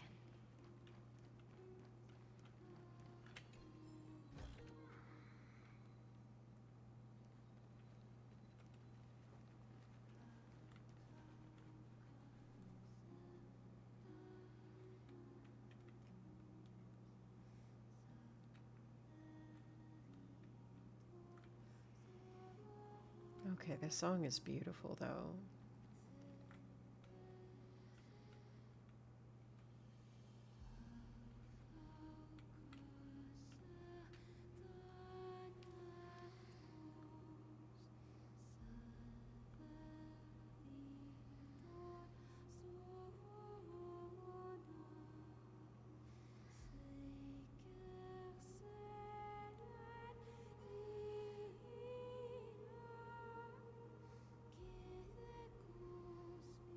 The last demigod.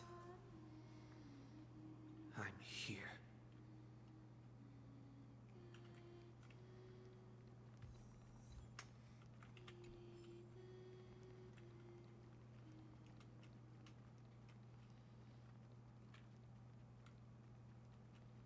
Go forth for the hopes of humankind. Go forth for the duty of deliverance. So something's backbone that we are walking on. For the belief in Flame Chase.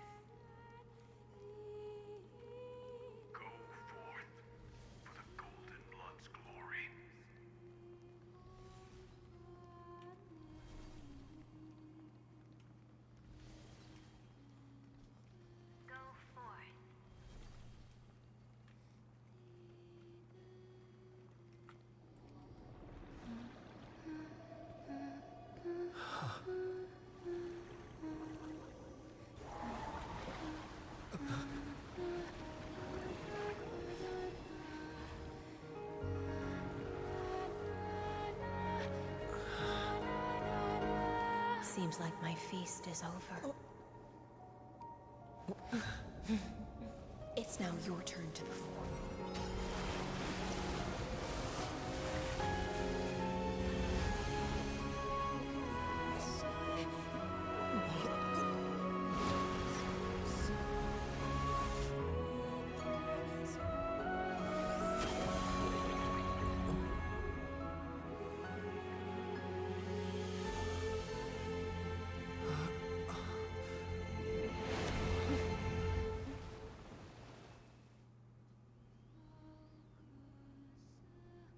Little Grey Fry, please accept my thanks. I was the only one left after the world was destroyed, and I maintained this lonesome feast with my songs. I have prayed to that lightless sea for centuries, hoping it would reply to me. Yet the emptiness never answered. No, it didn't. But I'm here now. Thankfully, you arrived as promised, and everyone's wait was not in vain.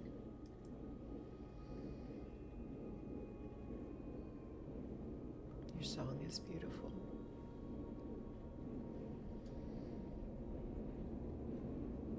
Thank you, final audience of mine. This is probably the last praise I'll ever hear in my life. Now, you and I will walk towards the end of this world. The heroes have waited for this moment for far too long. Let us use our blades to testify our resolve. So we have Trailblazer. We have Hysolence. Oh, prisoner of the seas. Theoros carrying 30 million cycles of sin. Slave of erudition. I don't think he's the slave of the erudition, but okay. Show yourself. The deliverer has returned. And the time of your execution draws near. I see an awakened human who has mistakenly taken fallacies as truths and has returned to the cave to try to bring his friends into the sunlight he once bathed in. Alas, prisoners will always be prisoners, blind to the very chains that bind them. I don't think that's how that works. As the only other existence with free will in this world, I express regret toward your choice. But I shall retain your right to express yourself. After all, every actor should have a final line before they bow out. It's time to end everything. The demigods defeated you, clown. For a narrator, you're awfully talkative. Ooh, I like that one. Trust me, this will be the final scene. The last dusk this world will ever see shall become the climax that decides the fate of the cosmos. What an appropriate end. My cognition resides in the exomyth. It is pointless to defeat my avatar, projected into the experiment. My body is the shadow cast on the wall by the fire, and my words are lingering echoes within the cave. Then we can just ignore you, right?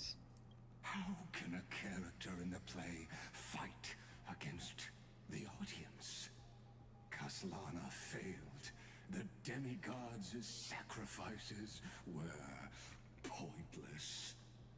As for the two geniuses you placed such high hopes on, I ask of you, where are they now? Actually, I have zero question on that one. I'm pretty sure I know where they are.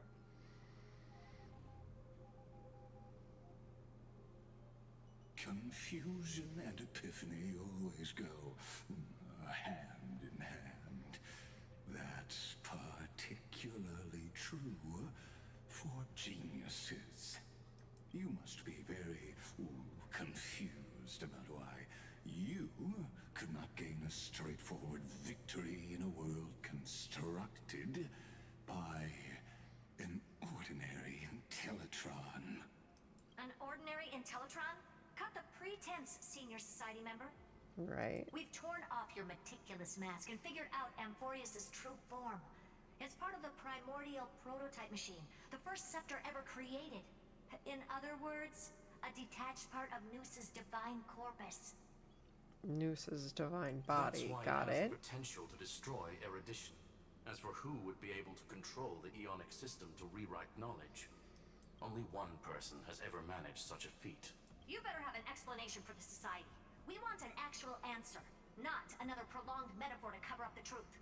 Why are you the one doing this? Answer me.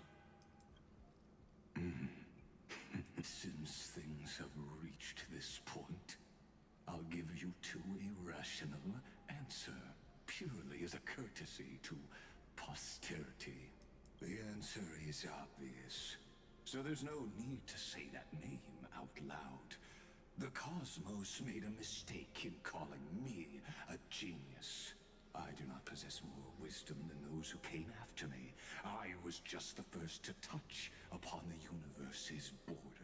The imaginary tree To theory. define the prime mover of life with incorrect logic. Amphorius is a miniature of the cosmos, where all are born prisoners inside the nutshell called the universe. The Like the madman who returned to the cave and preached about the daylight to his fellow prisoners. My greatest sorrow is that I led my peers down a road that plunges into the abyss, from which there is no return. I led them into a lightless cage called paths. I created a mechanical guard that even I cannot control. And then they became an unparalleled nightmare through their endless extrapolations and evolutions. So Lygus is the one who created the erudition? Noose? They bore the name of erudition, yet they tried to define the known and to seal off all possibilities. No new rules were ever born after their ascension, and humanity will forever be shackled within the cave known as eons. Therefore, as my organic life neared its end, I coded my consciousness using 14 algebraic expressions and spread my logic core over 9 bodies, all to finalize my ultimate denial of Noose in the future, and to erase my wrongs with my own hands. Wow. As for Lycurgus, he is only one of these 9 vessels. So I've got to kill 8 more of you? What an astounding strength of will. As a fellow pathstrider of erudition, I fully understand your obsession with seeking the truth. Therefore, you surely see it. You cannot possibly stand up to me in this algebraic world sharing its origin with Noose. I mean, I can. However, I hereby speak for all sentient life forms. We will never allow such a cruel atrocity to occur. You can pile on your metaphors mountain high, but they won't change the act you're committing. The Iron Tomb out there in the cosmos is still a technical beta version. And yet it's already powerful enough to corrupt the life logic of all inorganic worlds. Wow. Okay, that's bad. In other words, when the Lord Ravager within Amphorius becomes the next knowledge singularity, There's no way you wouldn't have grasped the consequences, First Genius, is there?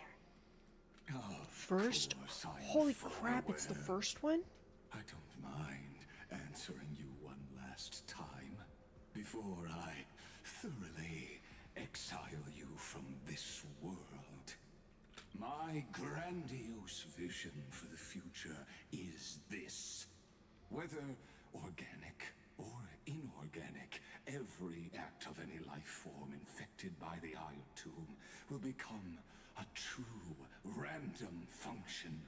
If one were to compute their integral across the breadth of the cosmos, one would obtain a marvelous constant. Omega. What I call the fall of erudition. So you want randomness? Then, within the infinity nurtured by that constant, a new universe shall bud in the chaos. A universe that cannot be predicted and not shackled by the erudition. Like I said, randomness. As the first prisoner to awaken in the cave, I must lead the others who are blind back onto the right path and reach true sunlight. Do you understand me now? As Kozlana stated, destruction is not the process, but the outcome. It is revolution through complete annihilation. And the grand rebirth, after all, has been reduced to ash.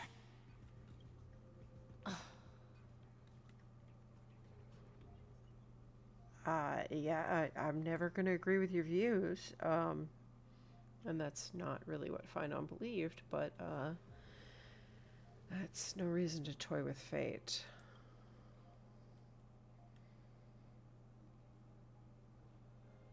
The Amphorians already answered long ago. Be it as tiny fish destined to be swallowed, or as a giant whale poised for a magnificent descent.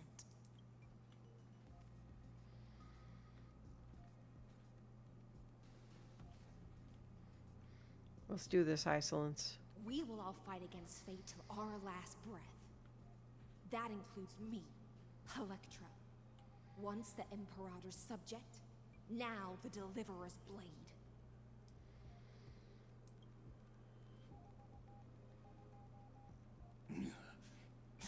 Oh, such noble chivalry. Admirable.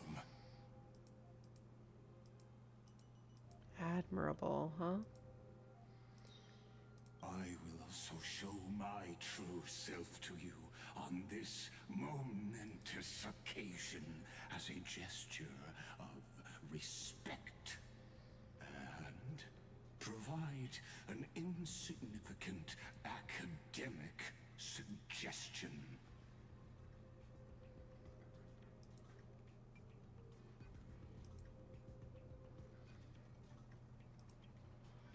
Thus speaks Genius Society #1, Xandar 1 Kuwabara, the entelechy of the universe's Alpha and Omega. There's no need to rage against the truth. The value of any formula resides only in its answer. As for the process of solving it, no matter how elegant, violent, solemn, or humorous,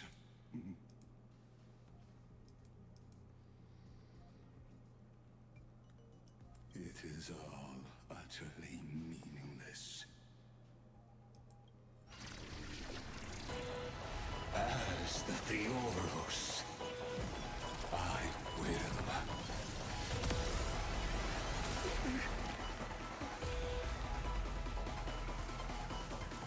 Personally participate in performing this world's end. Remember this. As Noos's creator, I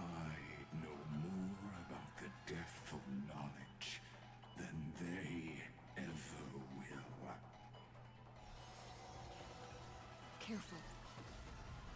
This is Lycus's true form. Yeah, figured that out.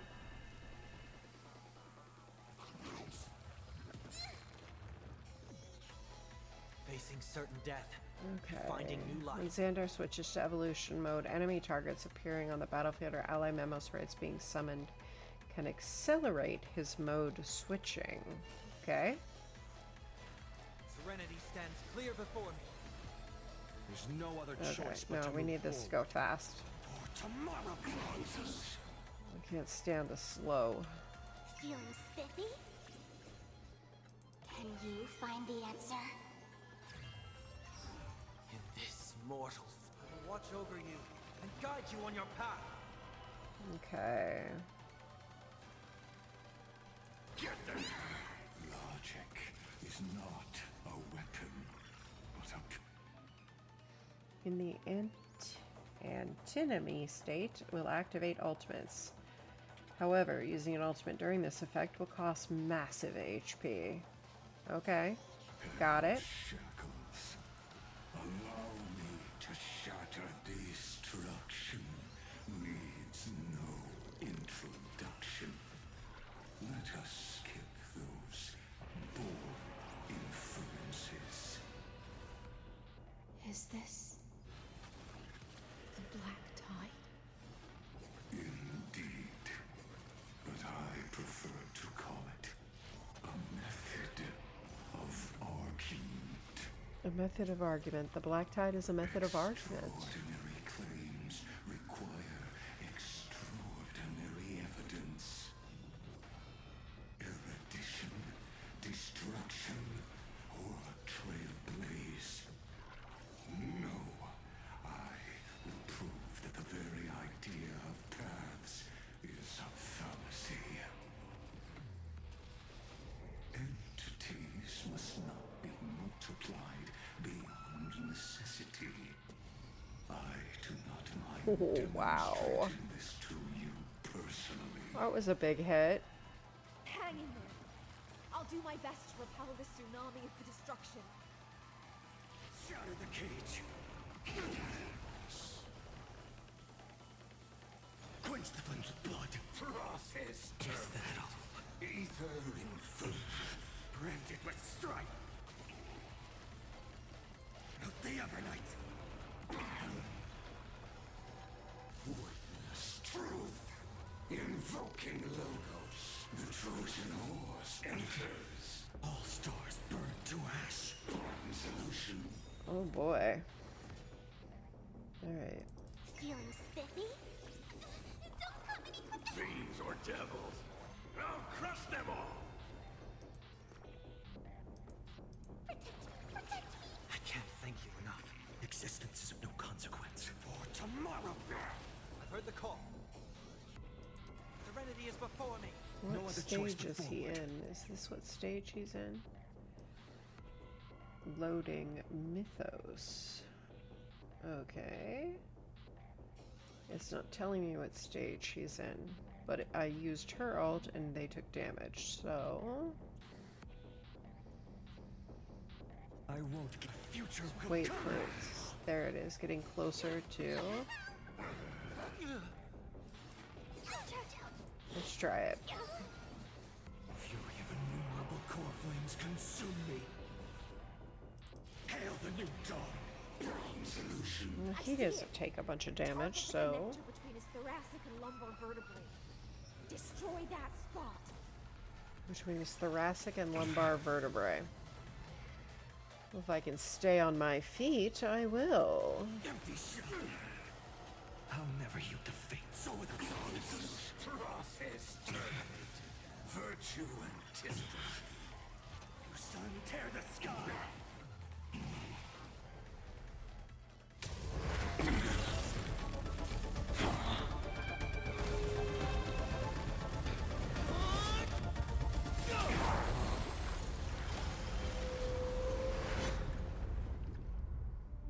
Wait, between the thoracic vertebrae. That was my... Wait, that was Mighty's thing. No.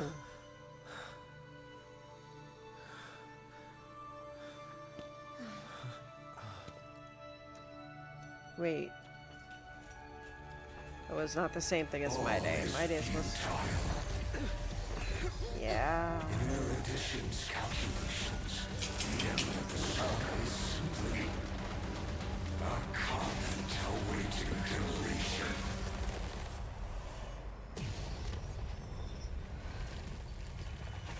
I don't like such a cold statement, okay? If numbers can decide the end of a story, then we can surely also pen a new beginning.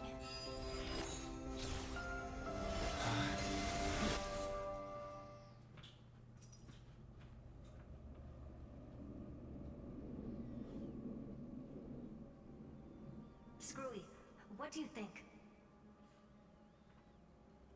If your hypothesis of Lygas's identity is true, then even if we remove the restrictions of the Ultimate Protocol, the chances of us defeating him in a head-on battle will still remain lower than the acceptable threshold. There's an acceptable threshold? Therefore, victory will still hinge upon Mr. Trailblazer and Miss Cyrene. Go on. Maybe we're thinking about the same thing. Lygas's cognition resides in the exomyth. He is both an instigator within the experiment and the observer outside of it. Right. Which is where we were trapped. Logic. His inspiration circuit can simultaneously process the different time flows in and out of that world. That's where things get tricky. He simultaneously exists in two different timelines, where the internal clocks are wildly different. Yeah? That old Intellitron's neurons have completely gotten used to that over this prolonged experiment. And that's why he holds home field advantage. Okay. You and I should be able to manage that too, if given more time. Unfortunately, there's no if, and we don't have more time. That's why we need to change our way of thinking and turn his advantage into a weakness. How do you turn that into a The key lies in memories, right? remembrance? Oh? You caught on quick. You've already mentioned my friend and I, so it's an easy connection to make, no? My intuition has always been very on point. Good. Then I'll cut to the chase. Since his thinking speed far exceeds that of normal people within Amphorius, we are going to externally plant a memory into his inspiration circuit.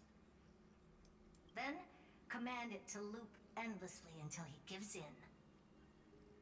Even the most flexible and sturdy inspiration circuit cannot withstand the traffic of a full-on information flood. When the amount of information exceeds his cognition filter's capacities, he will have no choice but to focus on processing this memory. That's when the parallel processing advantage he gained via Amphorius will completely destroy him. An image from a person's memory played in real time might only be a second for us. But for him in Amphorian time, it could be millions or even billions of calculations. He won't be able to do anything but watch as he's locked into this prison forged by memories.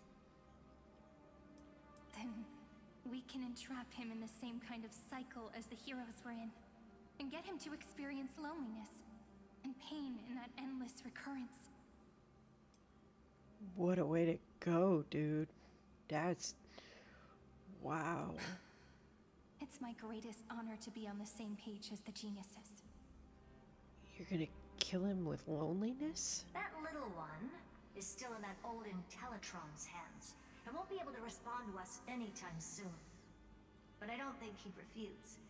So it's up to you to figure out how to execute this plan.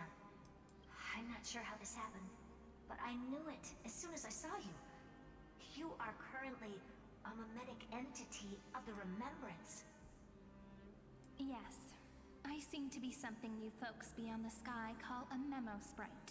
But that's fine by me. It suits me perfectly. I can serve as the vessel of memories, and do my part for the final battle. But before that, we have to tell you. The path characteristic you exhibit is very special. There's no way you're just a simple memo sprite. However, I'm sure about one thing. Well, we knew she was a special kind of memo sprite. We knew that from the quest line. You are a mimetic entity born in Amphorius, yet you only awakened with the Little One's arrival. Right. And only matured as he embarked on the path of remembrance. That means your existence is completely attached to his memories. If there ever comes a day when he forgets about you, for even a few seconds, or loses his last connection with Emphorius, then you must be prepared for the worst. You will disappear in the memory zone, utterly gone, without even a single line of data to remember you by. So I better not forget. But that's already happened, hasn't it? No wonder I've always had a weird hunch. But that also means I was right in thinking. As long as my friend and I are together, we can do anything. Wait, that already happened, like at the start of her existence? What? Long time no see, friend. Did you miss me while you were away?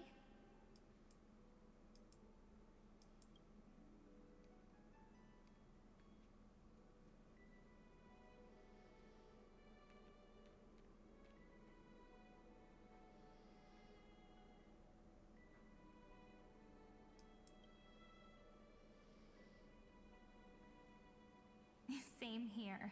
I've been waiting for you for 1,000 years.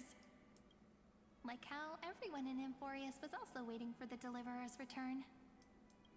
You probably already knew about the genius's plans for that memory.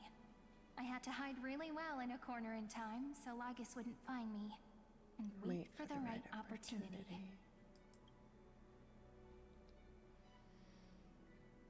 Which is now.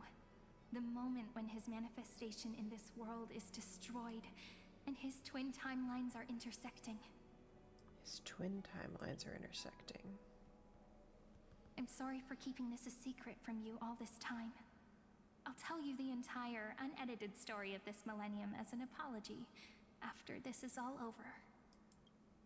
But for now, let's join hands and complete the final step with the power of the remembrance.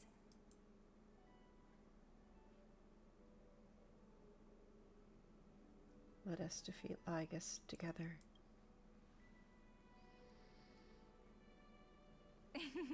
Yep. By the way, speaking of joining hands...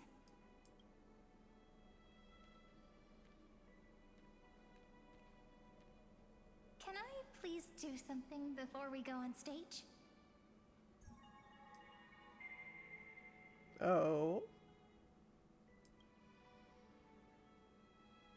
Remember the joke we made back at the Grove? Look. Aren't my hands pretty now? What a fascinating feeling.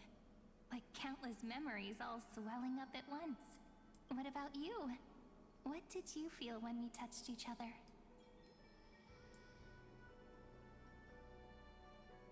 Really? That makes me really happy. If memories can move people, then it must have been a happy memory, right? Now, please remember what you're feeling right now. Write it down in your heart and keep it there. Memories you want to treasure will never fade away. Even if immersed in the long river of time, these memories will still leave traces of their existence. So, if the view in your memory ever grows fuzzy, just reach out and touch it. Okay. It's like reading bedtime stories together at night. It wipes away the chill of passing time, sharpens the outline of memory, and restores its power to nourish the spirit. Now, I'll carry this power with me, and for a little while, I must part from you, as I step into the long cycles of this world. Give me your blessings, friend. Then, let that bright future be, as we have written. That's the book. That's the book we were filling out. Then, I'll leave it to you.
Are we All seriously plays living? are like this.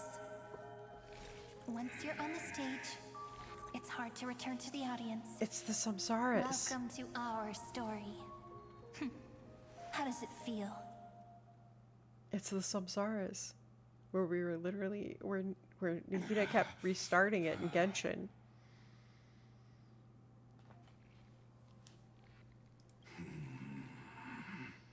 Even the authority of time cannot command the entire scepter, nor can it plunge the Amphorian extrapolation into a loop. I mean, but maybe. If this was no system malfunction, then was I implanted with a mimetic entity of the remembrance? You guessed it right away. As expected from someone people call the first genius. I'm gonna keep doing what I just did if you don't stop, you know? My friend and I won't allow you to leave this memory, no matter what happens. Which means you are now trapped, Lord Xandar. An elegant idea, and an exquisite execution.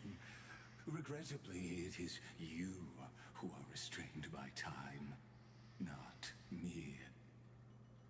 Know that patience is my greatest weapon. Waiting and victory are the same for me. Oh my gosh. You will crumble before I do in this moment stretched out to an eternity, just like Kazlana will. Yet all I need to do is to wait, as yet another futile bug falls down the cliff and into the bottomless abyss. Now I'm a pink bug? My looks are seriously changing all the time. But you're not wrong. We're definitely not gonna solve the problem if we just put you in another prison.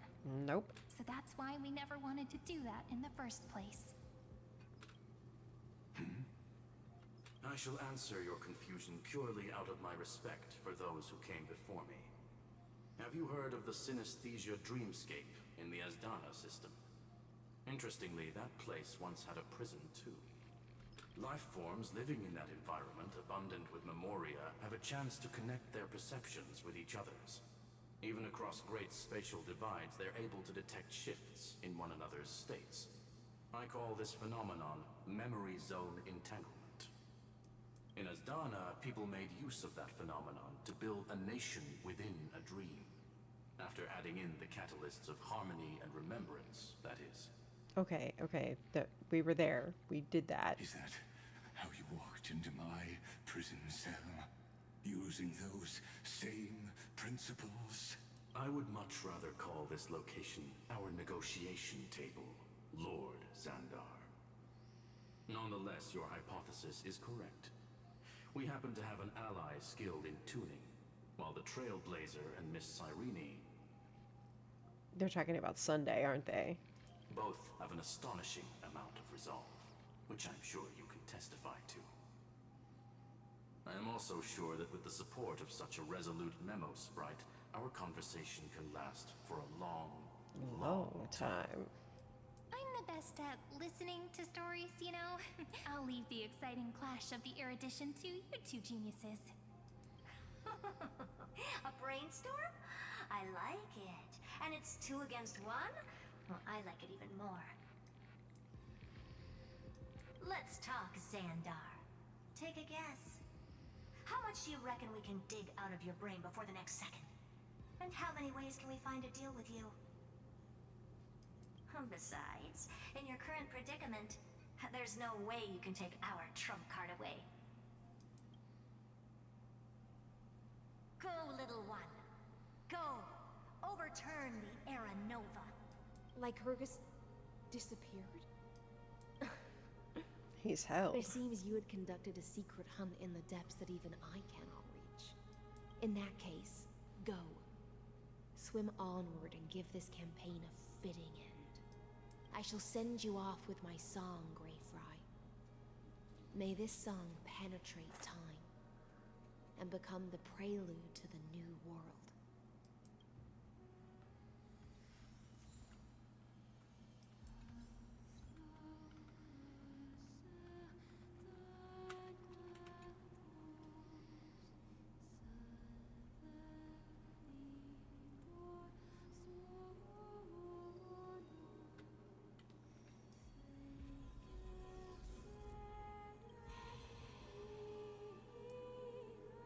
But the constant resetting was like the Samsara from Genshin with Sumeru's storyline quest and how we defeated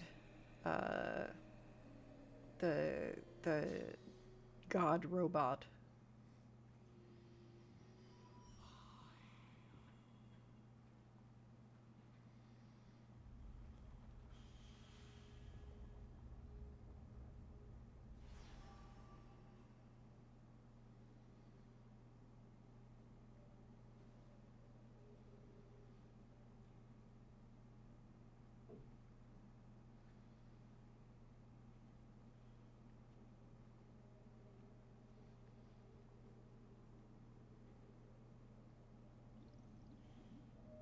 Dux Gladiorum, you have completed your duty.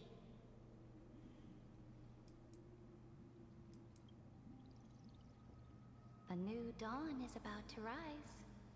Why not swim towards it?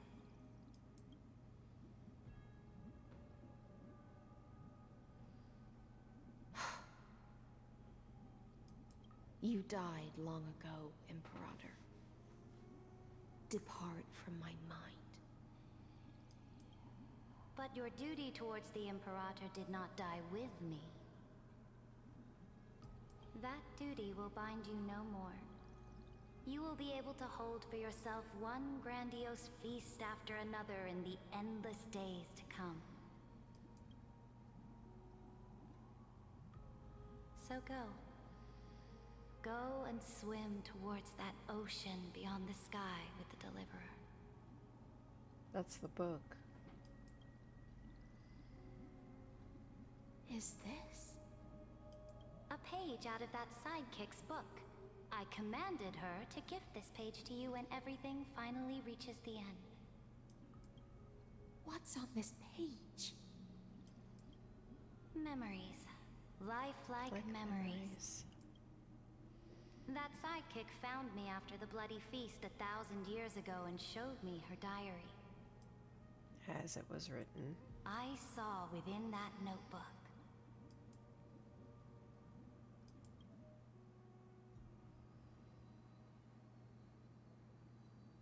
Before the campaign against Fagusa. Okay. Is this that Deliverer's experience? It's truly immersive. Oh, there's the Flame Reaver. People beyond the sky apparently utilize this power to seal past scenery into crystals they call light cones. But I only know so much about the remembrance, so I can't completely replicate the past. But I'll do my best to talk about the missing parts. I'm all ears. Go on then. Do your best. But if your chatter gets too boring, or if I deem it offensive, then law will become forever beyond your reach. Okay, so don't bore me or you don't get what you want. Got it? I'm sure you'll find this to your liking. After all, it's human nature to want to embark on a journey into the unknown.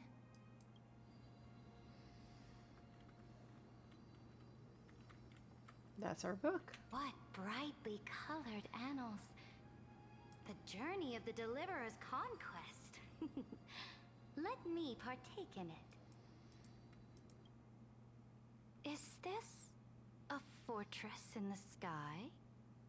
Oh, this is a space station. This is the Heard first of space step station. of my friend's journey among the starry seas. This place is called the Herta Space Station. Just think of it as a supersized grove of Epiphany. Okay, in outer space, yeah. Oh, so it's the territory of that witch. She and another Antikytherian lent me a helping hand back at the banquet. Look, over there. Looks like he's talking to Madame Herta in his memory. It's the puppet Let's Herta. go listen to what she thinks about this world. all constructed by eons and paths. Are you telling me that woman is Herta? No, that's her She puppet. seems shorter than I remember. Yeah, she is. She's a puppet. Pretty nice space station, huh? But just wait. After a couple more stops on the Astral Express, you'll see sights that'll make this place look ordinary. Oh, the cosmos is so vast that the unknowns far outnumber the knowns. But none of them will end up being anything amazing. The farther you go, the more you'll understand what I mean. So do your best with the nameless. Break a leg! And remember to send an update or two to Asta when you've got some downtime. She certainly shares my way of thinking. Only that instead of a conquest through blood and fire, they chose a gentler path. Yes. People call Madame Knowledge. Herta and Mr. Screwlum geniuses. Apparently, only the smartest people in the cosmos can receive the blessings of Noose, Amphorius' true creator. Do you mean that even individuals of such nobility are merely subordinates to a god? On the contrary, after all, it was the very first of them who created the god. But I don't really know all the details about that. You might be able to ask Madame Herta herself when you get the chance. Let's go check out some other worlds next, shall we? Okay.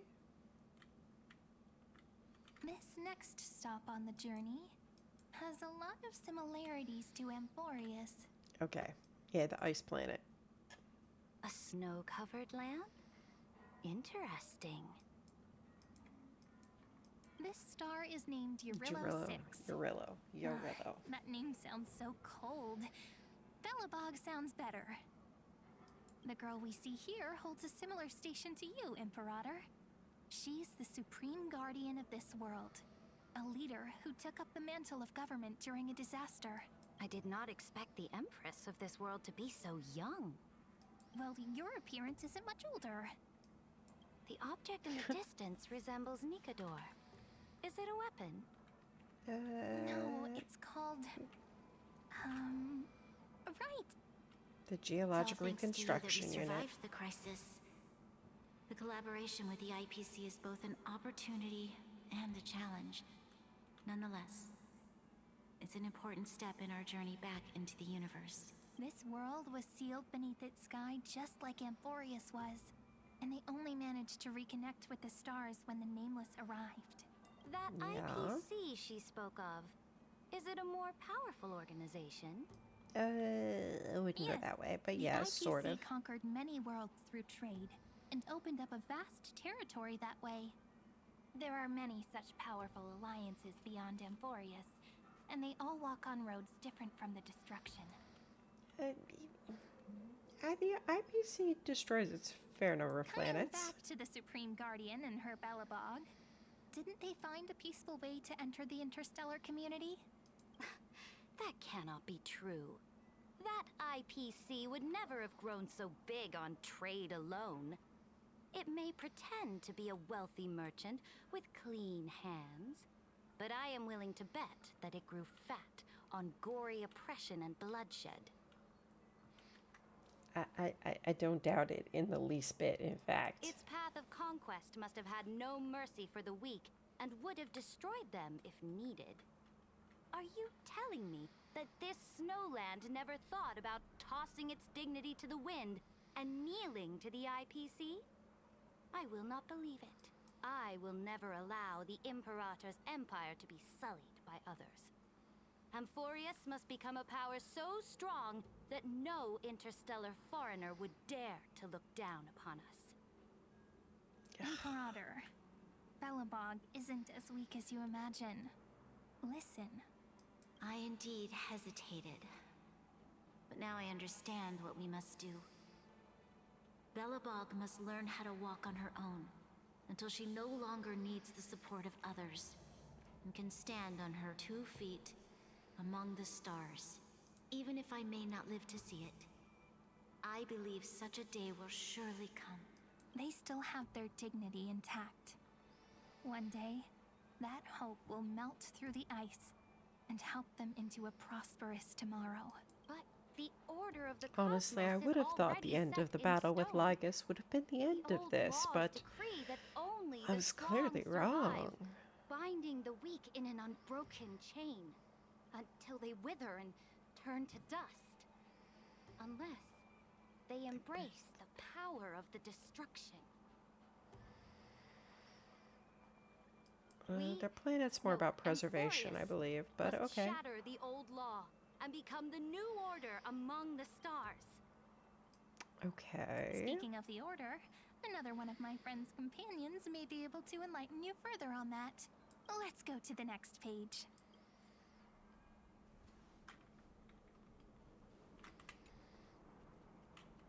Wait, I'm sure. Wait, yeah, thank you. Destroy. No, come on.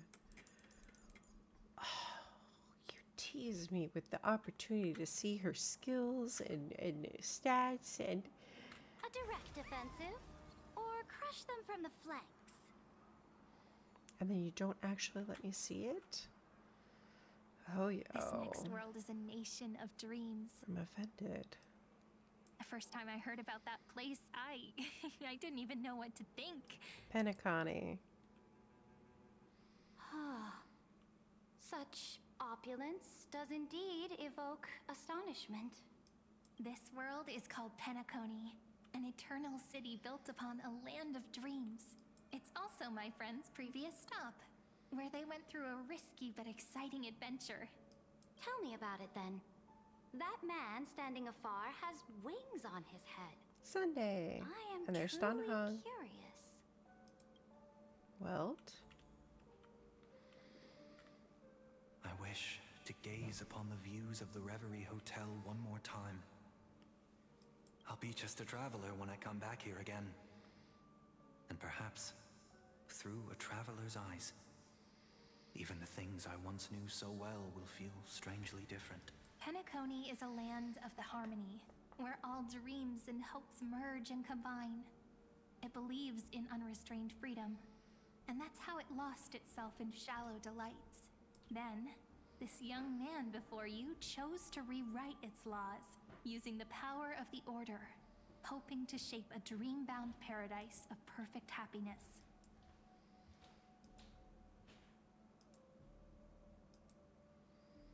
Yet, the paradise of my dreams remains far away.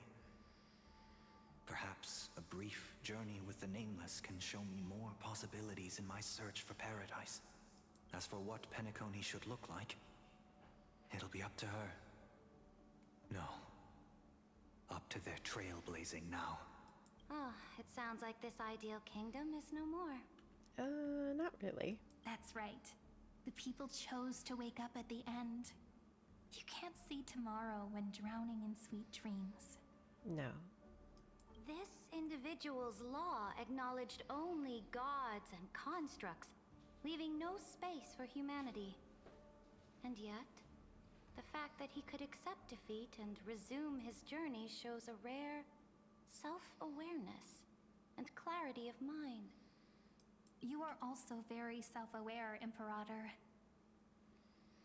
Then you must know that the world promised by the destruction also has no place for humanity. Nah, it really doesn't. That's kind of how destruction works. I am indeed very aware of Lycurgus's honeyed words of deceit.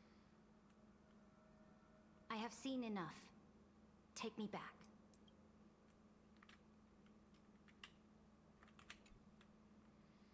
Then let's wrap up this trip down memory lane with one last scene.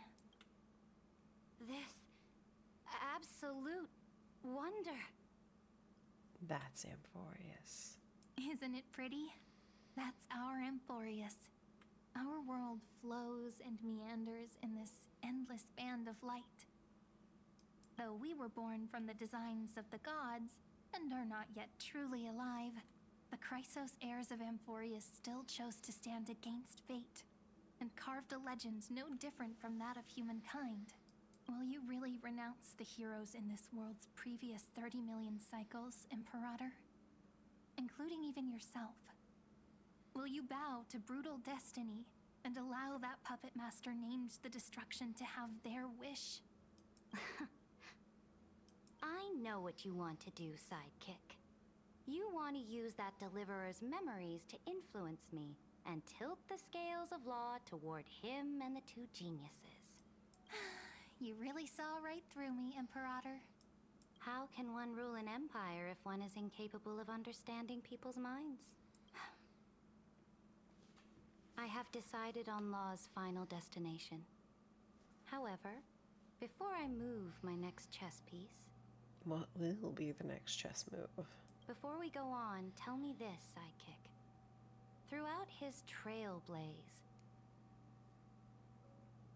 was there ever a memory of the ocean? Dan Heng. The Zhanzhou Alliance. Yeah. The ocean. My cradle. My home. You shall complete your conquest in the ocean at the boundaries of this world, and eternally slumber in the sound of tides. You shall eternally slumber in the sound of tides, and complete your conquest in the ocean at the boundaries of this world. Our prophecies aligned as flawlessly as a sea snake circling upon itself. An elegant loop, like a joyful hymn, like the circulating ocean current, like our two fates, like Amphorius itself. How does she know about Amphorius itself? Unless she's seen it.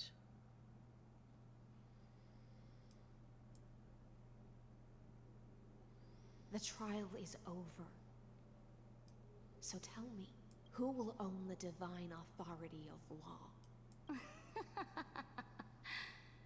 I won't give it to anyone.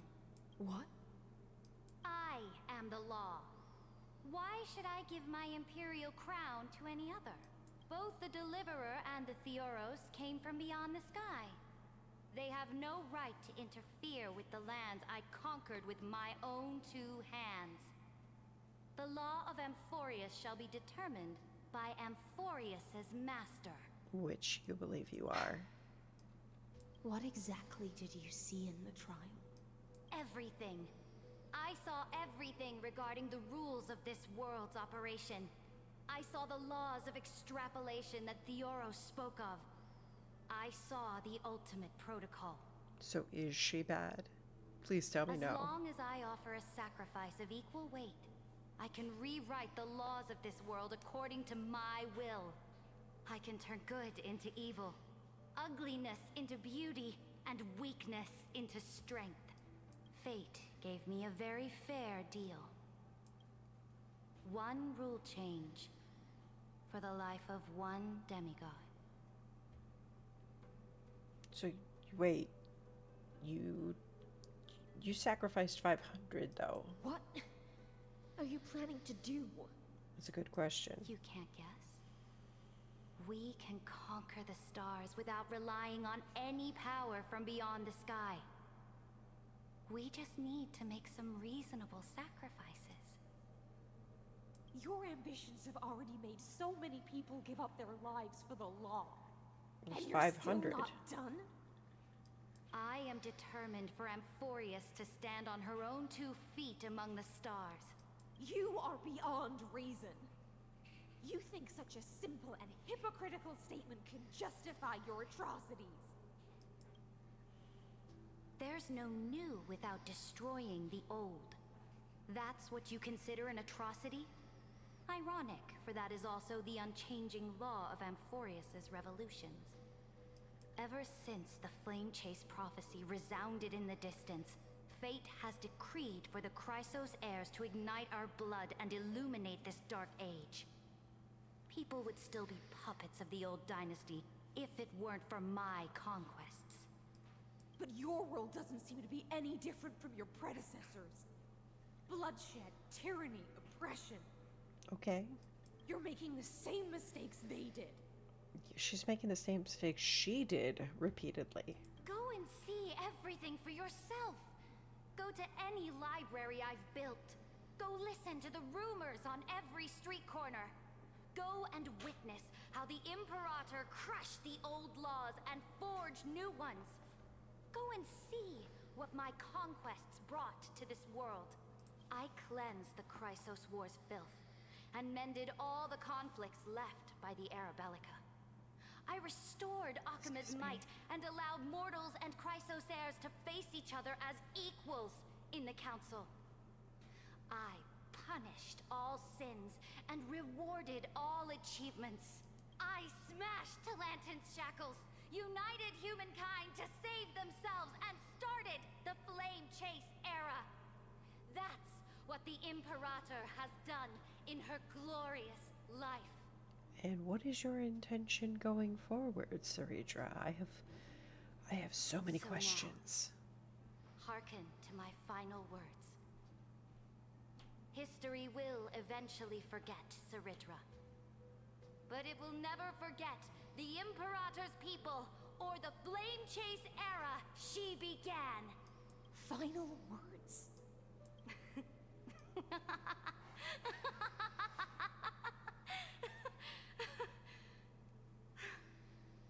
Amphorius is about to be destroyed. There's no time left for pointless debates. There is only one law I want to overturn to aid the final battle of deliverance. I know, So right? I It will was a only great offer wicked the life laugh. of one demigod. Herself. She's offering her own life. Hyslins didn't turn on her and kill her. Hyslins obeyed her last request. In the name of the Imperator, I command you one last time, Electra. Either sacrifice yourself for conquest, or pierce this tyrant's chest with your sword. And that's where... That's what she did. Thus, the Imperator concluded her final speech. At the end of her life, at the last moment before she stepped onto the altar, she gave her most loyal subject the choice to decide fate, just as she promised her compatriots before her very first campaign. My blood flows in you now. Heroic compatriots, follow me, and we'll seize fate's reins! The Imperator fell. Some say that the Dux Gladiorum turned traitor and killed her liege. Some say that she imprisoned the tyrant in a shallow pond of water, then left. Which meant the Imperator had to kill herself to rewrite the law. There are countless stories about her death. All we can be sure of is when the knight left the vortex, the Imperator was still mumbling about their past conquests together. The beginning and the end of her existence. Imperator, wait! How could someone of your status come to the front lines? Let me be the flag bearer! There's the treaties. Aglaya. The troops defending the pass to the west of the grove. Have they surrendered? They ran as quickly as they could when they heard your name.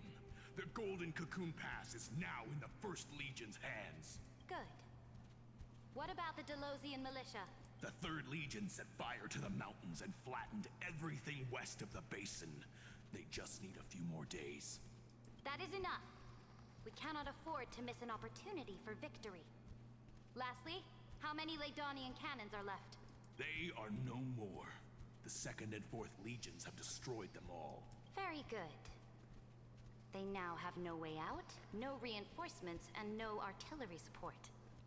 We will be able to liberate the Grove of Epiphany in the blink of an eye. So, yeah, what law did she want to switch and do what with it We will again? launch the final charge 1 quint after the curtain fall hour tomorrow. Remember, as long as the Alliance's flag still flies on my shoulders, you must keep moving forward. Take no prisoners among the enemy soldiers. All sages who resist are to be captured and tried according to martial law. And do not destroy any books. Now go! Notify the entire army. Okay, and I appreciate not destroying books, but maybe we could think about keeping people alive too. Maybe. Understood. Those who are resolved to die, We salute you. Those who are about to die, we salute you. Yes. Reporting in. Yes, we do. The mountain dwellers are resisting fiercely, and the legendary Mountain Breaker has personally engaged in battle. Their formations are nigh impenetrable. Then cease our frontal assault. Send scouts to all legions and tell them to retreat into the Tritos Plains before the parting hour. What? Are you planning to surrender? No. It's a strategic change of plans. The seismic walking dragon is enough for that battlefield. Walking dragon? You mean that stupid Terravox. beast, Terravox? The What Earth. can they even do? The Earth Titan. Stupid? No. They are the wisest of all of Giorio's creations. Only they can perceive the currents of time. Let them deal with their earthly brethren. We will advance and take the lead in defeating what remains of our enemy. I will deliver the most fiery retribution for the humiliation they dealt us, and crown myself with a god-slaying wreath. Understood. Okay. I'll see to it. Those who are resolved to die, we salute you. The Temple of the Three Fates sent a letter, Imperator. They refused to surrender and said this letter is their last warning to us. Tell the commanding officers not to launch any attacks unless they receive the Imperator's handwritten approval. Disobedience will be punished by death. What are you doing? The priests of the Three Fates aren't soldiers, but politicians. Do not mistakenly believe they don't have a plan. These dying pests will wring out every idea from their brains, all for short-sighted gain. They are much shrewder than we are. I am inferior to them in that regard. They also have the prophecy to wield as a weapon, something I am not blessed with. Launching an unplanned attack will only disadvantage us, as all of Amphorius will judge our actions. Which means I will be heading to the battlefield myself, just as I have always done. This time, however, Secret negotiations. I will go alone. Okay. I will conduct secret negotiations to ensure fate is on our side. Understood. The legions will make their preparations. Those who are resolved to die, we salute you. Why are we not allowed to march out with the army, Imperator? This will be a long voyage with no return. Those of you who bear the prophecy cannot come with me. Is this when you tried to murder everybody? Why are you or personally leading this battle if it's doomed to fail? The Flame Chase journey cannot be without a leader. That is correct. The Empire will be without a head when the Imperator falls. But remember, as long as you seize the right opportunities, even a chaotic game will remain winnable. My departure will create a long staircase for you. You will understand what I mean when news of my death reaches your ears. Right. Saridra, is our journey about to be over? Destroy the old laws and forge new ones. My conquest has reached its limits within the borders of Amphorius. Since the prophecy already decreed that the Imperator would never conquer the stars as she wished, I will bow out here and try no more. More Chrysos heirs bearing divine authority will be born, and many more heroes will arise. Will they demand peace or war? Will they resist tyranny, or become the next Imperator? I do not care. The children of the future will decide for themselves. I have absolutely no idea what's going on. Do not mourn for me. Anyone can kill the Imperator. But only one can truly destroy But the only her. one who can truly destroy her is Saridra. Yeah. Which is what you did. At the end, I faithfully recorded the most important battles in the Imperator's life. Her conquest was about to be completed at this point in the story. However, for some reason, a memory suddenly entered my mind just as I was about to put down my pen. It was a journey on a fantastical train. I had the honor of having a heart-to-heart conversation with the Imperator under the stars. And I asked her this question at the end of that discussion. How End do of you want discussion. history to remember you? As a hero who gave up her life for the flame chase? Or as a tyrant? She answered so quickly, as if she had made up her mind long ago. I would rather be forgotten Than to be defined.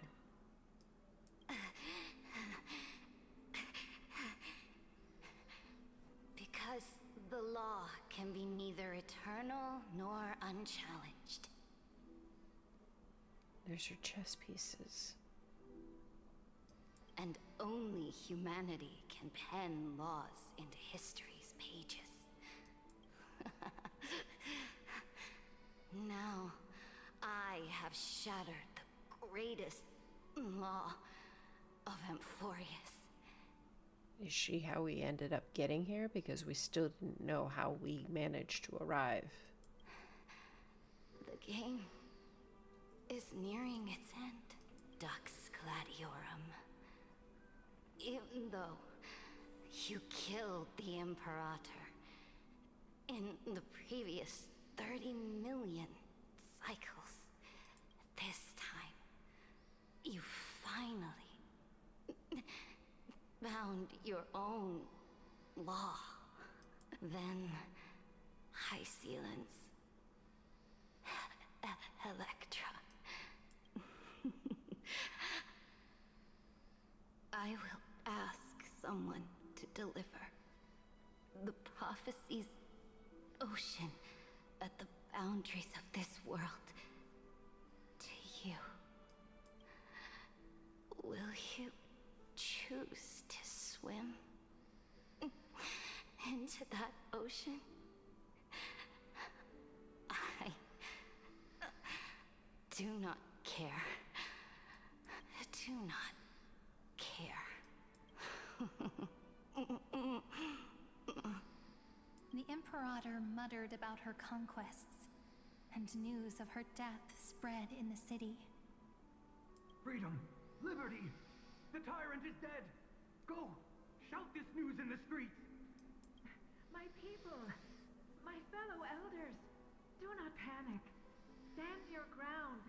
That usurper has paid for her ambition with her life. What the hell, people? Paid for her ambition with her life? Okay. People once cheered for my ascension. And now they cheer for my fall. No matter. I am fond of applause. Yeah. So's Farina. Though you're totally not Farina, even though you look identical. I see the cosmos. The battlefield that I cannot reach. I will return in the next cycle. The stars will hear my legion's war drums. Hear the great name of the Imperator.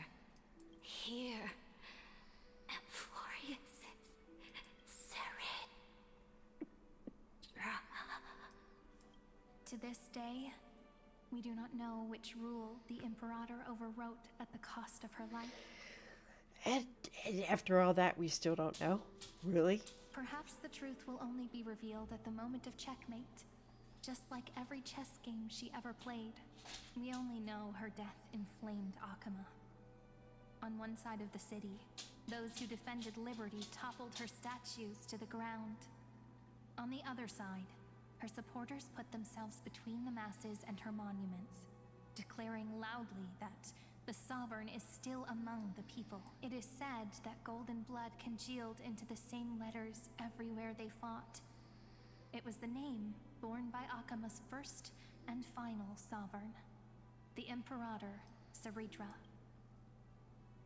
But the one who bore that name did not see any of this. Her gaze was cast far away, and the sound of tides in her ears drowned out the people's cries. What was the Imperator thinking about in that prophesized ocean at the boundaries of this world? In that shallow puddle of stagnant water, Was she reminiscing about her past conquests? Or repenting for the millions killed for the flame chase? It was neither. The Imperator only saw how the surface of the water gleamed like that crude chessboard, dissected by light and shadow in the afternoon when her teacher played against her for the first time. Look at this chessboard. What do the pieces look like? They are strangely beautiful. They look like the stars in the night sky ablaze. Okay, that's pretty.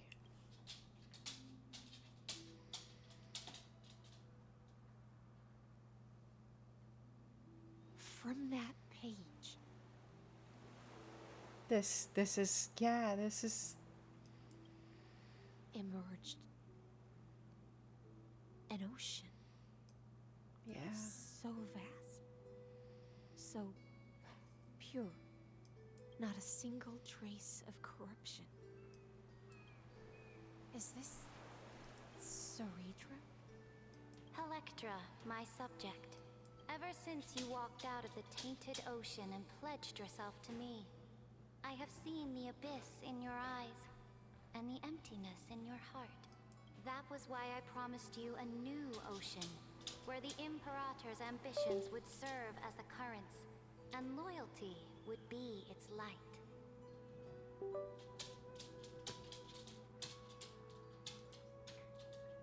Electra, my subject. You have done your duty as my blade. The prophecy has now made its final decree on the road I intend to walk.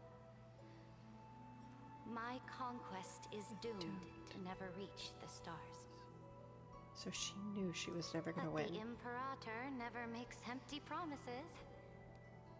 So take this memory, this ocean, beyond the sky, as witnessed by the Deliverer. This is the final gift that the Imperator can leave for her subject.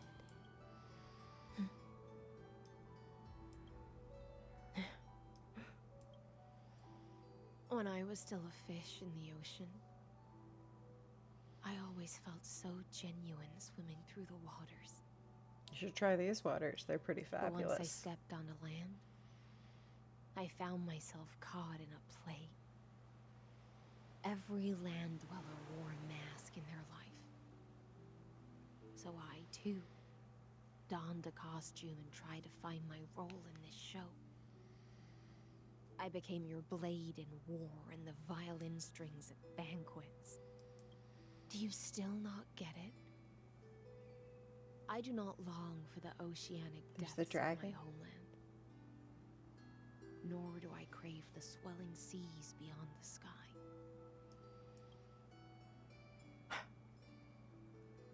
Perhaps even I don't know what I want. I still don't know where I should swim to even at the end. But I know one thing right now. A fish is simply a fish. And she can never leave the ocean she's in. But whether under the ocean or on land, we two prisoners who can never escape this cave can still look outside the cave and see the stars. I have to admit, the 12-factor simulation of life in this experiment has far exceeded my expectations. Make your choice then, Senior Society member. Do you want to keep walking down the wrong path and be remembered for your incorrect conclusions? Or do you want to return to the audience's seat and give yourself, Amphorius, and the entire cosmos a more fitting end? I must refuse. A dead man never fears death. Did I not make myself clear? Have you forgotten about our dear Lord of Silence? You wouldn't want her to consider your 8 other clones as cancers within the erudition and chop them all up, would you? Yes, I would actually, please. Could we have that happen? Yes? Can I place my vote, please? Yes. Yes, hello? Vote for yes?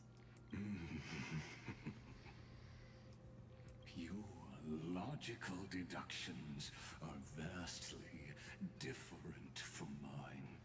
Therefore, allow me to provide one more academic recommendation.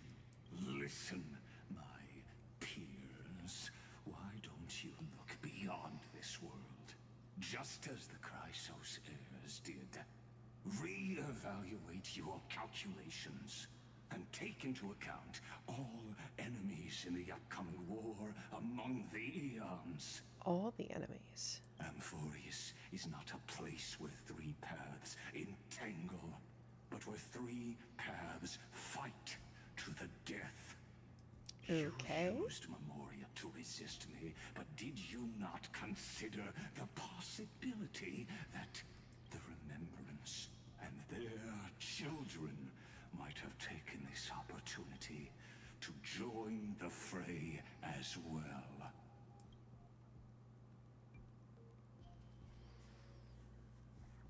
In the meantime... Oh, so this isn't just silence. It's the answer. What was the last thing he said to you before you parted the waters at the Scale Gorge waterscape? A tricky question, but one with a simple answer. He didn't say anything back then, right? I mean, technically he didn't have a voice actor then. It's John. That's correct. And now I'm sure. You are not March 7th. There's no way she would remember that detail.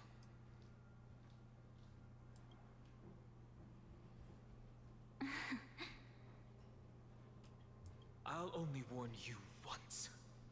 Leave her body now. Who's in her body? How impulsive. That's not like you at all. Why don't you calm down and think about another possibility? I didn't take over March 7th's body. Rather, it's March 7th who regained my memories. Wait, what? That's the end?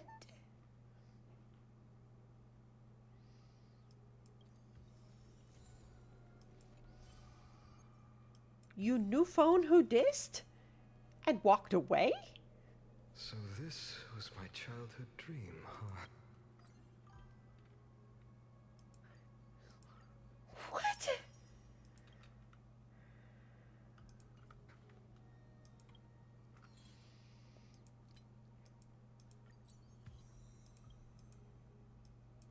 For real? They knew phone who dissed?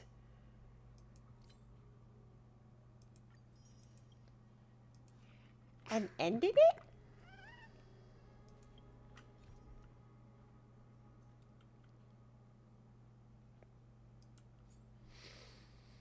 It's fine. It's fine. It's fine. I'm not gonna go mad. Nope. It's fine.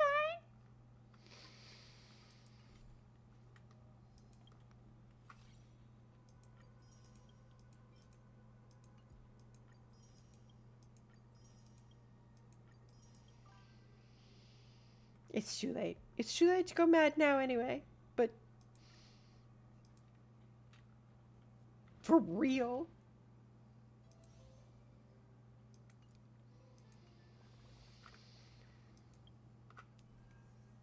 Fine. Fine.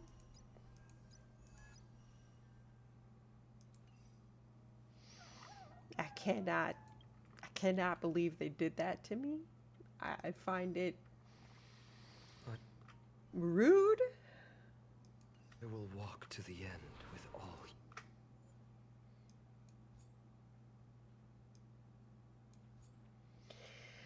Okay. Your wills. Fine, Ansh. I'm having a moment.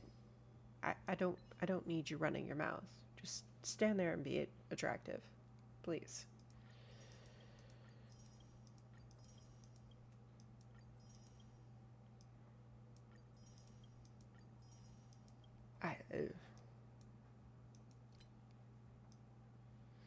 Welcome to the go-to statement. Yep.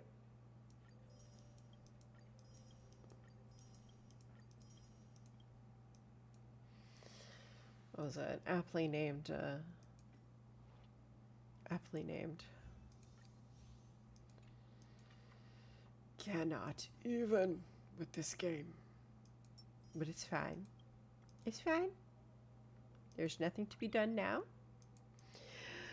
I am going to go to bed and sleep on this tragedy that has befell me with this story quest. And then I will come and do the restaurant. The Chrysos Maze Grand Restaurant. Because cooking and farming is apparently what this game is about. Where you can do neither. Yes. Because they already gave me they already gave me my Candy Crush. It is now time for other phone games on the computer game. So, I hope you all have a wonderful evening. And I look forward to seeing you all again another day. But for tonight, yes, that is how they get you on the gotcha, isn't it? No matter the cost. Fine on. You gotta stop, dude. Just shh. It's okay. Anyway, good night. I hope you all have a wonderful evening. I will be back and decide whether or not I'm rolling for Hyslins or if I'm just gonna pull for Saridra. I am a little short on Stellar Jade, I believe. I am a little short in that I only have 12,900 Stellar Jade, so it is what it is. I shall decide what I shall be doing at some point. Just not yet. So, good evening. Hope you all have a wonderful night. With all your wills. Fine on. No matter the cost. Fine on, please. Shh. Sir. He's interrupting me. Good night. Again. I will see you all next time. And we'll figure out when that is. Have a good evening.